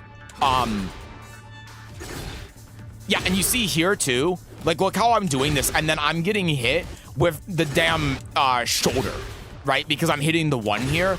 I'm not actually like getting the move to come out. So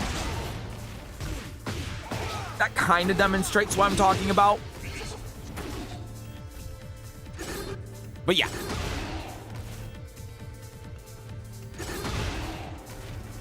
Actually, it's on me. Steve can do the right weave from that situation. Yeah, that's something I don't know about. But all right, you already know that then. So that's perfect.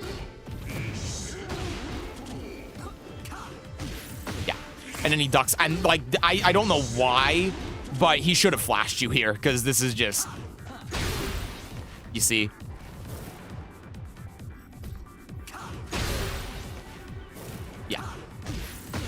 Anyway. So yeah, now he's being afraid of your heat. And you notice here as well, whenever he does stuff like this, crouch. Because he knows that you're doing highs. And you try jab checking him again. And so he crouches, tries punishing it. He doesn't get the punish. That was a good punish there. And again, we're respecting the Flash. So one thing that you can do to bait out Flash here, is that you can ducking in and then block Flash. So if you do 1-2-2 punish, duck in, and then immediately cancel it, you actually block Flash here. And then you can punish him. So, like, Yoshi can react to the ducking in after this and flash you for it. But if you just block here, then he dies. So, we are playing around Flash. But I guess what I'm trying to get at is that there are smarter ways to play around Flash to actually bait it out. And that Yoshi can't really deal with. So he tries spinning out. We're trying to do a long-range move to poke him out. He does 3 slide 4 here. Boop, boop. Get the heat. Move around. Yep, makes perfect sense. Unfortunate hop kick. Yoshi players, am I right? Dab Sonic Fang right out of the gate.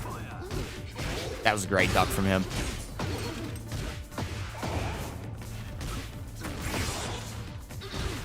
Boop, boop, boop. 57-euro combo. Yeah, again, that was just unfortunate. Like, this round is just going in a direction that's a bit unlucky, right? That round we can't really get too much into. That was just Tekken 8. I'm back and I was what the fuck for 3 seconds. I was like, since when does King have a sword? Oh my god. So we get the heat engager here. We're just trying to keep the wall pressure. And again, we're using a lot of highs, right? So this would be a perfect scenario where we run up on Yoshi. So we do this. Oh, sorry. That happened, but we run up on him and then we do core circle forward 1 or something. Or again, like I was saying before, while running 2. Because, like, if he's going to flash us, again, I can tell you as a Yoshi player, this is not the time to flash. This is where you flash. And You see how if we do all of this, like, I want you to think about this from the perspective of the Yoshi player. If you're playing Yoshi and you have, and this might be hard, maybe this is just me because I play Yoshi, but where in a sequence like that, and I don't even have half a clue on how to play stuff, but where in that sequence can you actually use Flash? And the answer is you can't. Just simply put, you can't. There is, if you're using that sequence or a sequence similar to that, you don't have the opportunity to do it there. And you as the Steve player are still able to keep up your wall pressure. And you are creating a bunch of opportunities, like again with the 1-1-2 into ducking, to try baiting it out, and then if you bait it out, you wall splat him and then he dies. And on top of all of that, you're also threatening with your Heat Smash, of course, your Heat Dash off of Wild Ring 2, Core Circle Forward 1. You can get Oki off, or not Oki, but you can get Mix Up off of ducking in 2 if he starts being defensive. And you have so many options that you can do here that play around Flash. And so ultimately what this comes down to is that we're just not being productive with the advantage that we have. Like, look at this. Look at this. This is what you cannot put the Yoshi Mitsu player in a worse position. You can't. You cannot do it. This is the absolute worst position the opponent can be in, and we're just not doing anything with it. And you have to. You can only bait out Flash if you're giving Yoshi a reason to Flash.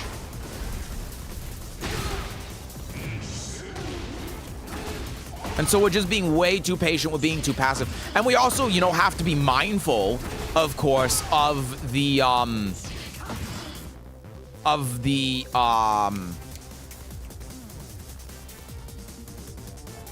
nope, I completely forgot what I was about to say. I'm so tired, man. Oh, God.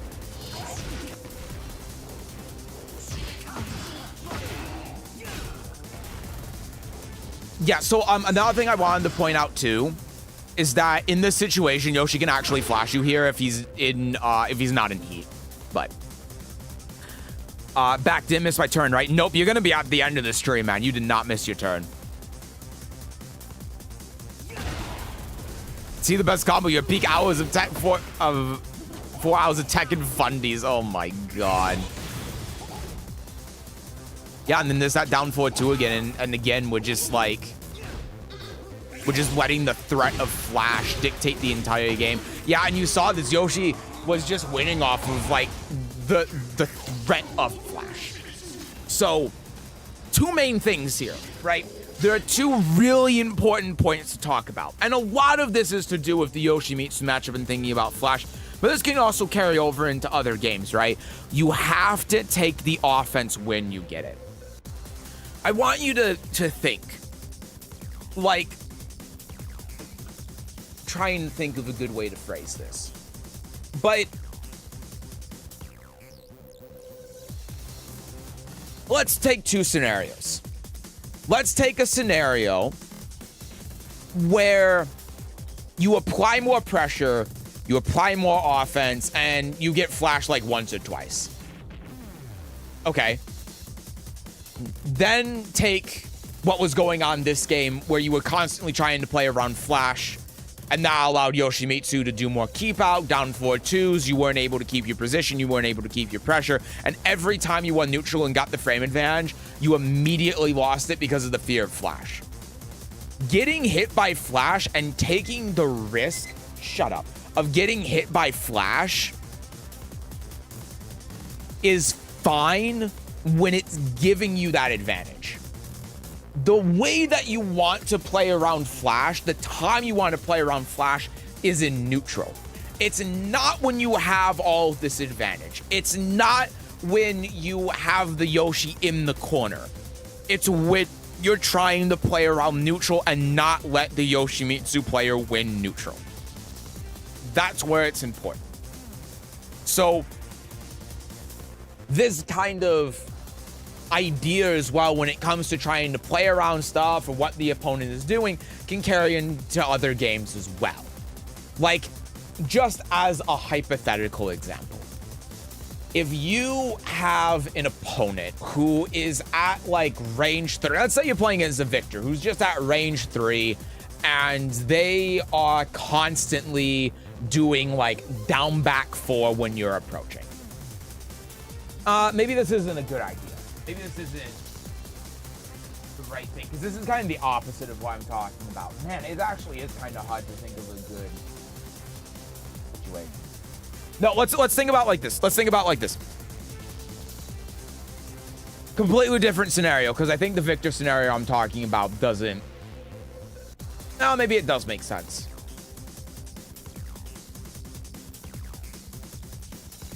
Hold on, let me have a think, because I'm trying to think of a good.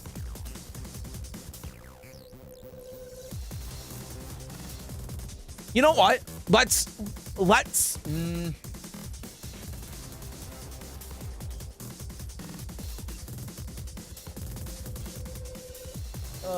I'm having a really hard time thinking of a good example that makes a lot of sense here. I can think of some, but I'm just trying to think of what makes the most sense. You know what? I guess let's say Victor. So let's say that Victor is at range 3 and he just constantly is doing while running 2. This is what I was trying to get. I think I'm just going to keep with this example. And he keeps going in the stance, right? So the thing is, if you jab into him, it shuts down most of the options that he has in stance, except for his power crush and his 1-2 hit string that wall splats. I think it's like 1-2 or something. So you can keep playing around that by not jabbing. But then if you're not jabbing, every single time he goes in the stance after while running 2 or while running 1+2, he's able to mix you. So every single time he goes into that stance, now he can do down 1+2, down 1, 2, all of these moves for free with no repercussions. Because the way that you counter him doing that, you're just not doing. And so that same kind of idea is what you were doing in this game. It's just a completely different scenario because you were playing your own Flash. And so that's something you have to think about, not just in this game, but whenever you're faced with this situation where it's like, I want to play around this thing. Maybe they showed it once or twice and you're like, I want to play around this. You can't let that stop you from doing anything. You can't let the idea of them doing something and you playing around something dictate the entire pace of the match. Because that's how you get this Yoshimitsu, where he was able to dictate how the entire game went by just staring into your soul with these beady little eyes.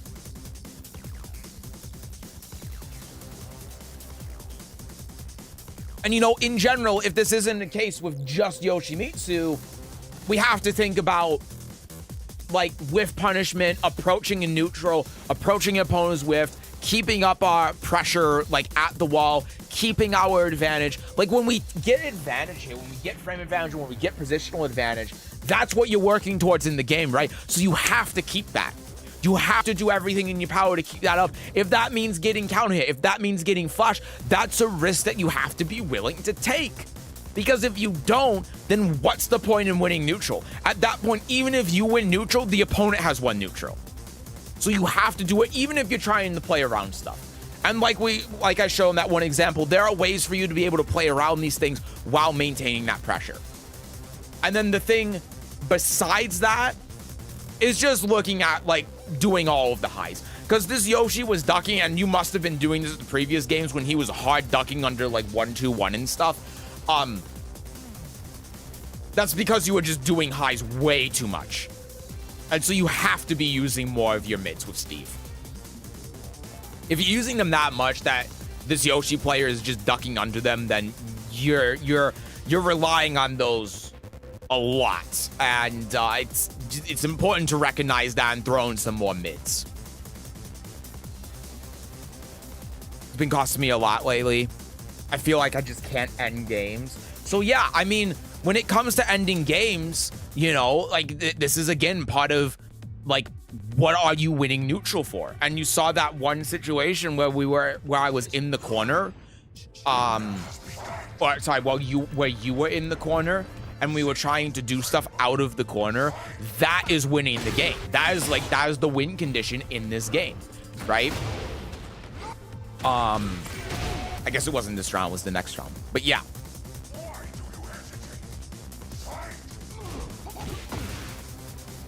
Also, hi Danny. Except any new people? No, I'm not, because there are already 22 people in the queue. I'm not going to be able to get through everyone today. I'm sorry. Yeah, so right here, right? This is your win condition. Oops, sorry. But this is your win condition, right? This is, even if he stands up. So let's do this. This is your win condition. This is what you're looking for. That's how you close out games. Is putting him in that position, getting frame advantage, and then just continuing your pressure off of that frame advantage. Previous game, he started to the last two to duck on me on neutral. Yeah, and so here's another thing too. Here's the last thing I'm going to say before I move on. If an opponent is ducking, use mids. So like, you go in the Lionheart stance, and you do 1+2, he ducks under and punishes you. If he's doing that, just use the mid. Why wouldn't you? The mid is only -4 on block, and you can still cancel out of flicker stance into ducking, into sway, into anything. You have power crush out of stance, so why wouldn't you? What is the unblockable doing, or the guard break doing over the one? And the answer is not much. The one is just going to do everything for you on hit and block, and the 1+2 is going to get you some damage on block. If they're stupid and they attack into it, then yeah, it'll launch them. But if they duck under it, then you die. Hi, Kyoke. First 1+2 I did in the whole set of 5, if I recall. Oh, man. Okay, so you don't need to hear it then, but it's just an important thing to talk about. And, you know, it's important outside of the stance in neutral as well. If an opponent is ducking, use mids. If you know, if an opponent has a tendency, or they've shown that they're willing to duck in a given situation, use a mid instead of a high. All right. That's going to do it. Get to bed now. Get some good sleep. And we will do Jester next. I'm very hungry, by the way, I'm realizing. Jesus Christ. I feel like I could have an entire meal. I'm starving. I don't know why either. Almost like I didn't eat, but I know I did.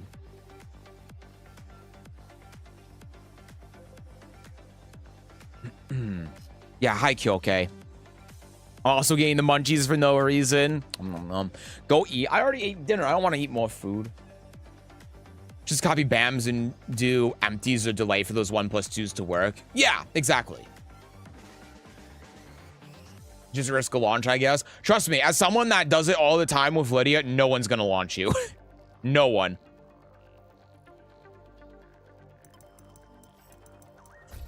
All right, Justin, do you have any... Okay, can we review the latest Kazuya game? I think it's the 11th replay. Absolutely. And then who's on deck right now? Mash is on deck. Oh, good. There's only 5 more left. So Mash is on deck, then Ice Cream if Ice Cream's still here, then Tilt, then Squiddy if Squiddy is still here. And Squiddy also said it's all right if it's tomorrow. So... try your moves stuff tomorrow, I think. Gave me confident. And I want you to keep in mind, too, it's not something that's going to happen overnight, because obviously there's a lot to take in. There's a lot to learn. But, I hope it helps regardless. Small steps. Oh, yeah, Ice Cream, you are still here. Yeah, so you're going to be after Mash. Mash is in Twitch chat. So you'll be 3rd. Unless Colonizing Japan or Crowd Pope come back in. But I haven't seen them since the start of the stream, so...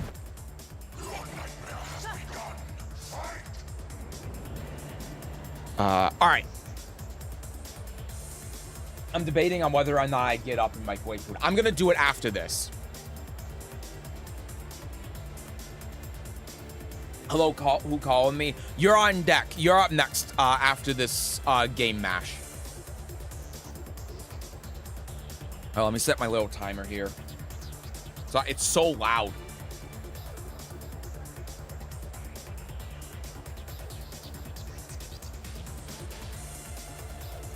Okay, we're good. Okay. Yeah, so we gotta be really careful with the 1-2-2s. That's the first thing. So we're immediately throwing out moves that are punishable, right? So we're going out this range, doing forward 3. I mean, we almost get the counter hit, but we don't really want to just be throwing out moves like this. If we're going to throw out a move like this, because let's say we think it's going to counter hit or he's going to come in, safer thing to do that's not going to get us killed on block, of course, is forward 4. Oh shit, is forward 4-2. So where do we do this? It's like right after the backdash. So like that, right? And you can see if he does the down forward 2 like that, which he does, then it gives us counter hit and it covers more range and it's not going to get us killed. Nothing that we can do as well, obviously, like red poppy. I guess it's not really going to work here, but you can see the range on back 3. Right, we just have quite a few options that we can utilize here. And then 1-2-2, of course, is launch punishable, so we gotta be mindful of that. You don't want to just throw that out. This is something that we talked about like right at the beginning of the of coaching. Sorry, I think I'm a little bit too ahead. Is that like what's the difference between 1-2 and 1-2-2? Both of what we're doing here is that we're getting frame advantage and we're using that frame advantage to try opening up the opponent. We're doing like where we have a mind game, we have a mid or a low, and we're doing that same thing if 1-2 hits because it's +4. So when we're in a situation like this where we're in neutral and we just do 1-2, see, look, like right here. Let me try if I can set this up again. Maybe not. Maybe not. Maybe not. Maybe not. Maybe not. I don't know how I actually hit that. That was a just frame, however I hit that before. But yeah, anyway, you get the idea. So if we just hit like 1-2, we're +4, and then we can continue our pressure, obviously. We can do the exact same thing if 1-2-2 hits. So we don't have to do this. Although it is hit confirmable, it's really hard to do it, and we don't have to. So, boop, boop. So he does this, +4, tries doing a frame trap. Jab here. He does a high crush. So this is something that we can know that he's going to do in the future, right? So this is a very common thing that Kazuya players will do. They'll do some sort of frame trap and then do down 1+2 to try crushing under high so to get that counter hit launcher. So he does this, and then from here, we can do this, right? So this is the way that we kind of catch him out for doing this. We can, of course, forward 2 as well if we have the execution for it, but easily down forward 2. And this is a very, again, a very common thing that you see with Kazuyas. Down back 3 as well if we want to mix them up. And those are the options that we go for to be able to counter hit him for doing that. So he's going to hit the down forward 1-2 here. Just keep going. Yeah, so this is -3 on block. So from here, good option, Wild Rising 1. +4 on hit allows us to continue our pressure, only -3 on block with a follow-up. So that's a good way to be able to convert off of this situation. Can also from crouch down forward 3 because we're in from crouch, so we obviously have the full crouch mix-up. Besides that, we can obviously just sidestep. I don't know why I'm sidestepping that direction. And then we can punish, which is kind of what we tried doing, but we sidestepped and then step blocked very quickly into a back 1. So I guess it was more we tried crouch canceling into back 1, and then that ended up getting us hit. Gotta be really careful about that against Kazuya because, of course, down forward 2 exists. Ended up dropping the combo here. Tried going for that. Yeah, and so end up hitting the back 1 here. We just have to be mindful of the frames, right? -9. So we tried jab checking him. This is something that I see a lot of Lidia players do, is that you're -9, but then you try jab checking, and you gotta think of this logically. You're +9. If you jab and it's blocked, you're only +1. If you jab and it hits, you're only +8. So even in the best case scenario, you're still worse than if you just do something immediately after the forward too, right?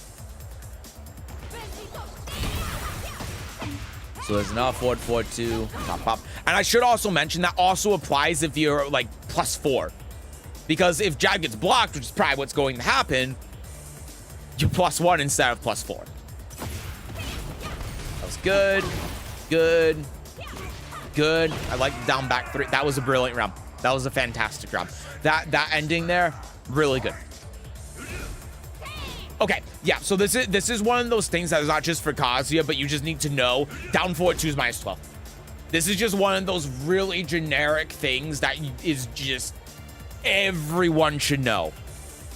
Really bad habit of mine, trying to block and jab check at the same time, so I just end up getting back 1. Gotcha. Okay, that makes sense. That makes a lot of sense. So here's what I would argue, because this situation has just come up.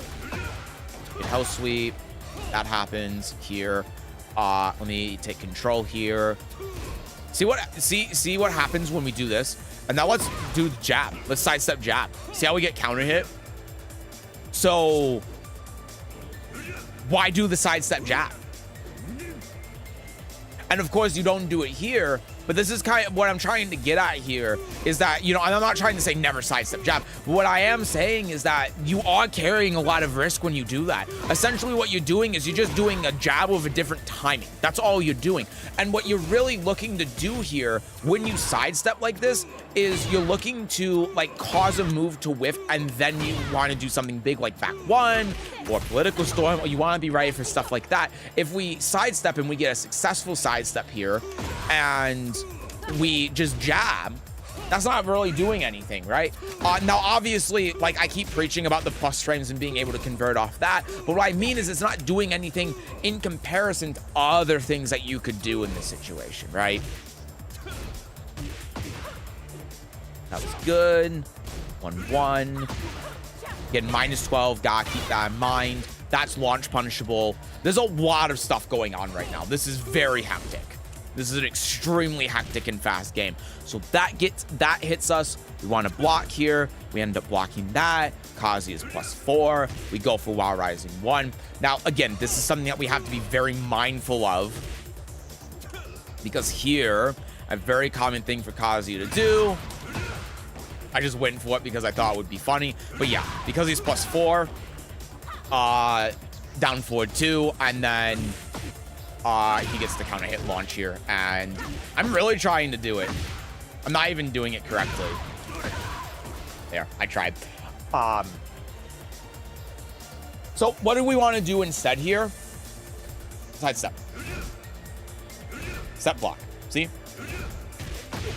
And he did try doing it too. He just did it with the sidestep with the delay timing for some reason. God knows why. And then again, like if we try sidestepping in the jab here, it actually works, kind of. But if we delayed even a little bit, then we get hit there. So this is one of the use cases of sidestepping. And this isn't what you're going to find in a Fee DX video. I'm sorry, Fee. I know Fee's taking straights. I'm sorry. Everyone knows who Fee is. And I think it's important to point out that these are some concepts of sidestepping that you probably don't know about or don't think about because you don't get told about. You only get told like sidestep when the opponent doesn't move. But here we want to sidestep because Kazi has +4. He could do something like down forward 2. He could also just do like down forward 1. See? He could just do like that. And that's also going to be tough for us to deal with. But if we just sidestep block, we're able to avoid all of those things. We're able to avoid the +4 situation. And then in the future, because we're sidestepping these things, now when Kazi is +4, he can't just hit a button. And then that's what's going to allow us to be able to hit more buttons in the future. I came back. Is Seth still alive? I'm hanging in there, but only barely. There's 1-1. Yeah, and you can see that exact idea in action right there because he did that into the down forward 2 and we're able to block in, and that's -12, so ideally we'd be able to punish that. There's a back 1, working with our frame advantage. Perfect. There's the 1-2. Okay, so here's what I'm talking about before of the 1-2, right? We do this. Back 1. Boom. That's what we're working towards. This is the opportunity. Even if we do forward 2 here, boom. Why is the Kazuya crouching? Because 1-2 hits. So let's also take a hypothetical scenario where we do this and then we do that. It's the same thing. It's the same thing. See, it's the exact same thing as when we just do this and then back 1 or forward 2 or down back 3 or like whatever, like 3+4 or go into this. Like, it's the same thing. That's what I mean. That's why we don't have to go for the full string, the 1-2-2, because 1-2 is doing the same exact thing that we get if we do the full string. That's why we don't have to focus on it so much. That's why we don't have to worry about it. So yeah. Now again, and then another part of this too is working with frame advantage, right? So we do 1-2, and then our reward is that we're able to do all of these things, threaten heat engager, to get our plus frames to continue our offense. And then what do we do instead? 1-2. And so asking the question again, what is that doing to win us the game? And the answer is nothing, right? 1-2 by itself isn't winning us the game. What we get off of 1-2 isn't the damage, it's the frame advantage. That's what we get. So by taking that frame advantage and trying to do it again to get more frame advantage, obviously doesn't do too much, right? So, yeah, that's something that we have to keep in mind when doing this stuff. Got a good whiff punish off of that. Also, Crud Pope, since you're back, you will be on deck. Sorry, Mash. You will be on deck after this game because you were earlier and then you left. I don't have my headphones on. I can't hear you. So yeah, we got the punish on that. That's good. So, okay, here's a question I'm going to ask. We go here, bop, bop. Well, okay, never mind. Actually, never mind. So, I guess more what I want to ask. We do wait and see that we got counter hit from down 4-2, so we have to be careful with down 4-2 and making sure that we're counter hit confirming off of the 3, right? Because the 3 obviously can win us the game here. So yeah, we're doing more of that sidestep thing. We're doing good on that. And you see that eventually Kazuya is going to do a thing that's punishable. So then we punish, right? Punish that. So here's something that you can do in this matchup against Kazuya.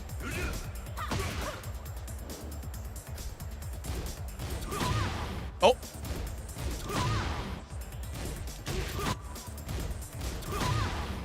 Wait, does this not work?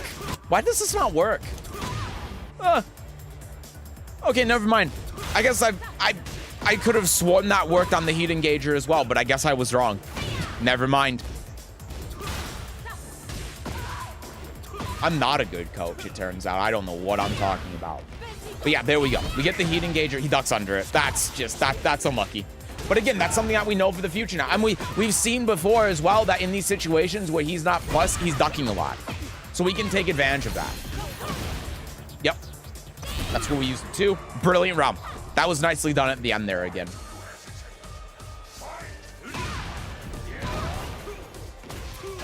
Boop, boop, boop. Unfortunate reset, but staying on the ground makes sense there. It's fine. And so again, we do back 1 here. We get the +2, 1-2. And so what we can be doing instead is like what we're talking about before, down back 3, forward 4-2, all of the stuff. Because that stuff's going to help us win the game more. 1-2 isn't really doing anything. We're just looking for frame advantage, but back 1 by itself already gives us frame advantage. And because we only did the 1-2, like we can see here, boop, boop, that gets blocked, down 4-2, just going for the counter hit, and then we're done. And the reason why Kazuya is able to do this so much is because, of course, he's not getting punished for it. He's not getting punished for doing the down 4-2, and so that's just opening up his counter hit options so much.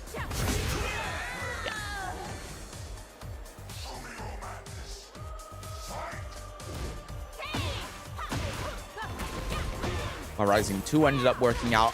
The unfortunate drop there, and then we get back turn. All right, but we're back to being reset to here. We get that. And so the grab ended up working out here, but again, off of this... Oh, Christ. I'm controlling the Kazuya, my bad. Like, this is sort of what would... Because see if that hits... Again, the situation, right? If we end up hitting, like, a heat engager, if he would ever get hit by one, like that, then he just dies because we have 3 stacks. I can't do the full combo, unfortunately. I wish they would get rid of this 10-second restriction. But, yeah. The grab, though, just doesn't do anything because, again, as you're seeing here, more defensive options when you're on the ground, right? So now we've lost out on the neutral. We're able to take it back after the 2-2, go in the stance. But we get launched with the Raw Rising 2, and yeah. We're gonna lose all of our heat off of this. He hits the laser, forward 4-2, that's the last of our heat. He has that, it's safe on block for some reason. And then we lost to the forward 3 again, right? So, okay, couple of things to talk about here. Oh God, I gotta collect my thoughts. My head is spinning. I've been talking so much and thinking so much today. Not gonna lie, coach, this is baby's first arena fighter, and I may or may not hate being on the opposite side. Oh my God, because we're in the Coliseum.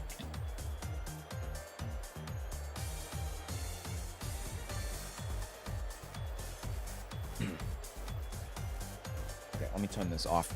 So,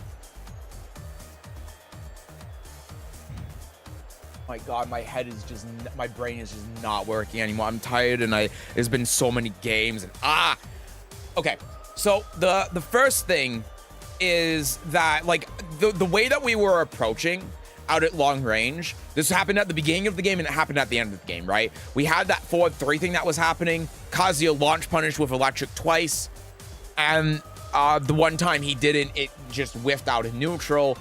And we have to think of different approaches to how we're approaching in neutral. The forward 3 works in some situations. It's not working here against the Kazuya. He was waiting for it. He was launch punishing us, right? So that's one thing to think about. Obviously, the other thing is just like looking out for that counter hit and then dealing with the counter hit. But then the odd thing is like using the frames that we have to move around. So this is going to be one of those where there was so much going on that I'm going to have to skip ahead to a round just to look back at it and recap what was going on. But like if we go back to this round, I'm going to watch it one more time here. So again, yeah, that's what I wanted to say. So like we aren't taking full advantage of our frames. So we're doing like the back 2 and stuff, and then we're doing 1-2. We're hitting 1-2, and then we're doing 1-2. And so that, on top of not punishing the down 4-2 from Kazuya, is giving Kazuya free reign to just counter hit us. And if we get frame advantage, it doesn't really matter because we're not doing anything off of it. So that's something we have to work on. We have to work on small into big. We have to work on using that frame advantage and taking advantage of it, because right now with how we've been playing this, we're just not. Every single time we win neutral, every single time that we do something that, well, not every single time, but a lot of the time where we're doing something that's going to win us neutral, we're just not. And you saw that we lost that entire round off of that one down forward too. So that's what we have to be mindful of. Where was it that we lost off of here as well? So again, frame advantage, right? We do grab instead of working with it with forward 2 and something like that. So that wasn't a good example because that was kind of fine. But that's just something that we see every single round. So working more of your frame advantage, really important. Not doing stuff like that that's punishable, really important. And then just like, yeah, sidestepping more, step blocking, stuff like that. Although I am seeing that a lot, so I don't think that's as important of a point. But yeah, like you saw it there too. Look, you saw back 1-2, 1-2. What is that doing to win you the game? And the answer is it's not doing anything. There's not a clear like game plan. There's not a clear win condition that we're trying to achieve. And those opportunities that we have to be able to facilitate a win condition, we're just not utilizing, and that's setting us back, and that's making it hard for us to really do anything here, like, off of that. So, yeah. So I had my headphones off. God, Pope, thank you so much for the Prime. I appreciate that so much. Thank you. I wasn't even aware that Kazuya's down forward 2 is -12 on block. Yeah, and that's a really important thing to know. Thank you, Crod Pope, so much for that. I appreciate that a ton. Thank you. You'll be up next. I am going to take a small stretch and probably microwave something because I'm really hungry. Yeah, makes sense. I'm still learning what the rest of the cast moves are and how their frames work on hit or block. Gotcha, yeah. So, that's what I would recommend then. There are obviously things like Kazuya's down forward 2, which are important to know is -12. But besides that, even outside of figuring out the frames for everyone else's stuff, just make sure that you're working on your own things. Figure out a win condition. Figure out like how you can use 1-2 and then convert off of that. And I think you'll see a lot more success if you do that. So yeah. All right, I'm off to work. Good luck on the rest of the stream. Gonna stay streaming for dupe farming and your viewer count though. Thank you. I hope you have a good day, Lily. Thanks for coming by. Thank you. I want to use this emoji. Yeah, the hype. Woo. But yeah, I hope that's helpful.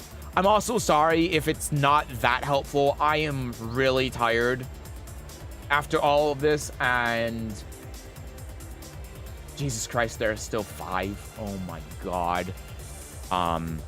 But yeah. So I'm going to go throw something in. I'm going to go microwave something because I'm hungry for whatever reason. I don't know why. I'm starving even though I ate fine. So yeah.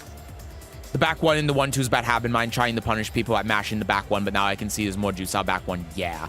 So if you look at how I play Lidia, I'll do like back 1 into down 2 to try counter hit for the heat engager off of highs, or I'll do forward 2 to try counter hitting off of anything that's slower than 13 frames. Down forward 2 for the easier input so you don't have to link it. But yeah, if you start doing that, that's like my win condition, is that I'll do back 1. That'll be the heat engager. And then if that doesn't work, I counter hit fish with forward 2 or down 2. And even if it doesn't counter hit, that's still a mix up between the 2 moves. And that's still allowing me to continue my offense. And then if forward 2 is blocked, then there's another layer from there. If they're defensive, then I can go in the wolf and do a mix up from there. And that's how I'm able to construct a win condition. So that's just something that you gotta think about, because obviously back 1 in the 1-2 isn't doing anything to win the round. And so that's what I think that you should conceptualize and you should think about for the future. So yeah. All right, Crud Pope, you will be next. Let me know what game you want to see, and then MASH, as long as Colonizing Japan doesn't come back, because they were in here before you and they just are gone. You'll be next. And then Ice Cream, and then Tilt, and then Squiddy if Squiddy's still here. I don't think they are, though, because I know it's late for Squiddy, and I haven't seen them in a while, so I assume that they're asleep. But yeah, that'll be it. I'm gonna go microwave some food because I'm really hungry. So I'll be back in about 5 minutes. Enjoy your food. Thank you. Thanks a lot for coaching. Really appreciate you do for us. Yeah, of course. I'm happy to help. It's also late for me, so what? So you could change your coaching day to Sunday. No. I'm not going to force that on you. Time to get cozy. I'm gonna hop off. Thanks for the coaching again. I'll believe in your tips in the future. Good night, Devil. Thank you for coming by. I hope the coaching helps you. Sleep well.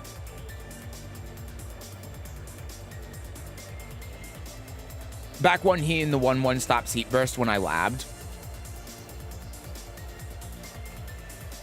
Oh,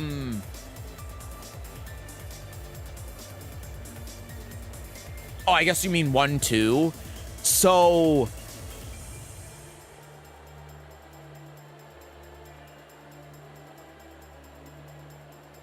do you mean like back 1 heat engager? Thanks, enjoy your food. Thank you. I'll try to. Because if you mean back 1 in the heat engager, forward 2 beats it because it beats Power Crush. I'm trying to think of what exactly. Yeah, that is what you mean. Okay, yeah. So just do forward 2. because that beats everything. They can't sidestep it. They can't power crush. They can't heat burst. They can't do anything because it's a armor break or whatever they call it. Okay. All right. Let me go get my food. The faster I get my food, the faster I can get back here and finish this up. So I'll be back. Oh my god, I'm tired. I woke up at 4:30 a.m. by the way, so it's late for me. It is my bedtime right now. I am so damn tired. Oh.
Got this one small sad burrito.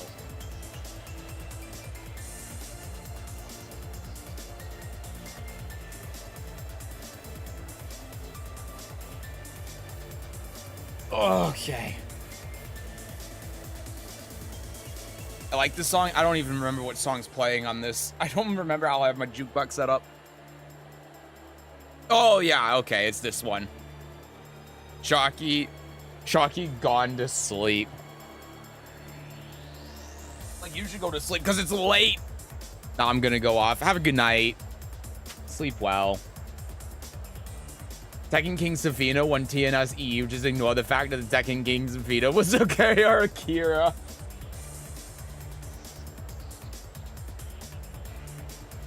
Tekken King, what a scrub. You're only playing real Tekken if you got Destruction 5. Oh my god. Okay. Crowd Pope, you have any specific game you want me to... the hell's wait, for God's sake? To watch? Oop.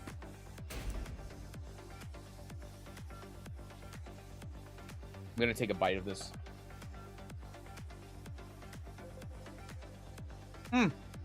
It's hot. Number 18, 2-3 loss versus Brian. Okay. That be it. Hold on. This is going to be annoying. You shall make a fine sacrifice. Thank you, IKEA. Okay. Brian's one I have a really hard time with. Okay, I'll try to focus on matchup stuff then. Bro, now I want food. Dude, I had to get this because I was starving. Oh my god, it's so hot. I'm just gonna let it sit there for a bit. That's wild. Okay. Nice back one. Good start. Nothing to talk about here so far. Yeah, so I think that this is the similar situation that we were just talking about with the last game, right? So we go here, boop, boop, and then grab. Now, I suppose that there is an argument to be made where it's like, well, he could try doing Power Crush here, but that's also fine. That's also fine. So what if he Power Crushes here? Is that a big deal? Because we're stopping ourselves from being able... We're playing around this Power Crush, I presume. I forgot he was a weird pervert. But we're giving up all of this pressure and this wall carry and stuff, which is obviously not great. And then we get launched for it, of course, so it's a big risk that we take. Now, we're able to get out of it well. That was good. Okay. What happened here? Forward, 2 ended up whiffing. Yeah, so we gotta remember that this is the Bry Electric. He's +5. So we can't press it. We can't back one. So this is fine. It's not great, but it's fine. So what I would be doing here, so right here, I'd be step guarding like this. Just to try to get, no, that's -14 while it's not tip range. Just to try to get away from this wall situation, because obviously, like, not only do we want to get away from this wall situation, but it's also Brian. So we especially want to avoid the wall because we don't want to die to Brian wall shenanigans. -14 on that, by the way. Now, we are working our way out of the wall, but you see how without sidestepping, we're getting pushed back into the wall over and over and over again. When I have a snack, I'd have to bike to a gas station. Yeah, that doesn't sound, like, great. That sounds counterintuitive, actually. So if when we did this, instead we start sidestepping, look at this now. See? You see how the situation flips on its head when we do this? Look how much more okay, that's not exactly what I meant. But look how much more desirable that situation is, which is using our frame advantage. See, this is something that comes up a lot when it's like we're in a situation where we feel like we want to do nothing. What a lot of people will do is they'll either hit a button or they'll just like hold back.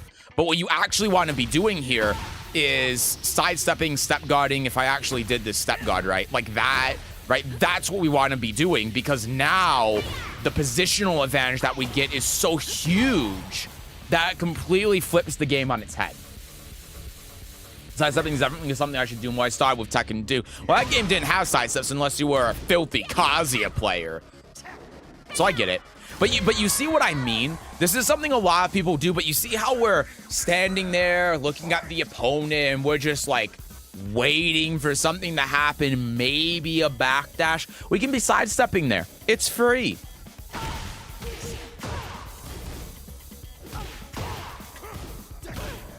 See again, look, you see all of this that's happening right now? So I'll take back control of Lidia.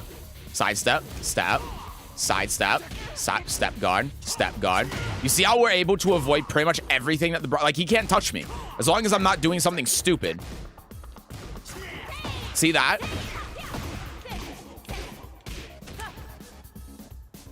Replay ran out of time.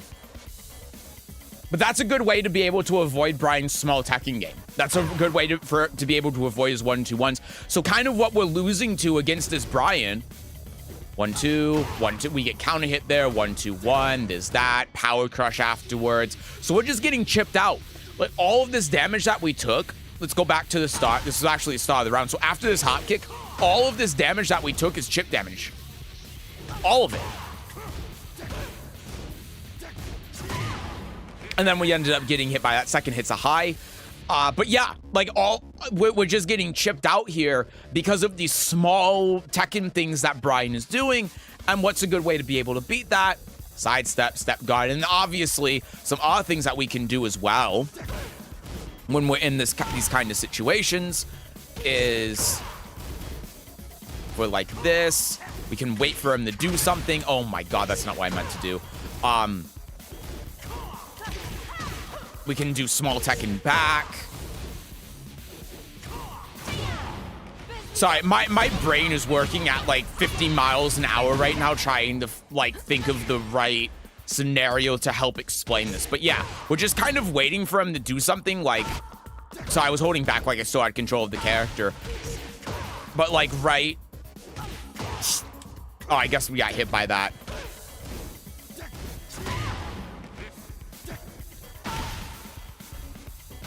My brain is not working right now. I'm very tired. I apologize for that. So let me change how I'm trying to explain this. Let me restart. Let me reset my brain. I'm sorry. I'm so tired right now. But if I just hold back here, right? If I'm just like without even the sidestepping, if I'm just waiting for him to do all of this bullshit, like eventually his turn. I don't know why I did that, but eventually his turn is going to end, right? He's not, like, he's obviously can do hatchet kicks and stuff, but at some point, we're going to have a very clear avenue where we can start doing stuff and hit a button. So that's what we gotta wait for.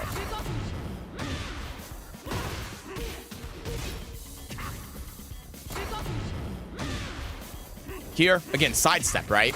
Kind of what we've been talking about before. Sidestep, bop, bop, that's gonna break the wall. We get full combo here. Just doing a short combo because the time is going to run out.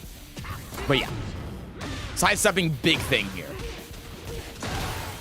He's going to get... Oop, sorry. He's going to get full combo off of this.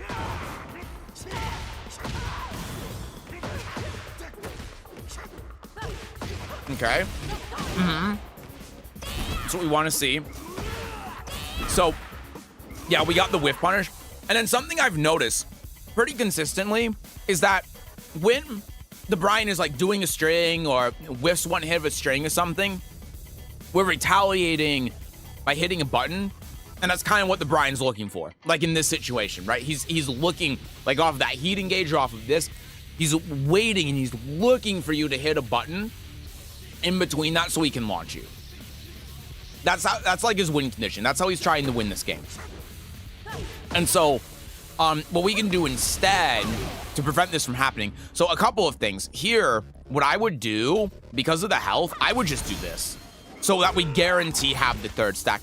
And then the other thing, I mean, I just did this instinctively, but look, we run up, we block that, we get all of this. And now look, I mean, the health is fairly even. We don't have heat that we need to deal with. That was hilarious how that worked. Yeah. We just gotta be a bit patient.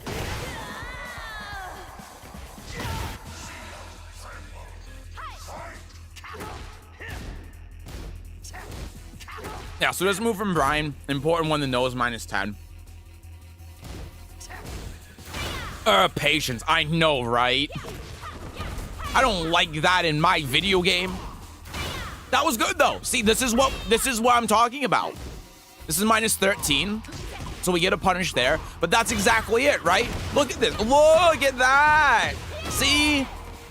If this is what I mean, if we were doing more of that, like look at how the situation turned on its head. You block this one thing, 174 HP, and then we're using the back one, and we're utilizing the back one to carry our frame advantage from +2, and we get the full combo, we get down back 3, and now he's down to 90 health. He lost almost 90 HP because you blocked the down forward 1-4, because you were patient about it.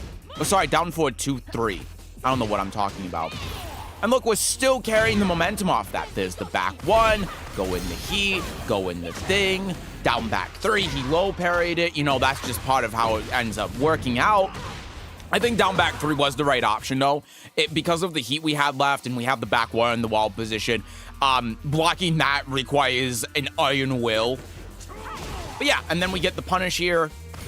Forward 2, beautiful. And you see, like, that we won that round because we were patient on the string and we worked with our frame advantage. And then see, like, stark contrast from the last round. Same thing, attack into the string, and now this round is going to be really hard to win from. Like, look at all of that. We've lost half of our health in 4 seconds because of that one down forward 2-4. Now, again, we could utilize some movement here. Nice down forward 2, bop, bop, in the hot kick. Gonna break that. Bop, bop, bop, very nice. Into there, down 2, heat smash. So what I would do here, because you're -4 and you're looking to get that frame advantage, what I would do instead here probably is not down 2. I would probably do Political Storm. Well, actually, maybe not, looking at the heat. Because of how long this block stun lasts, I think you can get away with. No, with how long this block stun lasts, it's just not enough. But if the block stun was a little bit not as much, Political Storm, always back 1. Just because that -4, Brian can very easily kill you for doing that. But yeah, look at all of this. Look, we're winning that round off of momentum, right? That's what we need to look for. So we're gonna go into the next round here. Fortunate grab. Counter hit by that. That's -10, by the way, the soccer kick. Yeah, and we got, again, the counter hit confirms, right? Down 2. We saw that off the down forward 2 counter hit as well.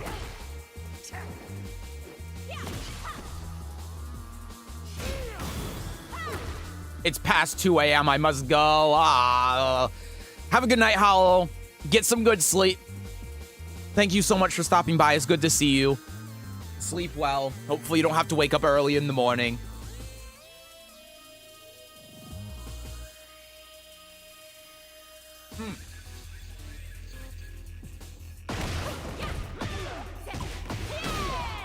Boop, boop, boop. 8 a.m. Oh, Jesus, man. Get some sleep. Oh, God. Rest well. I hope you go to sleep fast then. Yeah, and then we got counter hit here. And again, this is a not instance too. And this is why I was kind of alluding to before when I was talking about like the down 2 and the heat smash and the risk of getting counter hit, because Brian will just blow you up for doing that. So what we do here instead, he dies. Well, he doesn't quite die, but he basically dies. Yeah. So, yeah, I think the key takeaways here are sidestepping is a big one, right?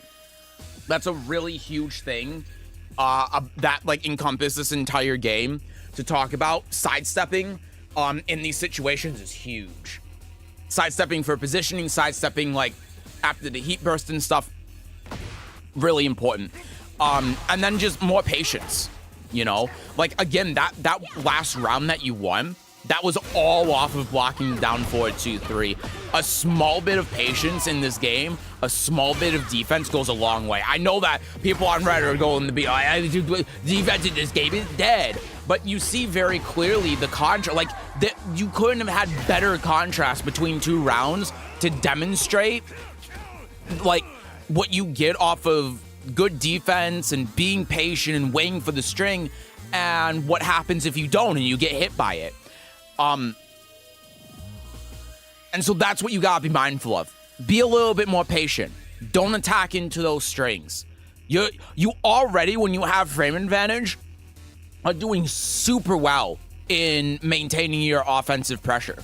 I don't even have anything to say about that. So all you gotta do is make sure you can do that consistently. And how do you do that consistently? Don't attack into the strings. Wait a little bit, be patient, and also recognize that, you know, maybe Brian's going to whiff something out at long range. Maybe he's going to whiff something and you're not going to get a whiff punish on it. That's fine. That's okay. It's better than getting counter hit launched, of course. And then when it comes to the Brian specific things, as you said, you struggle with Brian, step guarding is a big one to avoid his small Tekken stuff. We talked a little bit about that. Hatchet kick is just an annoying pain in the ass move to deal with. But a lot of what it seems like to me was the main issue with Brian was just those strings and getting counter hit by those strings or trying to whiff punish something and getting hit by the second hit. So just be aware of those and then punish the things that are punishable, because I didn't see a lot of punishment that was going on with like the from crouch down forward 4 and stuff. And if you can do even one of those things and be able to start your momentum, then you have the ability to win the round with it pretty easily. You already have that going and you do it very well. So just make sure that you can get there consistently in the first place and you'll be golden.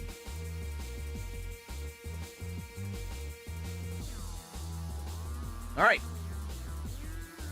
Mash, you're up. Ice Cream, you're on deck. Tilt, you're afterwards, and I think that's it because I don't think Squiddy is here. Or colonizing Japan. Hatchet kick B minus 13 on block is such BS. Oh, sorry, I meant to say Brian is really difficult to play. Shut up. Okay, cool, thank you very much. Yeah, I hope it helps.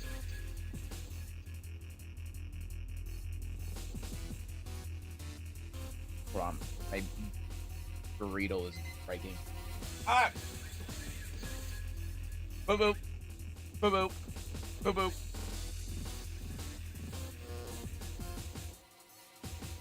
I'm gonna finish it.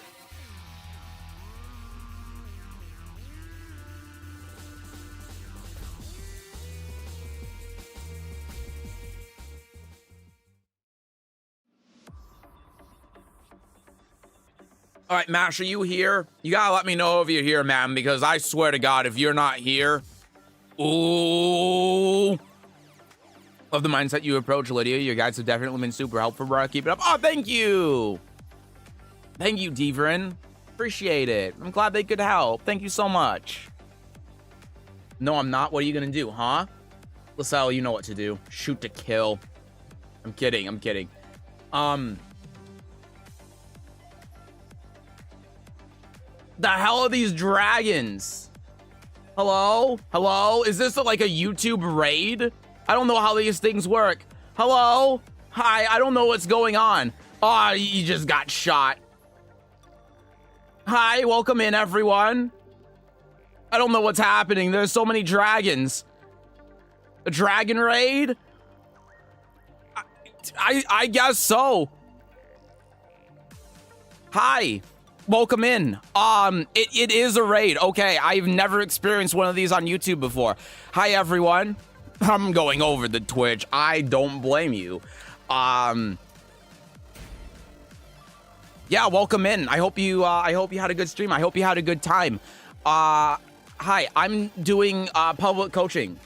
Every month, I do free coaching for people, and that is what I'm doing right now. That's it. We're here to combat the allegations, so as your browser history immediately. No.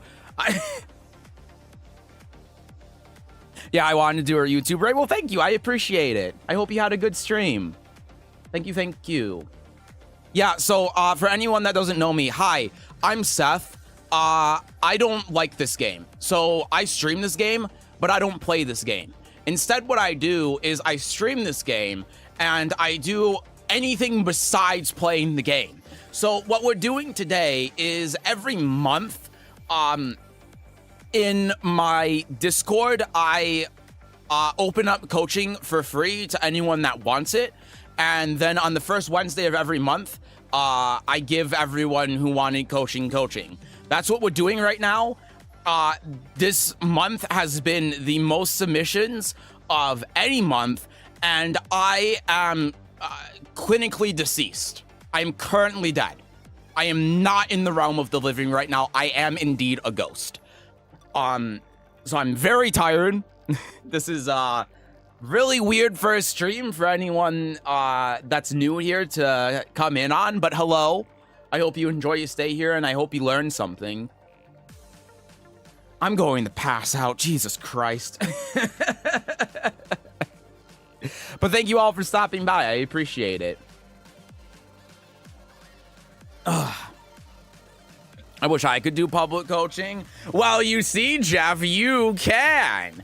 Because if you join the Discord, !Discord, or in the description on YouTube, which everyone's on YouTube now, so it's in YouTube, you'll find a link to my Discord. And at the end of this stream, don't leak DMs, in the event section, we will make a thread called Public Coaching number 15. And all you do is click on the little button to go into the thread and put your Tekken ID in there, and then boom, that's all you gotta do. It's that easy.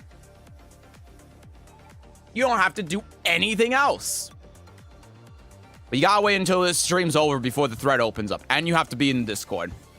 Yeah, hi Paju. It's been a while. It has been a while. Hello, hello. Welcome in. It's good to see you. Then but I see you going nuts. Yeah, this has been absurd. I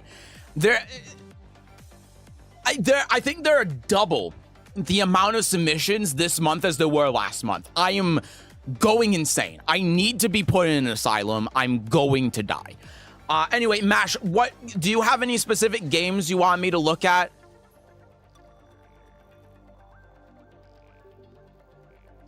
I'm here now. No dragon raiding. Hello. Welcome to the Twitch side.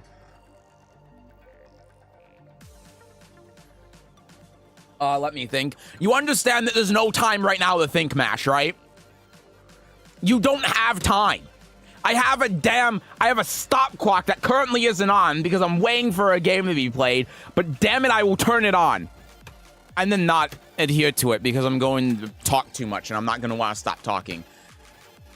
I'm just trying to get you to hurry up because it's late. I woke up at 4:30 a.m. and it's 8:30. I'm tired, okay? I want to go to bed. I want to get into my mattress and I want to sleep. I just want to curl up in my blanket, rest my head on my pillow, go to sleep, and not do coaching anymore. I'm tired. Just lost my 10-game win streak to a lag switcher. It's usually how it goes, though. Anyone except those Paul games. That's fine with me.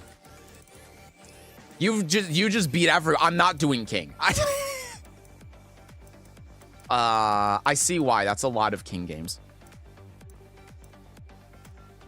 Oh my god, it's Clyde. Perfectly reasonable reaction. Yeah, it's a reasonable crash out. What can I say? Oh, hey, let's do Xiao Yu. That'll work. Just joined the Discord. Huzzah, welcome in. People believing the Lidia top 1 propaganda, so we want to become high level real quick. Yeah, Lidia is just a modern day Leroy Smith. That's... Bankit is a valid pronunciation. Yeah, in, like, the Western states. I remember that match. I was pissed. Oh, perfect. That's gonna make it really good then. All right, back 1, down 4-2. So, right, this is one of the reasons why we do 4-4-2 link, right? Because Oh my fucking god, I'm too tired to do this. But, you know, 1 frame link beats 13 frames, right?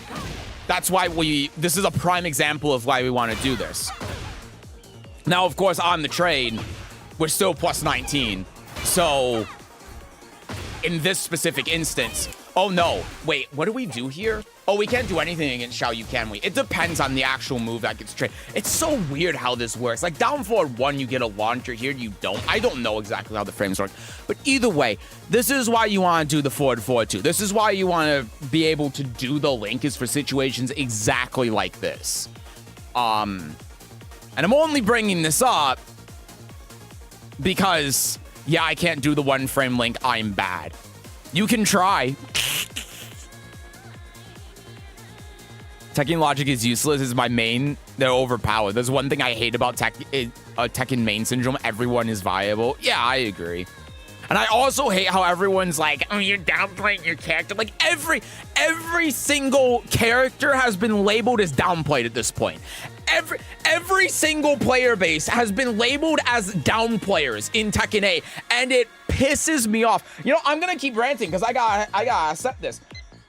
Like, we can't keep going on about this whole thing about Asuka's downplayed, Xiao Yu's downplayed, Yoshimitsu's downplayed, Lidia's downplayed, Nina's downplayed, Anna's downplayed, Shaheen's downplayed. Everyone's downplayed.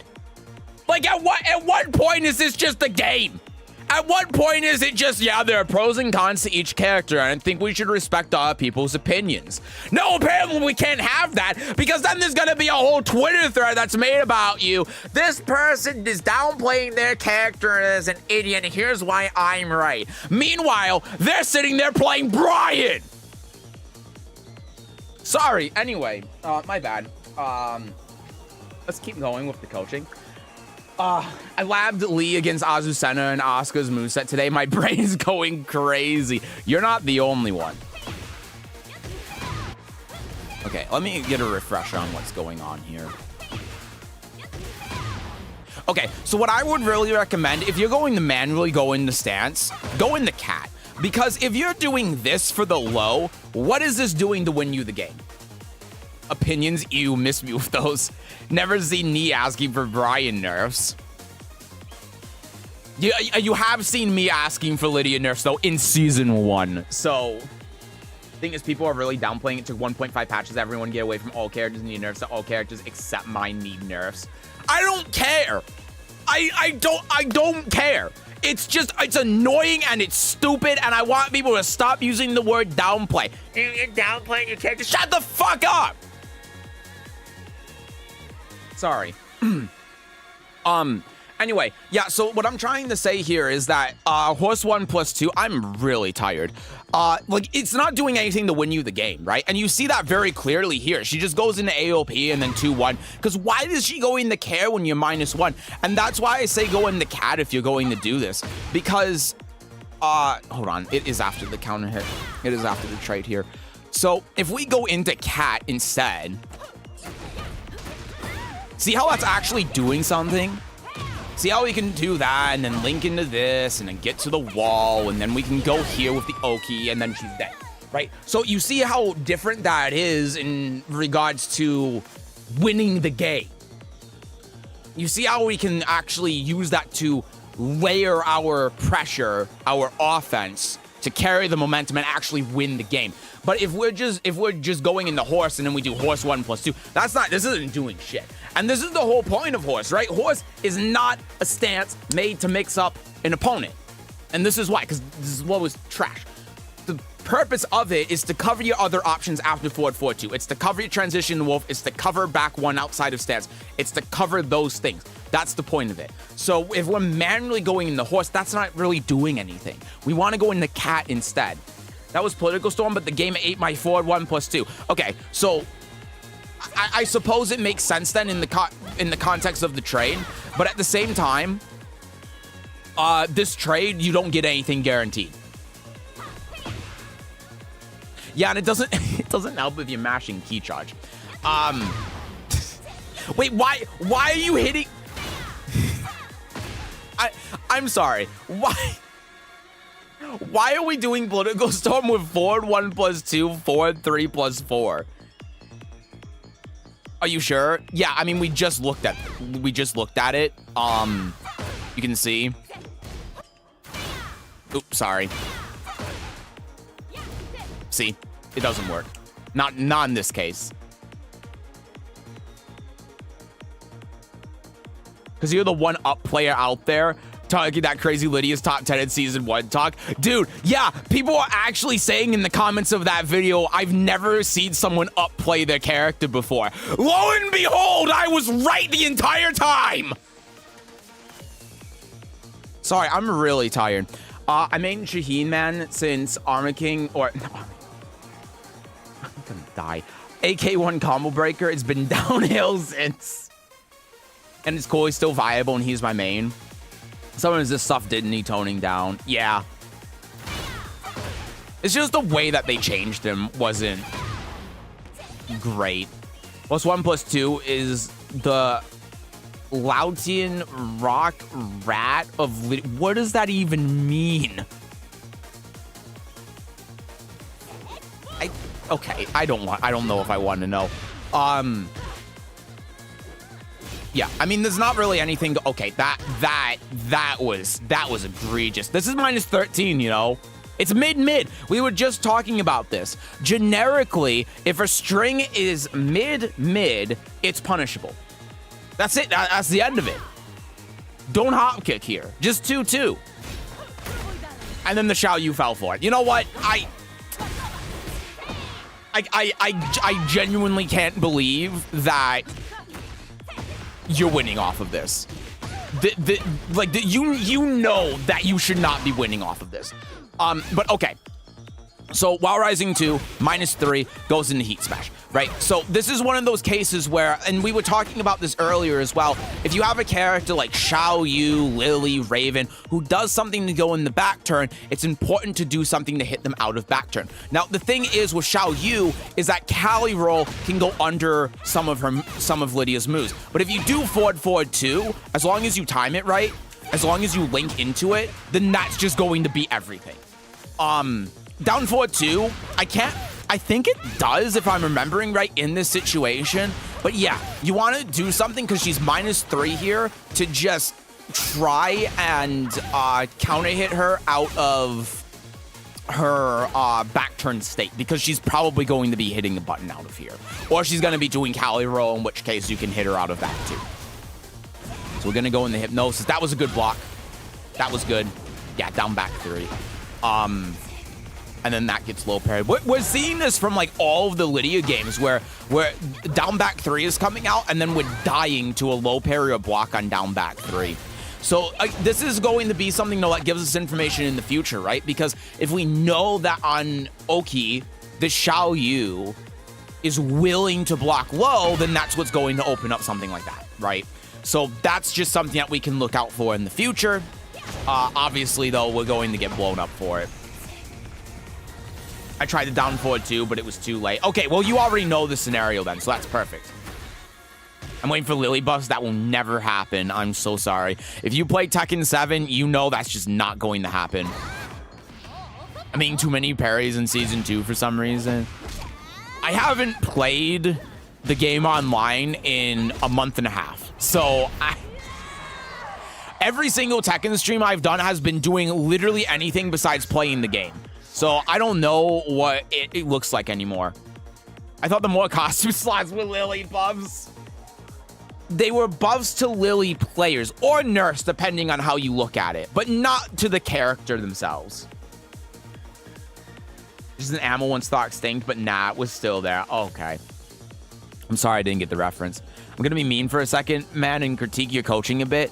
You have far too much faith in the average opponent when you keep facing in ranked. Well, I'm sorry that I play against Fusion. It feels like every goddamn week, okay?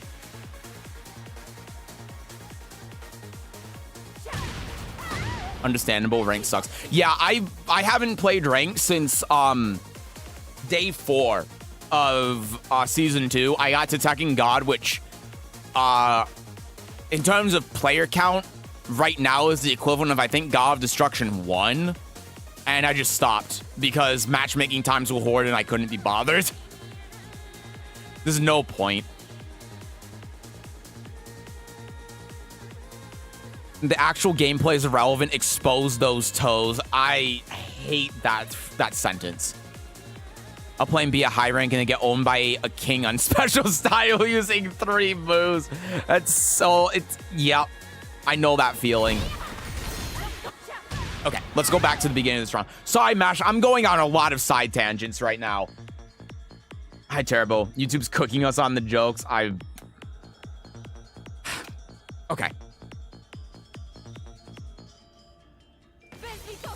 All right, let's get back into it. Let's look at this a little bit more. That was nice.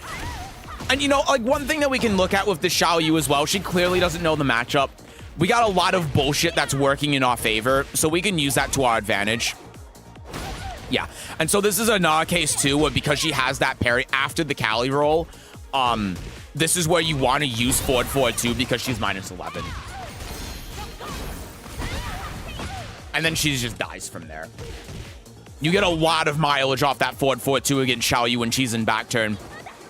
And, you know, obviously she's -11 and we're trying to punish it. That's the idea here. And this game just sucks. But at the same time, like, if we forward 2 here, it's just objectively better for us, and she can't avoid it. Because it's a... it beats parries and power crush. So it is still a true punish. As long as we link it right. And my rank matchmaking times are horrible, too. Yeah, it's one of the reasons why I kind of stopped playing online even more than I already did, because it would take me like half an hour to find a game because there was just no one playing in quick match.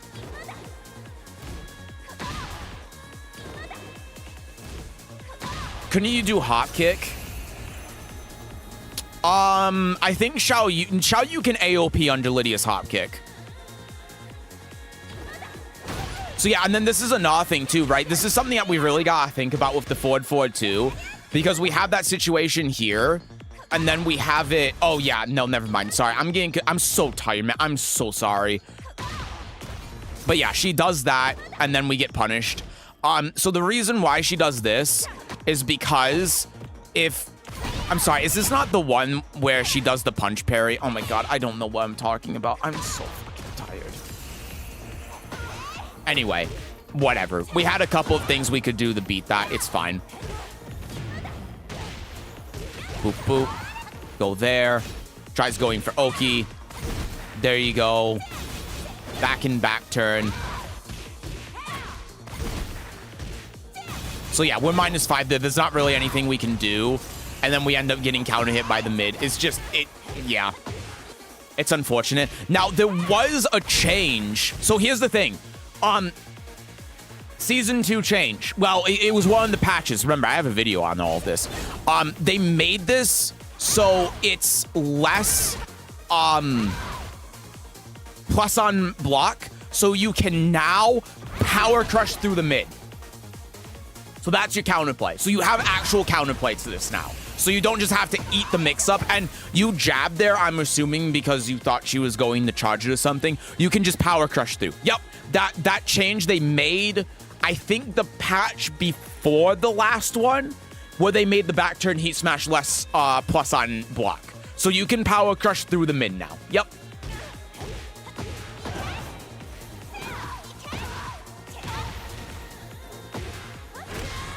Yeah, we just ended up eating Oki there. I didn't know that one. That's why you gotta subscribe to youtube.com/@Sesujin. For all of your anti-Tekken videos.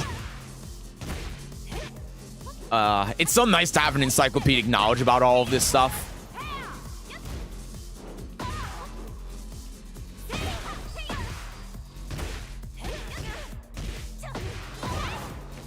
I'm having trouble really pinpointing what exactly is going on with these games, to be honest with you. Usually I have a pretty good idea on like what the issue is, but I'm just stumped. I think a lot of the problem is like here. Right, that's a 1-frame parry, isn't it? But if we down forward 2 here, then yeah, that beats it. But this is tough. Here, we needed to go into Heaven and Earth, and that would have killed. Okay, come on. There we go. That kills. Yeah, the back turn parry is 1 frame. Yeah, so you can't forward 2 there. How long does it take on average to lab and learn how to counter a character? I mean, like... In Tekken, I don't know. In Soul Calibur, I know in Soul Calibur it's like 2 hours. But in Tekken, I don't really know, to be honest. I just don't bother with it. To me, it looks like matchup issue. Xiao Yu's doing a lot of standard Xiao Yu. It's horrible for playing against her. Also, that's true. It feels like we're just, like, trading a lot of counter hits. You know what I mean?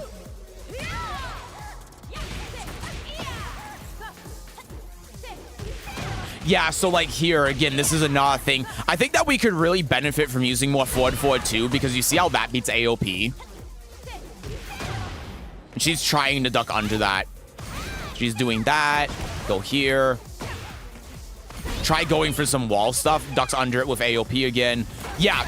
So, like, I think one thing as well about what's going on between the two of you is that she's doing a lot of these, like, cancel things.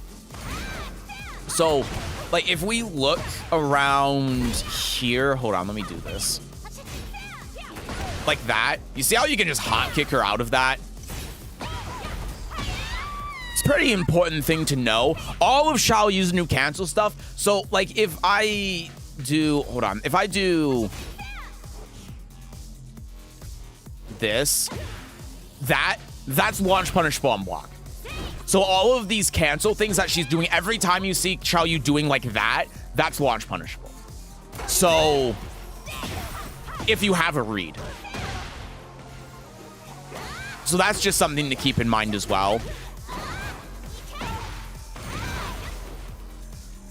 And go here. Yeah, that's punishable. It's minus 11. I thought it was minus 12. It's minus 11. Yeah, and then again, so this is a common thing as well to think about in neutral, right? So we do...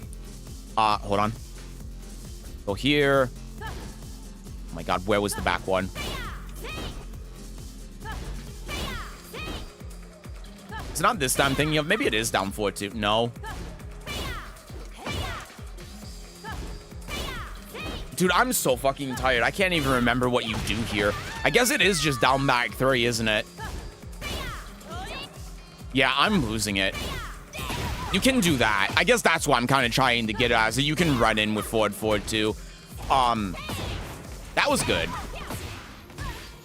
Yeah, I'm so sorry. I'm so goddamn tired. Oh my god, the game ended. I have to look at these games again. I'm so tired. I'm so sorry. It's way past my bedtime. I'm really tired. I'm gonna look at these games one more time because I'm just stumped.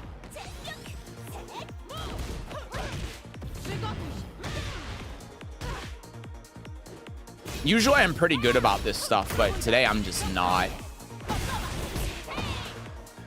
Yeah, because you see like the sidestep right into AOP.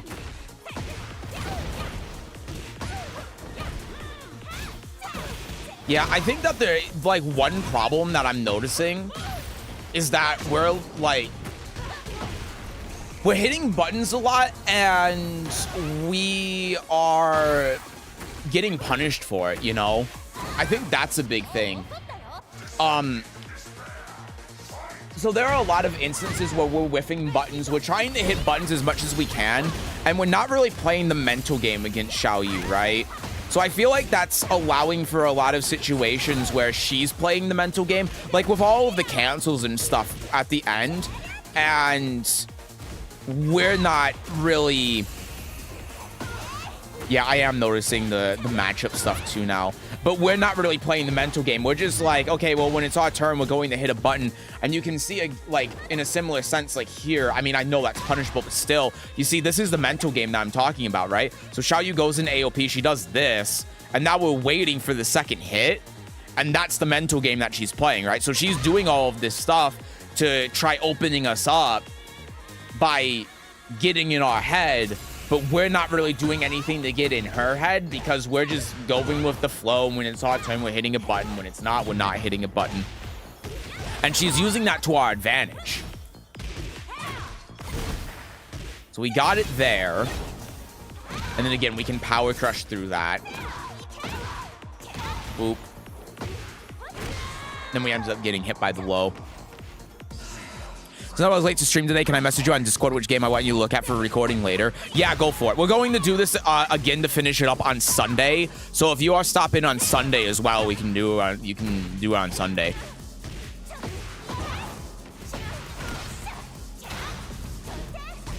Minus 13. There you go. See, that's kind of what I mean. It's like when we get some of these situations where we can do guaranteed follow-up, we're not getting it. We get like the forward 3 or the down back 3, then step forward 1+2. And then again, this is another problem when it comes to matchups, is that when we're in right here and we block this Cali roll, we're not doing the right way to punish it. Then we don't get the right combo there.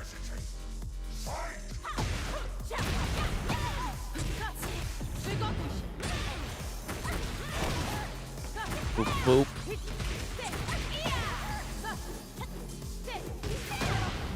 Yeah. Yeah, I feel like this is sort of the antithesis of what I mean. I think that is the problem.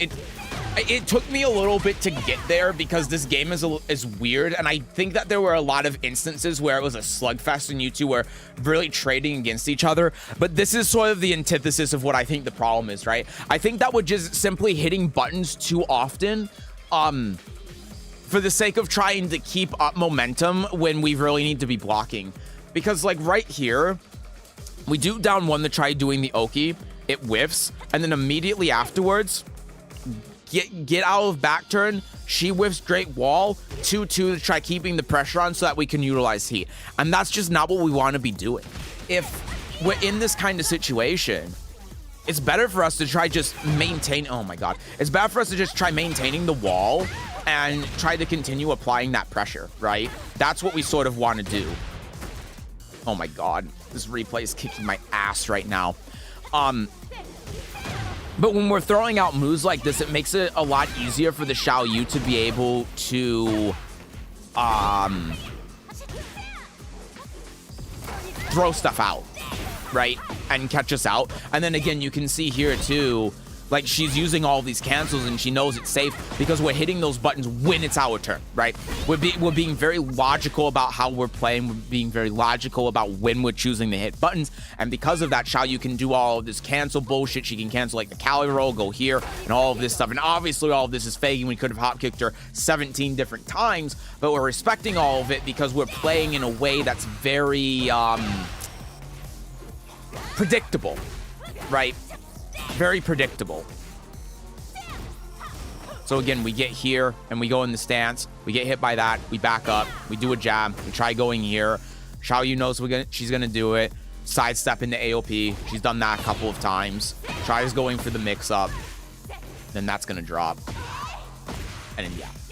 So I don't know. This is a bit of a weird one, man. It's like, because I do feel like there was definitely some things going on, but I feel like this was a slugfest. There was so little that I could get. Honestly, I never do this. I'm looking at a different game.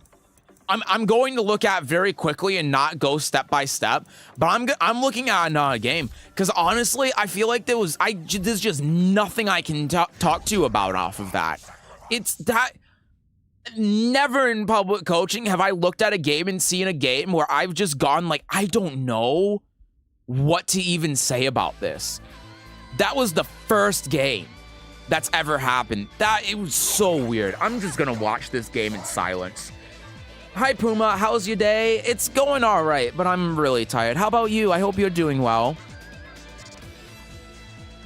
You the goat man just learned Lidia through your vids, and deadass how all the people I watch you are the easiest to learn listen from. Much love from Armenia. Aw, thank you. I'm so glad to hear that. Thank you so much. I'm glad that I could help. Thank you. So let's see if I notice anything from this game that I noticed from the Xiaoyu game. I might have done this once before, but because someone asked. Yeah, there's the back one. Shoulder. That's so annoying how that works. Shoulder. Shoulder. Yeah, I mean, I think that it is what I was saying with the Xiaoyu game. It's just more, it's presented more here. Because we see that in the first game, because we're doing like forward 4-2, we're doing heat engager, and then we're doing the thing, and then we're getting hit by shoulder, shoulder, shoulder. And so I think that's really what the problem is that we're kind of getting stuck in this idea of like,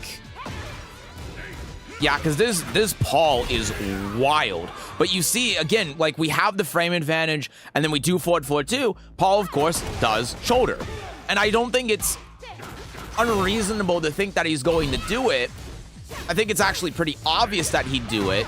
But yeah, he's hitting a lot of buttons, and we're trying to hit buttons in response. And this is a little bit more of a slugfest, but it's a lot less sophisticated than the Xiaoyu game, so I think it's making it more apparent. But yeah, like, with how much he's been doing shoulder, we shouldn't be hitting buttons here. There's no reason for us to be hitting buttons here. Like, down back threes to beat shoulder, yeah. But after the forward 4-2, it simply doesn't make sense. Also, that's a high. I imagine we're using the down back threes here to counter hit him out of the shoulder and stuff. But still, we're trying to answer an option with an option instead of just waiting it out and seeing what happens. And again, like, what's the problem there if we block the high, you know? Yeah, this Paul is an absolute nut. Thankfully that game was fast. That game was ridiculous. But I think that's the problem. I think that we're just like, all of the games that we're looking at are going so damn fast, and we're not taking a moment to just sit back and calm down and wait to see what happens. Like, I'll do the thing that I did before. I'll just go to a random point in this game and try doing nothing and see what happens. Paul Show counts a lot of heaven and earth options. Yeah, that's why you don't go into heaven and earth.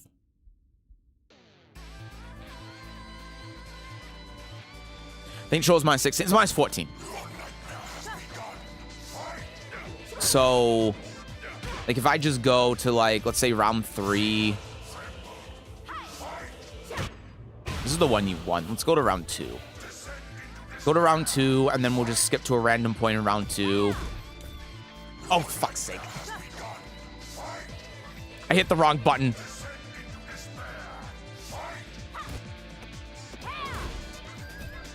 Like, let's go here. Let's just block. Let's just block. See, he did something that's minus 9. So now we go in and we just do like forward 4-2. No, I absolutely think that's what's going on. I 100% think. Because how did this sequence go outside of this? Heat burst, while rising 4, did that, go here. We interrupted it there, but then we got shouldered. So let's look at this after this situation. We did try to sidestep there. Oh my fuck, I don't know what I'm doing. Dude, I'm so fucking tired. Holy shit. That's plus. I don't know what I'm doing. I mean, we can do that and then go in here. But yeah, I think that we're just hitting, we're pressing buttons a little bit too frequently. I think that's really the issue. But I don't know. This is a tough one. It's like, I think it might just be because I'm really tired. I feel really bad. I'm trying to find something and like I can't find anything, and I think that cognitively I might just be too far gone to be able to think critically about these things, unfortunately.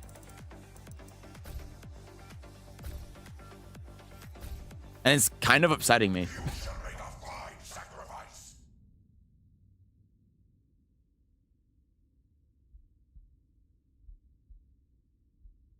Oh my god. Yeah, I'm sorry, Ice Cream. I will get to you in just a second. I just want to... I want to find something that's actually meaningful to tell Mash, because I'm having trouble. I'm having a lot of trouble.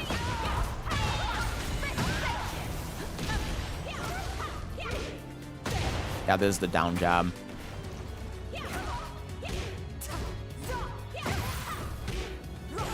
Yeah, I mean, this is another thing, too, is that we're doing the down back 3 and the 4, and he keeps down jabbing you, not trying to counter it. See, and again, we're just going, like, string into string. You see how he keeps down jabbing, right? Like, we shouldn't have lost that round. We shouldn't have. But he keeps down jabbing, and we keep, like, attacking into it, and then we're losing our momentum off of that instead of playing around how the opponent's playing. So I almost think that, like, what maybe is going on and the reason why these games feel so hectic is because we're not considering as much as we should what the opponent's doing. Like, this same thing where we're getting the resets happen with the Xiaoyu as well. And instead we have this one, we play the game in one way, and then we're not considering enough what the opponent's doing. So we're kind of hitting buttons at the wrong time, and we're doing things at the wrong time, and that's causing us to get hit a lot when we shouldn't otherwise be, because we're just not paying attention enough to the opponent. So that's what I think. I think it comes down to we're just hitting too many buttons, and we're not paying enough attention to, like, what the opponent is doing. Like, stuff like that, you know? Not getting the punish on that. And yeah, no, this is the smoking gun right here. Why are we doing this when he's been down jabbing all the time? Why are we going in the wolf? That's it. Okay, all right, I'm back. I'm not washed up. I can do coaching. Oh my god. But why are we going in the wolf when he's been doing down jab all the time? We shouldn't be. We absolutely shouldn't be. Doing that's fine. End up getting hit by that from crouch low. Oh no, he found it finally. You tried keeping it hidden from me, but I understood. That's a shame that you didn't get the punish there. And again, why do the 1, right? If you did the 3, I would understand it, but he's been down jabbing the whole time. If he down jabs you there and he goes under it and then you get launched and die. So I'm just gonna call it here. That's what it is. What's happening is between all of these games, and I'm noticing that you're between all 3 of these games, you're playing the same between all of the games. Like, I noticed that you were staying on the ground a lot against the Xiaoyu, and I'm like, that's fine. But then I noticed you were doing it against the Paul, and he kept hitting you on the ground. I'm like, eh. And now I'm seeing you do it against the Ana. I'm like, okay, this is a pattern.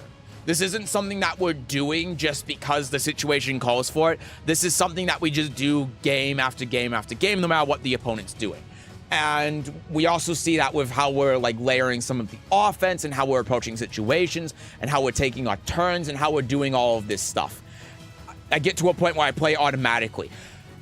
That's exactly it. Yes, I should stop playing, but I don't want to. Oh my god, I'm not washed up. I found the I solved the goddamn puzzle. So yeah, that's what you need to be doing. You need to be considering what the opponent is doing more. In all of these games, what's going on is the opponent is doing different things, approaching you differently, approaching neutral differently, and you're just doing the same thing. You have the same approach. You're attacking into them the same. Even how you're playing neutral is the same, and you need to switch that up. And this Ana is really the biggest example of it. This Ana is the one who set you up because she keeps doing down jab, and we never do an option to actually counter down jab. We're actually just playing into it. So he's not washed, chat. He's still filthy. You're goddamn right. I didn't take a shower. I did take a shower, actually. But yeah, that's it. That's what I got in this disjointed mess of coaching. That's what I got for you. You just gotta stop playing autopilot. You gotta stop playing the game the same from person to person, and you have to pay more attention to what the opponent is doing and counter them, because if you're autopiloting like this, like these rounds against this Ana, you should not be losing. And the reason why you're losing them is because you're autopiloting. There were rounds against the Xiaoyu where it was the same thing. There were rounds against the Paul where it was the same thing. You want to know something funny, Seth? Yeah, tell me a funny joke.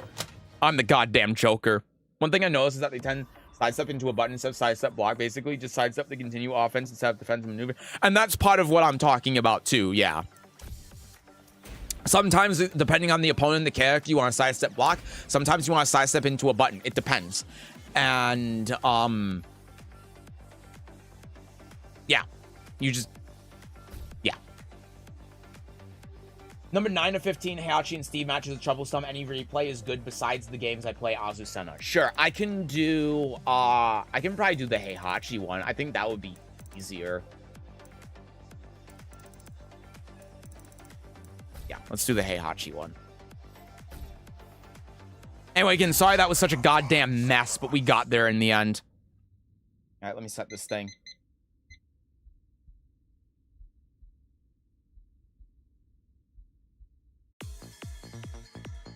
All right, and then after this, Tilt, if Tilt is still awake in here, he's on deck. And then after that, Squiddy, if neither of them are there, then I'm ending the damn stream. Tilt is probably sleeping. So is Squiddy. Squiddy, I know, is sleeping. Tilt asked me to ping him if he doesn't speak up. Okay, yeah, if you could please, Lissetto, ping him and let him know that he's on deck. So he's going to be up in about 20 minutes. I'd appreciate that. Thank you. All right. So let's see what we got here. Toe kick. I'm fine with that. Back one, sure. While running one, going to the thing, nothing really going on, and side steps. Okay, so one thing that we have to pay attention to here, right here. So we have to be really mindful of our approach in the future.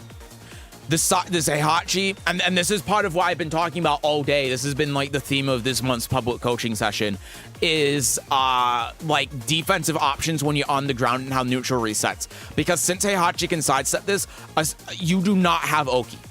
You don't have Oki, you don't have anything. Neutral has basically reset. And so you have to be very careful when approaching with something like forward 2 here, because my approach is weak. Got it in 10 seconds. I still got it.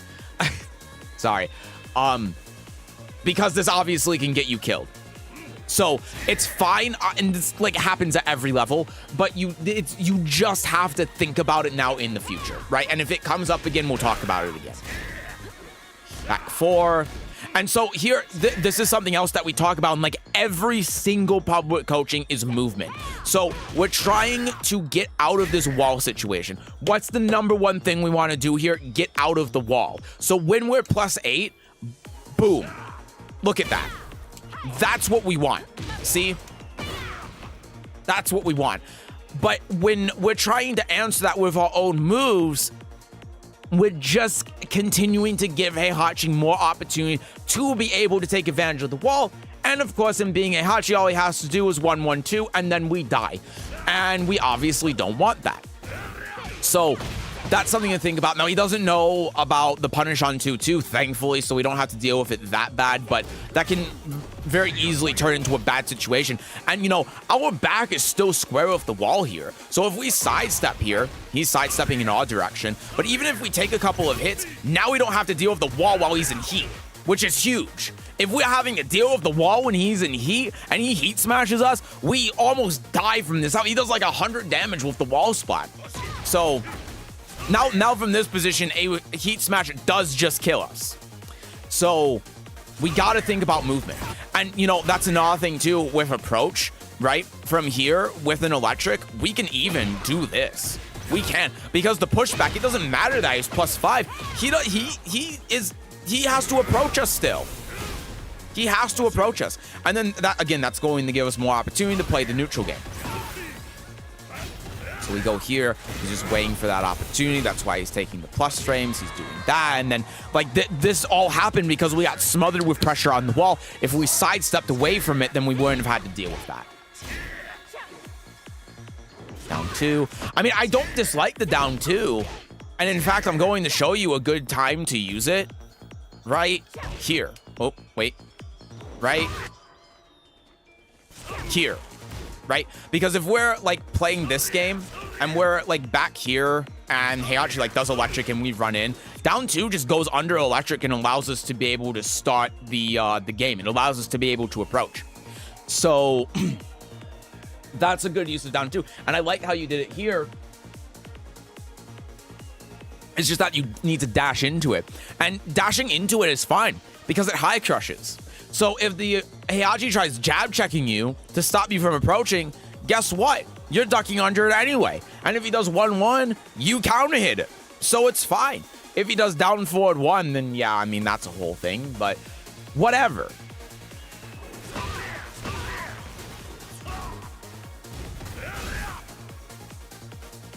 Taking notes. I hope you got your notebook out. Yeah, so and then this is another thing with approaching. Political Storm, not the way to go. Now you can, if you think that the Heihachi is going to dash in, you can do something like this. And so what we're doing here when we do that is we're running in when we do it. Because since we don't have a while running 1+2, while running, since we don't have a, while running 1+2, while running 1+2 turns into Political Storm. So that means that we can cover that little bit of distance so that we don't get launch punished while still utilizing Political Storm. It's essentially extending the range of the move. Now, at the same time, this probably isn't the situation to use it. Instead, what we want to do is something like this. You see how we can use Heihachi's inability to really approach at this range to actually get in on him and force a mix-up like that? You see that? That's what we want to be doing to get in. And we also have to keep in mind, too, we have to take advantage of Heihachi not having great approach tools, like Lidia. Like, when both these characters are out this range, neither of them are really doing anything. So you see how I'm just approaching, and then he might try whiffing something for keep out, and then if I wasn't an idiot, I could potentially whiff punish it, or sidestep it, and then punish it, or something like that. That's how we're trying to approach neutral. So there's the 1-1-2. Jab, hara. That was a good block on his part. You have to be really careful of this. The tsunami kicks here are +6. So if he does the 1, that's just going to hit you out of hitting a button. So something that you can do here, is Heat Burst. Because see how that floats Heihachi? And then the other neat thing about Heat Burst too is that obviously armor is on frame 7. He's only +6. And so if I go to Heihachi here, his fastest move here is 12 frames. So this is going to beat it, but this is the only thing that, well, and the low, but these are the only things that beat it. So if he tries doing like the electric, if he tries doing that for the plus frames, if he tries even like crouch dashing out of stance like that, which a lot of Heihachis will do, Heat Burst is obviously plus on block, so it's completely fine. So it does lose to a couple of options, but if you don't want to actually deal with whatever comes afterwards, that's something you can do. I'd recommend it over the from crouch down forward too. Yep, this is fine. That is approach is fine. Again, you gotta be careful of him sidestepping. That I really like. Like after the whiffed electric, doing forward 30 for keep out, this was premier way of using this move. There are very few times where this move is actually that useful. This is one of those times. This was like textbook. That was really nicely done. Go here, bop bop. That should just kill him. Yeah. And what I recommend doing there instead of down forward 4-2 is core circle forward 1+2-2 to try getting the stack, or maybe even hop kick. But yeah.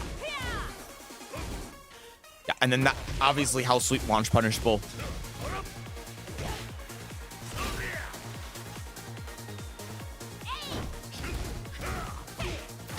Yeah, and then 1-1-2 again, launch punishable. You gotta be mindful of those punishes. There, he does spring kick. Nice. Oh, it was a little bit late. But yeah, I mean, this round is going really well. There's not anything to really talk about. I mean, you're just winning all of the interactions. You're doing really well with the momentum. And it was all of that one approach with forward 4-2. It's been uphill from there. Well, Doesn't sound right. Downhill sounds better, but that's not what I mean. Yeah, so like the one thing though is that we end up getting pushed into the corner here, and that was off of the launcher. But like right here, it's not great because the wall's there, and then he can do the one, so he's still setting up for this.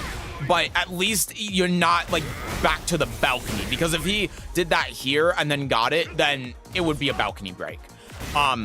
So this is like the one thing, and then yeah, there's also an opportunity here to be able to potentially like step the heat smash. Why? Linear character, by the way. Yeah, perfect size. I hate this guy. Oh, jokes and giggles, but how do you counter Laz with his gimmicks? I mean, it depends on what exactly you mean, because it's going to depend move to move. There's not one thing. Like every single like thing he does is different. Like after his while running one, for example, with most characters in the game, you can sidestep right duck and it beats every option he has except for like his power crush sometimes. But the while running one mix-up just isn't real because of that. If he does 2-1 and goes into stance, and you can just down forward 2 to knock him out of it because he's -6. If he does like while rising 1 and goes into stance, you can swat him out of it. But then there are some things that are more real. So it depends. There's no one thing. So we are working our way out of the corner. And yeah, like this is it, right? This is what we're talking about with approach. So right here, what do? See how we sidestep there? Just like he did before. And that's why we down 2, because down 2 tracks to Lydia's weak side. Whereas if we do forward 4-2, I don't know if I'm actually going to be able to get it. There's the demonstration. Sidesteps in and then we die. But run up, down 2. It's not so unsafe that we're going to get launched for it, like down back 3. And we're also able to track to the weak side and then kill him off of it. Down 2 tracks right. It does indeed track right. But yeah, because we were hesitant on approaching here, we like went back and forth. We didn't know what to do. We were like, oh, back 3 for keep out, forward 4-2, and Heihachi wins. Even though this is a round that we should have won. Now, granted, okay, well, he screwed up the combo and we got token. So we didn't lose the round, but we were put in a very bad situation when we could have very easily lost the round when we shouldn't have been. So that's something we gotta keep in mind. That was really nicely done. Just gotta be aware at this point of the floor break and the combo and everything. So right here, break the floor. And then do this. Oh my god, the wall wasn't even there. Yeah. Do what I say, not what I preach. Go here. Bop, bop. Combo's so damn long, I can't even do it. But yeah. Yeah, down 2. That's one of the things that makes down 2 such a good move, is that it tracks right. It's a low that doesn't get launched by most characters. Jin.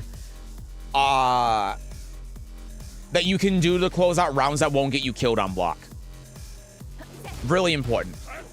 Yeah, and so another thing as well, again, when it comes to approach. So we were talking before about Heihachi sidestepping, right?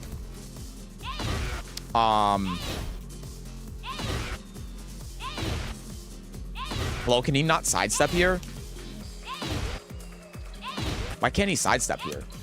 Is it because you need a tech roll or something? He should be able to. Unless this is some weird, like, 3-stack thing now, and you actually can't sidestep this, in which case that's kind of hilarious. Yeah, I guess you can't.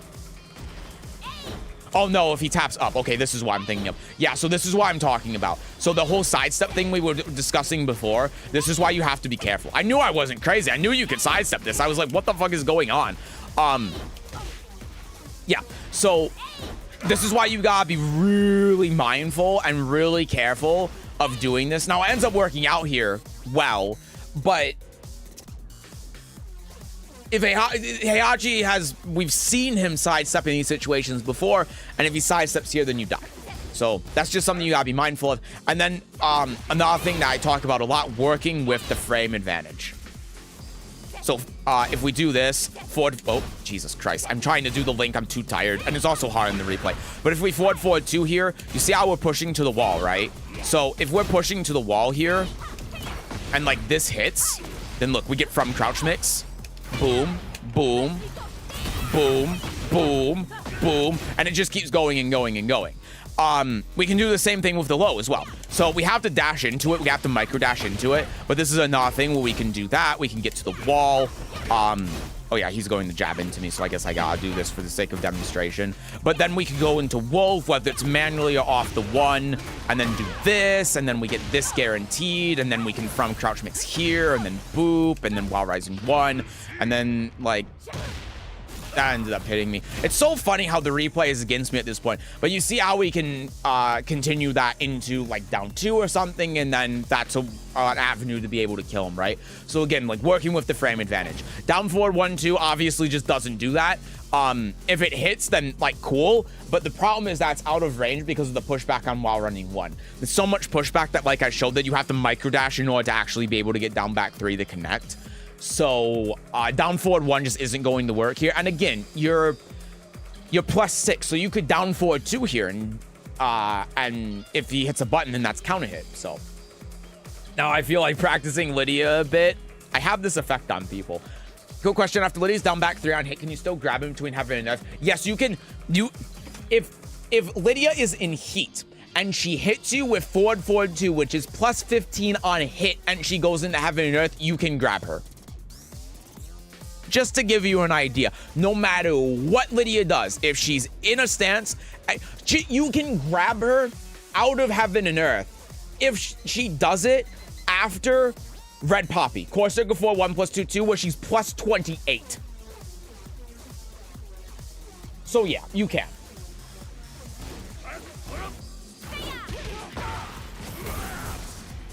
And then yeah, again, we saw right here, the sidestep, right? 1-1-2. Goes into the thing. Hell sweep. Bop boop. Okay, just trying to get out of the tsunami kick pressure. So this is another thing. I'm going to say this again, right? So there are a couple of instances here where when we're thinking about it, we can get out. And you can see actually the Heihachi is sidestepping here because he expects you to do this and he wants to maintain the wall. He's actually really good about trying to maintain this this wall pressure. But yeah, like after the tsunami kicks, I mean the tsunami kicks is punishable, but I'm trying to say like when we get hit by it, because it's 0, see that? And now, well, I'm meant to get the full crouch, but yeah, like that, and then we put Heihachi in the corner. So that's again a part of how we can utilize the movement, right? That was good. That was solid. The wild running 1. So what I would do here,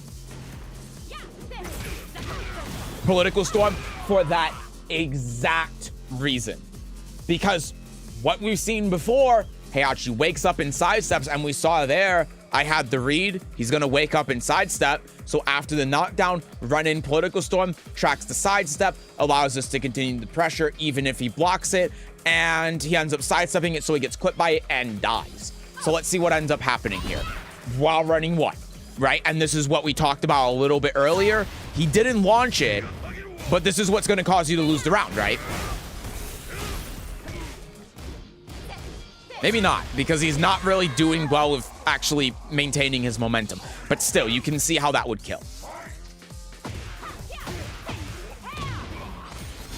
Boop, boop. 1-4-2. Heaven and earth again. 2-2. See, I kind of like that he did the down bag too, but it doesn't do anything. He should have just grabbed, but either way. Yeah, I hate this move. So the way that you punish this, you have to link forward 2 to punish this. It's very hard to do with the replay. But yeah, the only way to punish that against Heihachi, you have to link forward 2. It's a 3-frame link, but still. Ended up working out. Okay, so again, I'm a broken record at this point, but look here. I'm gonna take control. Sidestep left. See, and this is the problem. Fia's gotten into our brains and said that you sidestep left Mishimas. We're trying the sidestep for moves, but what the hell does sidestep left actually do here? It's worse for us in every single way. We're closer to the corner, he's no longer in the wall, and we're not avoiding any moves. So, what if we do this instead? Look at that. Look at that. He's dead. See? That little bit of movement makes all the difference.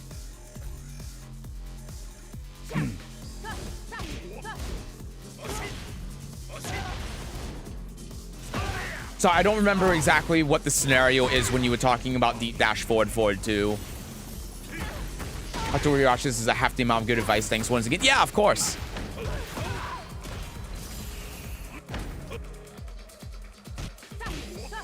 Yeah, and actually this ended up costing us the game. So that one sidestep left is why we lost the game. Because look, I was just talking about us being in the corner. This is crazy. This is such a good demonstration of why, like, you shouldn't listen to Fee. Sorry, I'm sorry. Fee is catching so many strays. Fee is a great teacher and a great player, but I only bring this up because everyone has heard this. You sidestep to avoid moves, sidestep left Mishimas, but we lost the game here. Because we sidestep left here. Because we've been taught to sidestep left against Mishimas, and we've never been taught about sidestep for positioning. We wanted to sidestep right here for the positioning, but because we sidestep left, now our back's in the corner, and now, a couple of seconds later, Heihachi is set up, sidestep left to realign directly with the corner, and now you lost. But if you had sidestepped left instead, you would be over here. You wouldn't be at the wall.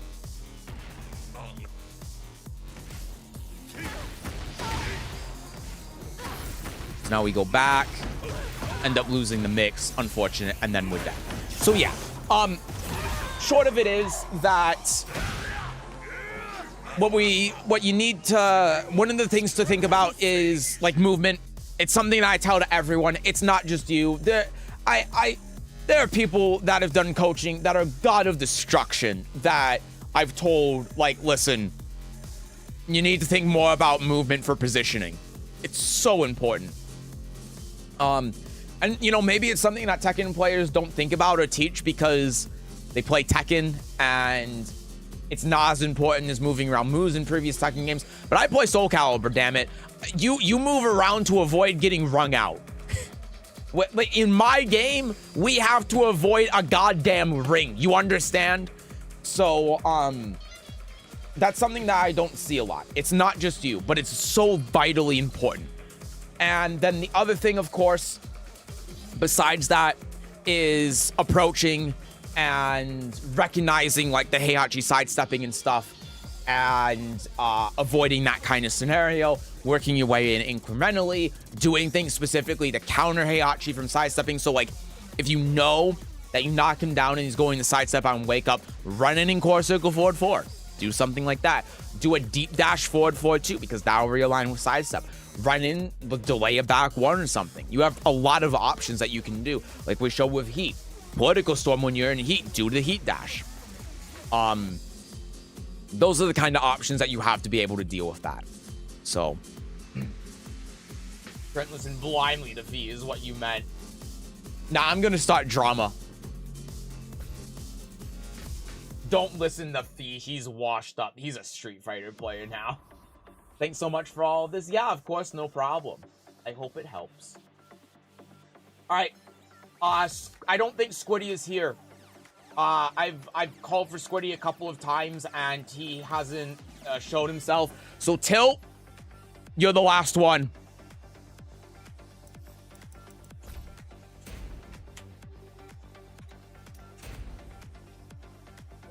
So what game did you say? It's on the spreadsheet.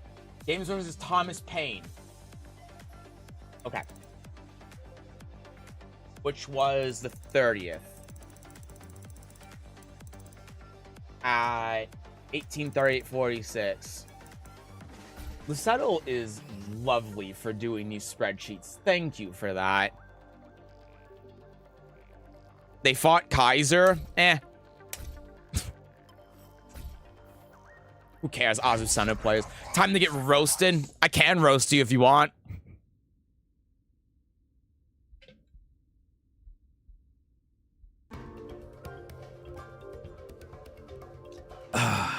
All right. Last coaching for today, because again, I assume Squiddy's not here, and I'm also tired as fuck. Wow, that was really nice. Didn't get the forward for it too, but I see what you were going for, so I'm not gonna be too mad about it. Okay, listen. You can't be doing this. You can't be doing that. I deserve to get roasted over a 3-3-1 set. All right, I'll keep that in mind. Yeah, so, okay. So, you're being very, like, this is a good thing and a bad thing. You're being very patient. You're waiting a lot for this Fog to fuck up, but then when he fucks up, you're not doing anything to counter. Like, look, we're just waiting here. He fucks up. He's a big old idiot. How? We jabbed. We jabbed after a whiffed hop kick. We're being way too patient. We're being extremely patient with this man. What we need to do is when we see that, just immediately go in. Go for the jugular. But we dashed in, and then our brain went, oh, he whiffed top kick. I should do something. Oh!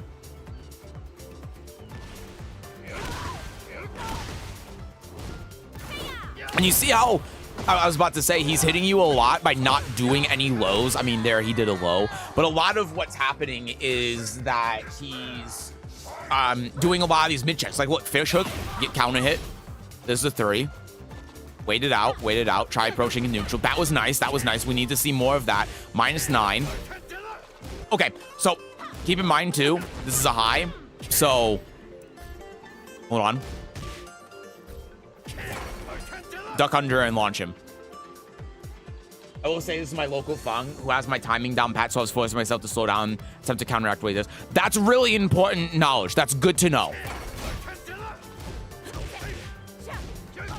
Yeah, so he ducks there. And I had a feeling he was going to duck there. So honestly, what I did here is this.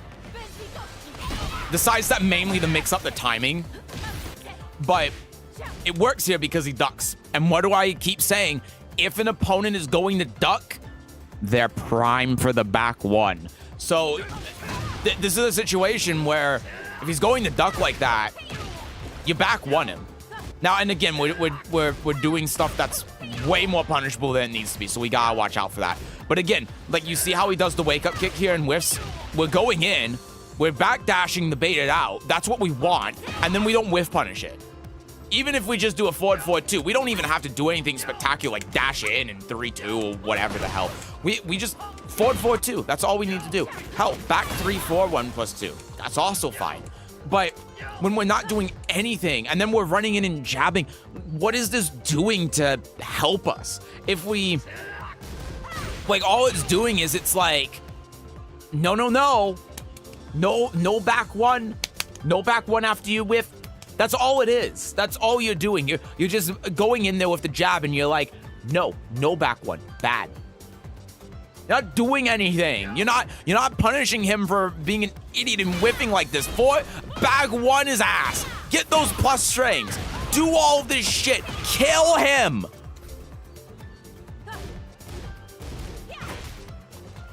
See him with like jab. See that was fine. Even though you messed up the punish, it's fine. Now what's gonna happen here? The foot's in your face.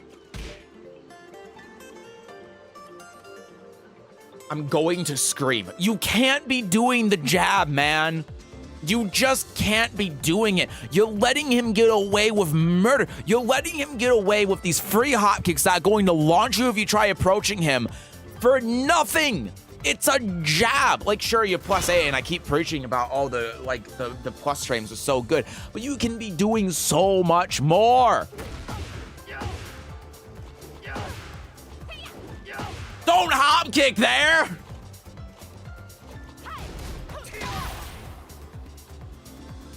Okay, so I'm half roasting you because you kind of asked for it. But like here, just backdash. Just backdash and sidestep. Okay, he's gonna keep doing that. He's not going to actually like continuous pressure. So then we can do something like forward 2. We can go from there. Like again, this is 0 on hit, right? So because this is 0 on hit, we're both going to be backdashing out of there. We can sidestep. We can do the forward 2 from here. Hell, we can back 1 if he's going to be uber defensive. Run in down back 3, right? This is 0 on hit. But the hop kick is not the way to go. Like if we think that he's going to do that again, we don't want a hop kick here. We want to like forward 3 because of that. If I actually did the blue spark there and not be an idiot, he would have died. That's actually this is one of the times where forward 3 is actually good because it crushes lows on frame 6. It's faster than hop kick. So if we think he's going to approach with something or he's going to do the core circle forward 1 and we want to do the low crush, forward 3 actually works here. As I said, I deserve to get roasted for this gameplay. Oh, I'm doing it. I mean, though, 6.5 hours, yeah, I'm tired. Yeah, and then we just get punished for the hop kick. And again, like, what is the hop kick doing for? I mean, sure, if it hits, then he dies. But if we hit a heat engager, he dies and we get a stack. So... that was a good block. That's launch punishable. The punish was just late.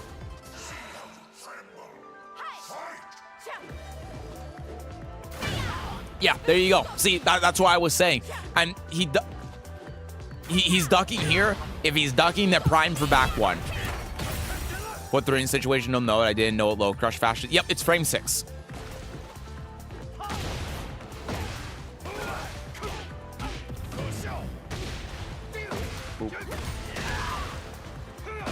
Okay.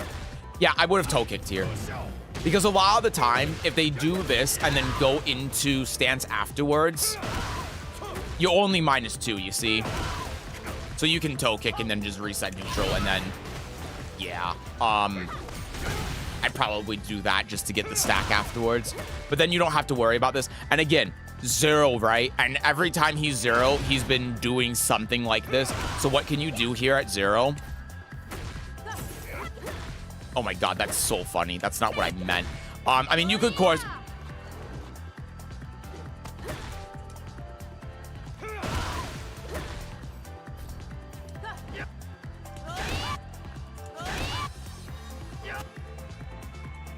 No.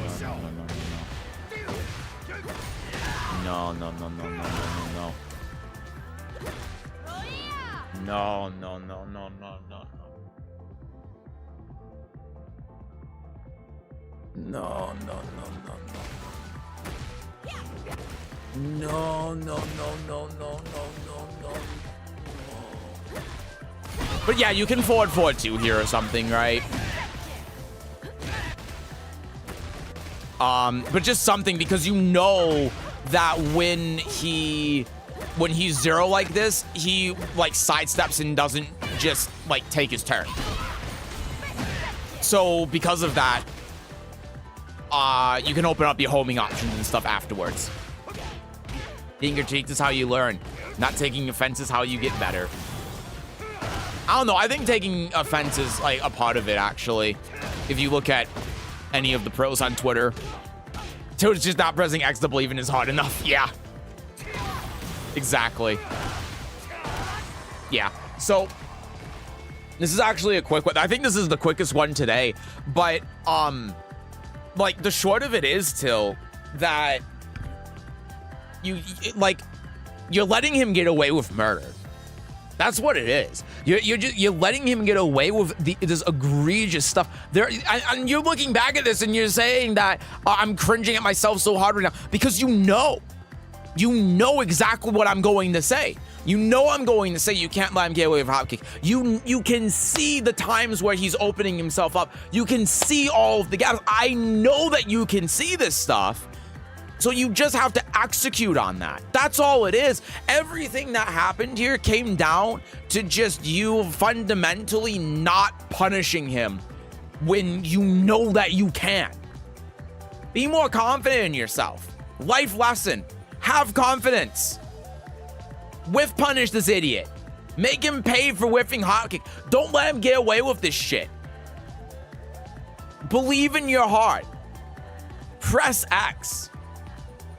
But yeah, honestly, man, I don't think I know how you play enough as a player. I don't think I really need to explain exactly what's going on here, right? You've taken in everything that I've said.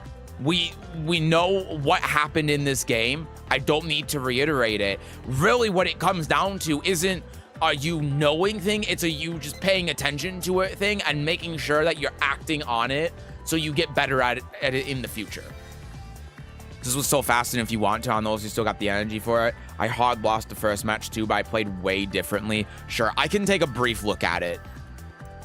Instructions unclear. Pressed Y. Oh my god. Stop. But sure. I am very tired though, but that was only like 5 minutes, so I'll take a brief look at the one. Oh, this was a first to 10? Oh, okay.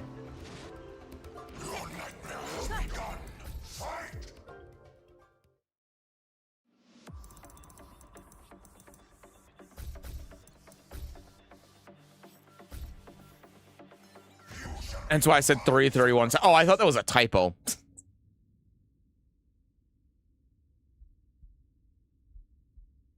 It was 5 minutes. He says 10 minutes after the section started. I have no perception of time anymore. You have to understand.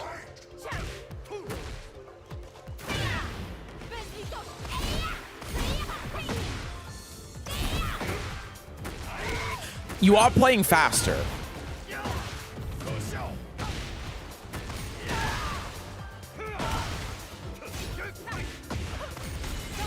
You are playing faster. I do like that you sidestep there to try watching out for him sidestepping. He's doing a lot more lows now. Yeah, again, toe kick would have been the right thing to do there. And then you're being very premature with the while rising 1, 2. You're playing way too fast. Because you could have just done while rising 1 and then tried going from there. Yeah, see, like that's what I mean. You're playing way too fast. You got counter hit by that second hit and then you just got hit afterwards.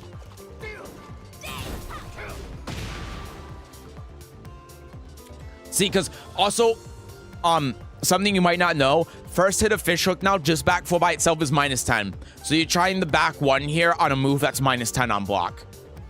Thinking notes of when everyone's section stopped for the sake of providing 5 stems, you have to understand. Oh, thank you. That's so nice of you. Thank you so much.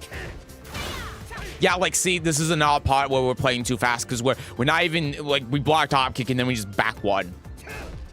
We block. Oh, well, okay, we did that a little bit late, but we did do the right punish. Okay. We got that out. Yep, he did the low. Yeah, and again, we're just throwing out hop kick.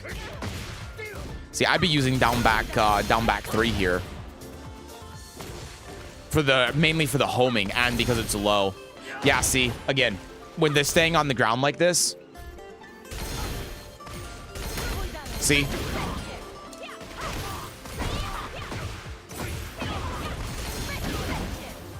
Oh, you can't just hit the button like that. You have to wait because they're going to spring kick a lot of the time. And okay, here's another thing too. Let's say they don't spring kick. Let's say you just you do this and then you're here like with your hands up like an idiot. I guess I can't really block this.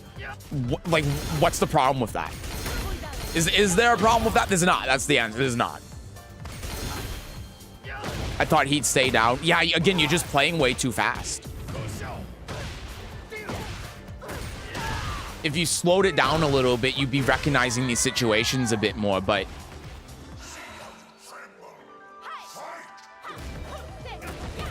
Yeah, see, I mean, even something like that, doesn't, you shouldn't be hitting the 4 there, and you know that. That's unfortunate. That was so dumb that didn't punish.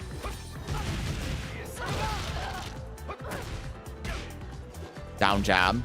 Yeah, and then again, we're down jabbing and then jabbing, and we're not, like, doing anything to take advantage of the plus frames. Thought was he'd stay down. I could have an Earth 1, down 1 plus 2. Well, yeah, I know. But you gotta wait a second. If you go in the horse, the opponent's natural reaction to if you go in the horse like that is spring kick, right? Because, oh, they're in a stance where they can't block, so if you go in the heaven and earth, you have to wait a beat to let them have an opportunity to fuck up so that you can punish them. And if they stay on the ground, heaven and earth 1's still going to hit them. And if they just stand up, you do heaven and earth 2.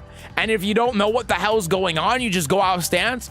Did you lose anything there? You didn't, right? If you go in that heaven and earth and you don't know what's going on, they don't do what you're expecting them to do, and you just like don't want to do anything and you leave the stance, you don't lose anything. I mean, if you've seen me play Lidia since the chip damage change, I do that all the time. I go in the heaven and earth and cancel out the stance all the time. And it's like a lot of the at worst, it's going to confuse the opponent, which is good. It's part of the mental game. But yeah, this was just you were playing too fast. And then the later game you were playing, like, I guess too slow, and you weren't punishing things properly because of that. So there needs to be a medium between how you're playing here to be able to really get this down and be able to actually capitalize on these situations. So yeah. All right, that's it. Squiddy isn't here as far as I can tell. He hasn't said anything for a long time, even though I've been asking, so I assume that Squiddy isn't here. So that's going to do it for coaching for today. Appreciate it, bro. Thanks. Yeah, no problem. I hope it helps. We're finally done. Thank Christ. What an absolute pain in the ass.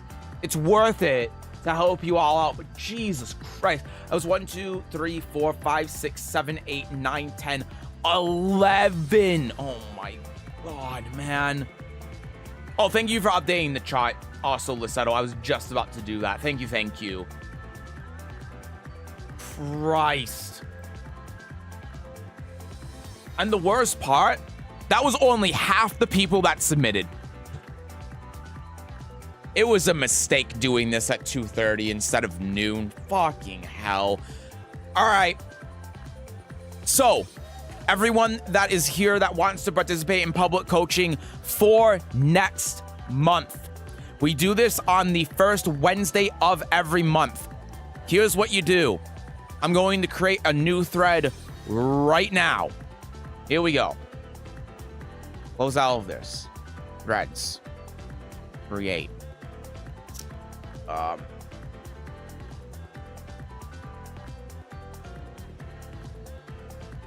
Number 15, and this is going to be 8-6, I think. Let me double check that. Yeah, I'm smart.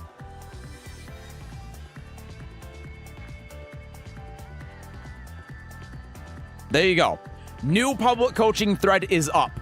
So all you got to do to participate in public coaching next month is go join the Discord, !Discord in Twitch. In the description, it's or on YouTube, it's in the description. Sorry, I'm so fucking tired. You're gonna go down here to the events channel, and then in the events channel, there's going to be a thread called Public Coaching number 15. Click on that. Throw your Tekken ID in here, boom, you're done. And the earlier that you submit, the better. Now, here's another thing too. Because of how many people are starting to submit, I might end up starting to implement a cutoff. I might. I think that it would be impossible for me to do 30. Genuinely. So if you want to participate, get them in as early as possible before I can make the decision to make a cutoff so that you can definitely get in for next time if you want to. And also, while you're here, we also have roles in here. So we have roles for knowing when I go live, and we have a schedule in here as well, so you know what's going on in the week. So that's another reason to join the Discord as well, so that you can get notifications through Discord whenever I go live, which might be more reliable than Twitch or YouTube notifications.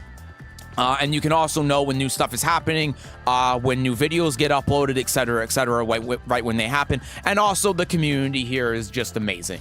So, yeah, join the Discord if you want to participate in coaching. Throw your shit in here, and then you just let it sit until the first Wednesday of the month. Now, for everyone else that is on this list, I think some of you guys are here. For everyone else that's on this list that I did not do today, I'm gonna have to change the schedule for this.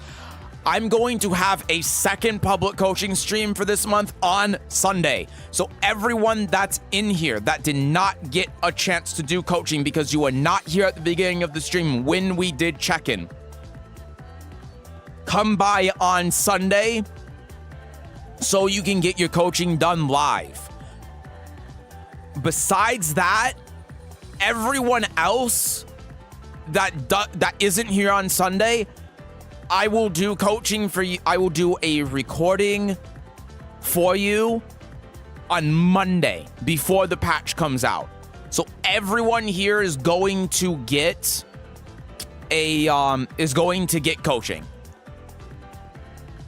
But if you want it live, you gotta come by on Sunday. Thank you for the coach. Seth. Yeah, of course, Mimic. That's what I'm here for. But yeah, that's it. That's everything. I'm done. I'm going to bed. It's past my bedtime. It's way past my bedtime. I'm going to sleep.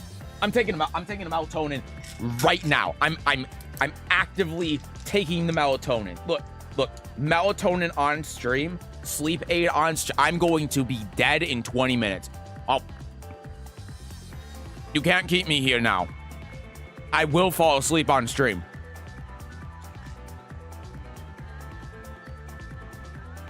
I know how I feel about the fact that almost every one of my coaching sessions can be summed up in a few sentences. Oh my god. Pretty sure this was the case the last 3 or 4 public coachings for me too. I can't remember. I can't keep track of it. I'm sorry. But if anything, that means I'm consistent. Had fun. We love you, Seth. I love you guys too. Thank you. No, I appreciate you all being here. I hope you learned something today. I know that you all like the public coaching stream, so that's why, even though it is a pain in the ass and it is by far the hardest thing that I do content-wise, it takes a lot out of me. I'm happy to do it because you guys like it and it helps you out, and that makes me happy. So yeah, I'm glad to do it, even if it's a pain in the ass. I think we can't thank you enough for the work. It's just knowing that I'm helping out is thanks enough. Or something like that. From Finn with love. Yeah, I appreciate Finn also rating. It was, I'm telling you, usually I'm pretty good with coaching. That coaching session that he rated into was the single worst bit of coaching I have ever done in the 14 coaching streams that I've done.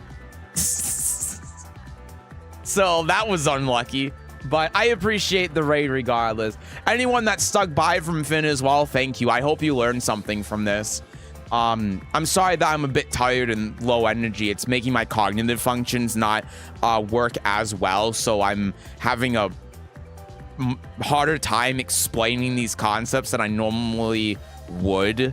So I apologize for that, but I hope it still helps out even a little bit and you got something from it. Don't remember what my last few coachings exactly boiled down to, but I think twice in a row was work on switching up your timing. Yeah, I say that to a lot of people though. Like, one thing that you notice about coaching when I coach is a lot of the time I'll just give the same advice to like everyone. Unless you're at Tekken God and TGS, God of Destruction or something, pretty much all of the advice that I give is the same thing, because almost everyone that's below Tekken God, they're all struggling with the same or similar issues at large. Now, of course, there are other things that comprise those problems that we talk about, but there's always one large problem that if you fix it can improve how you play dramatically. That applies to 95% of people that are below Tekken God. So, yeah. The melatonin's already kicking in. I gotta turn off these damn lights. Yeah, but it was almost like all of the coaching boiled down to, once I got ahead of my nerves, y'all motherfuckers are done for. He's gonna go win another tournament. Yo, Seth. Hi, Haru. I'm ending the stream and I just took a melatonin, so I am going to be knocked out within the next 20 minutes. So, I'm sorry, but time is of the essence right now. I have no time. My time is up. My time is over. Remember the advice you gave me was improving small defense movements to get out of pressure and utilize the Fina's parry more. I hope it's been helping. Son of a, how dare you leave when I just came? It's been 7 hours and I woke up at 4:30 a.m. It's 10 p.m. I'm going to bed.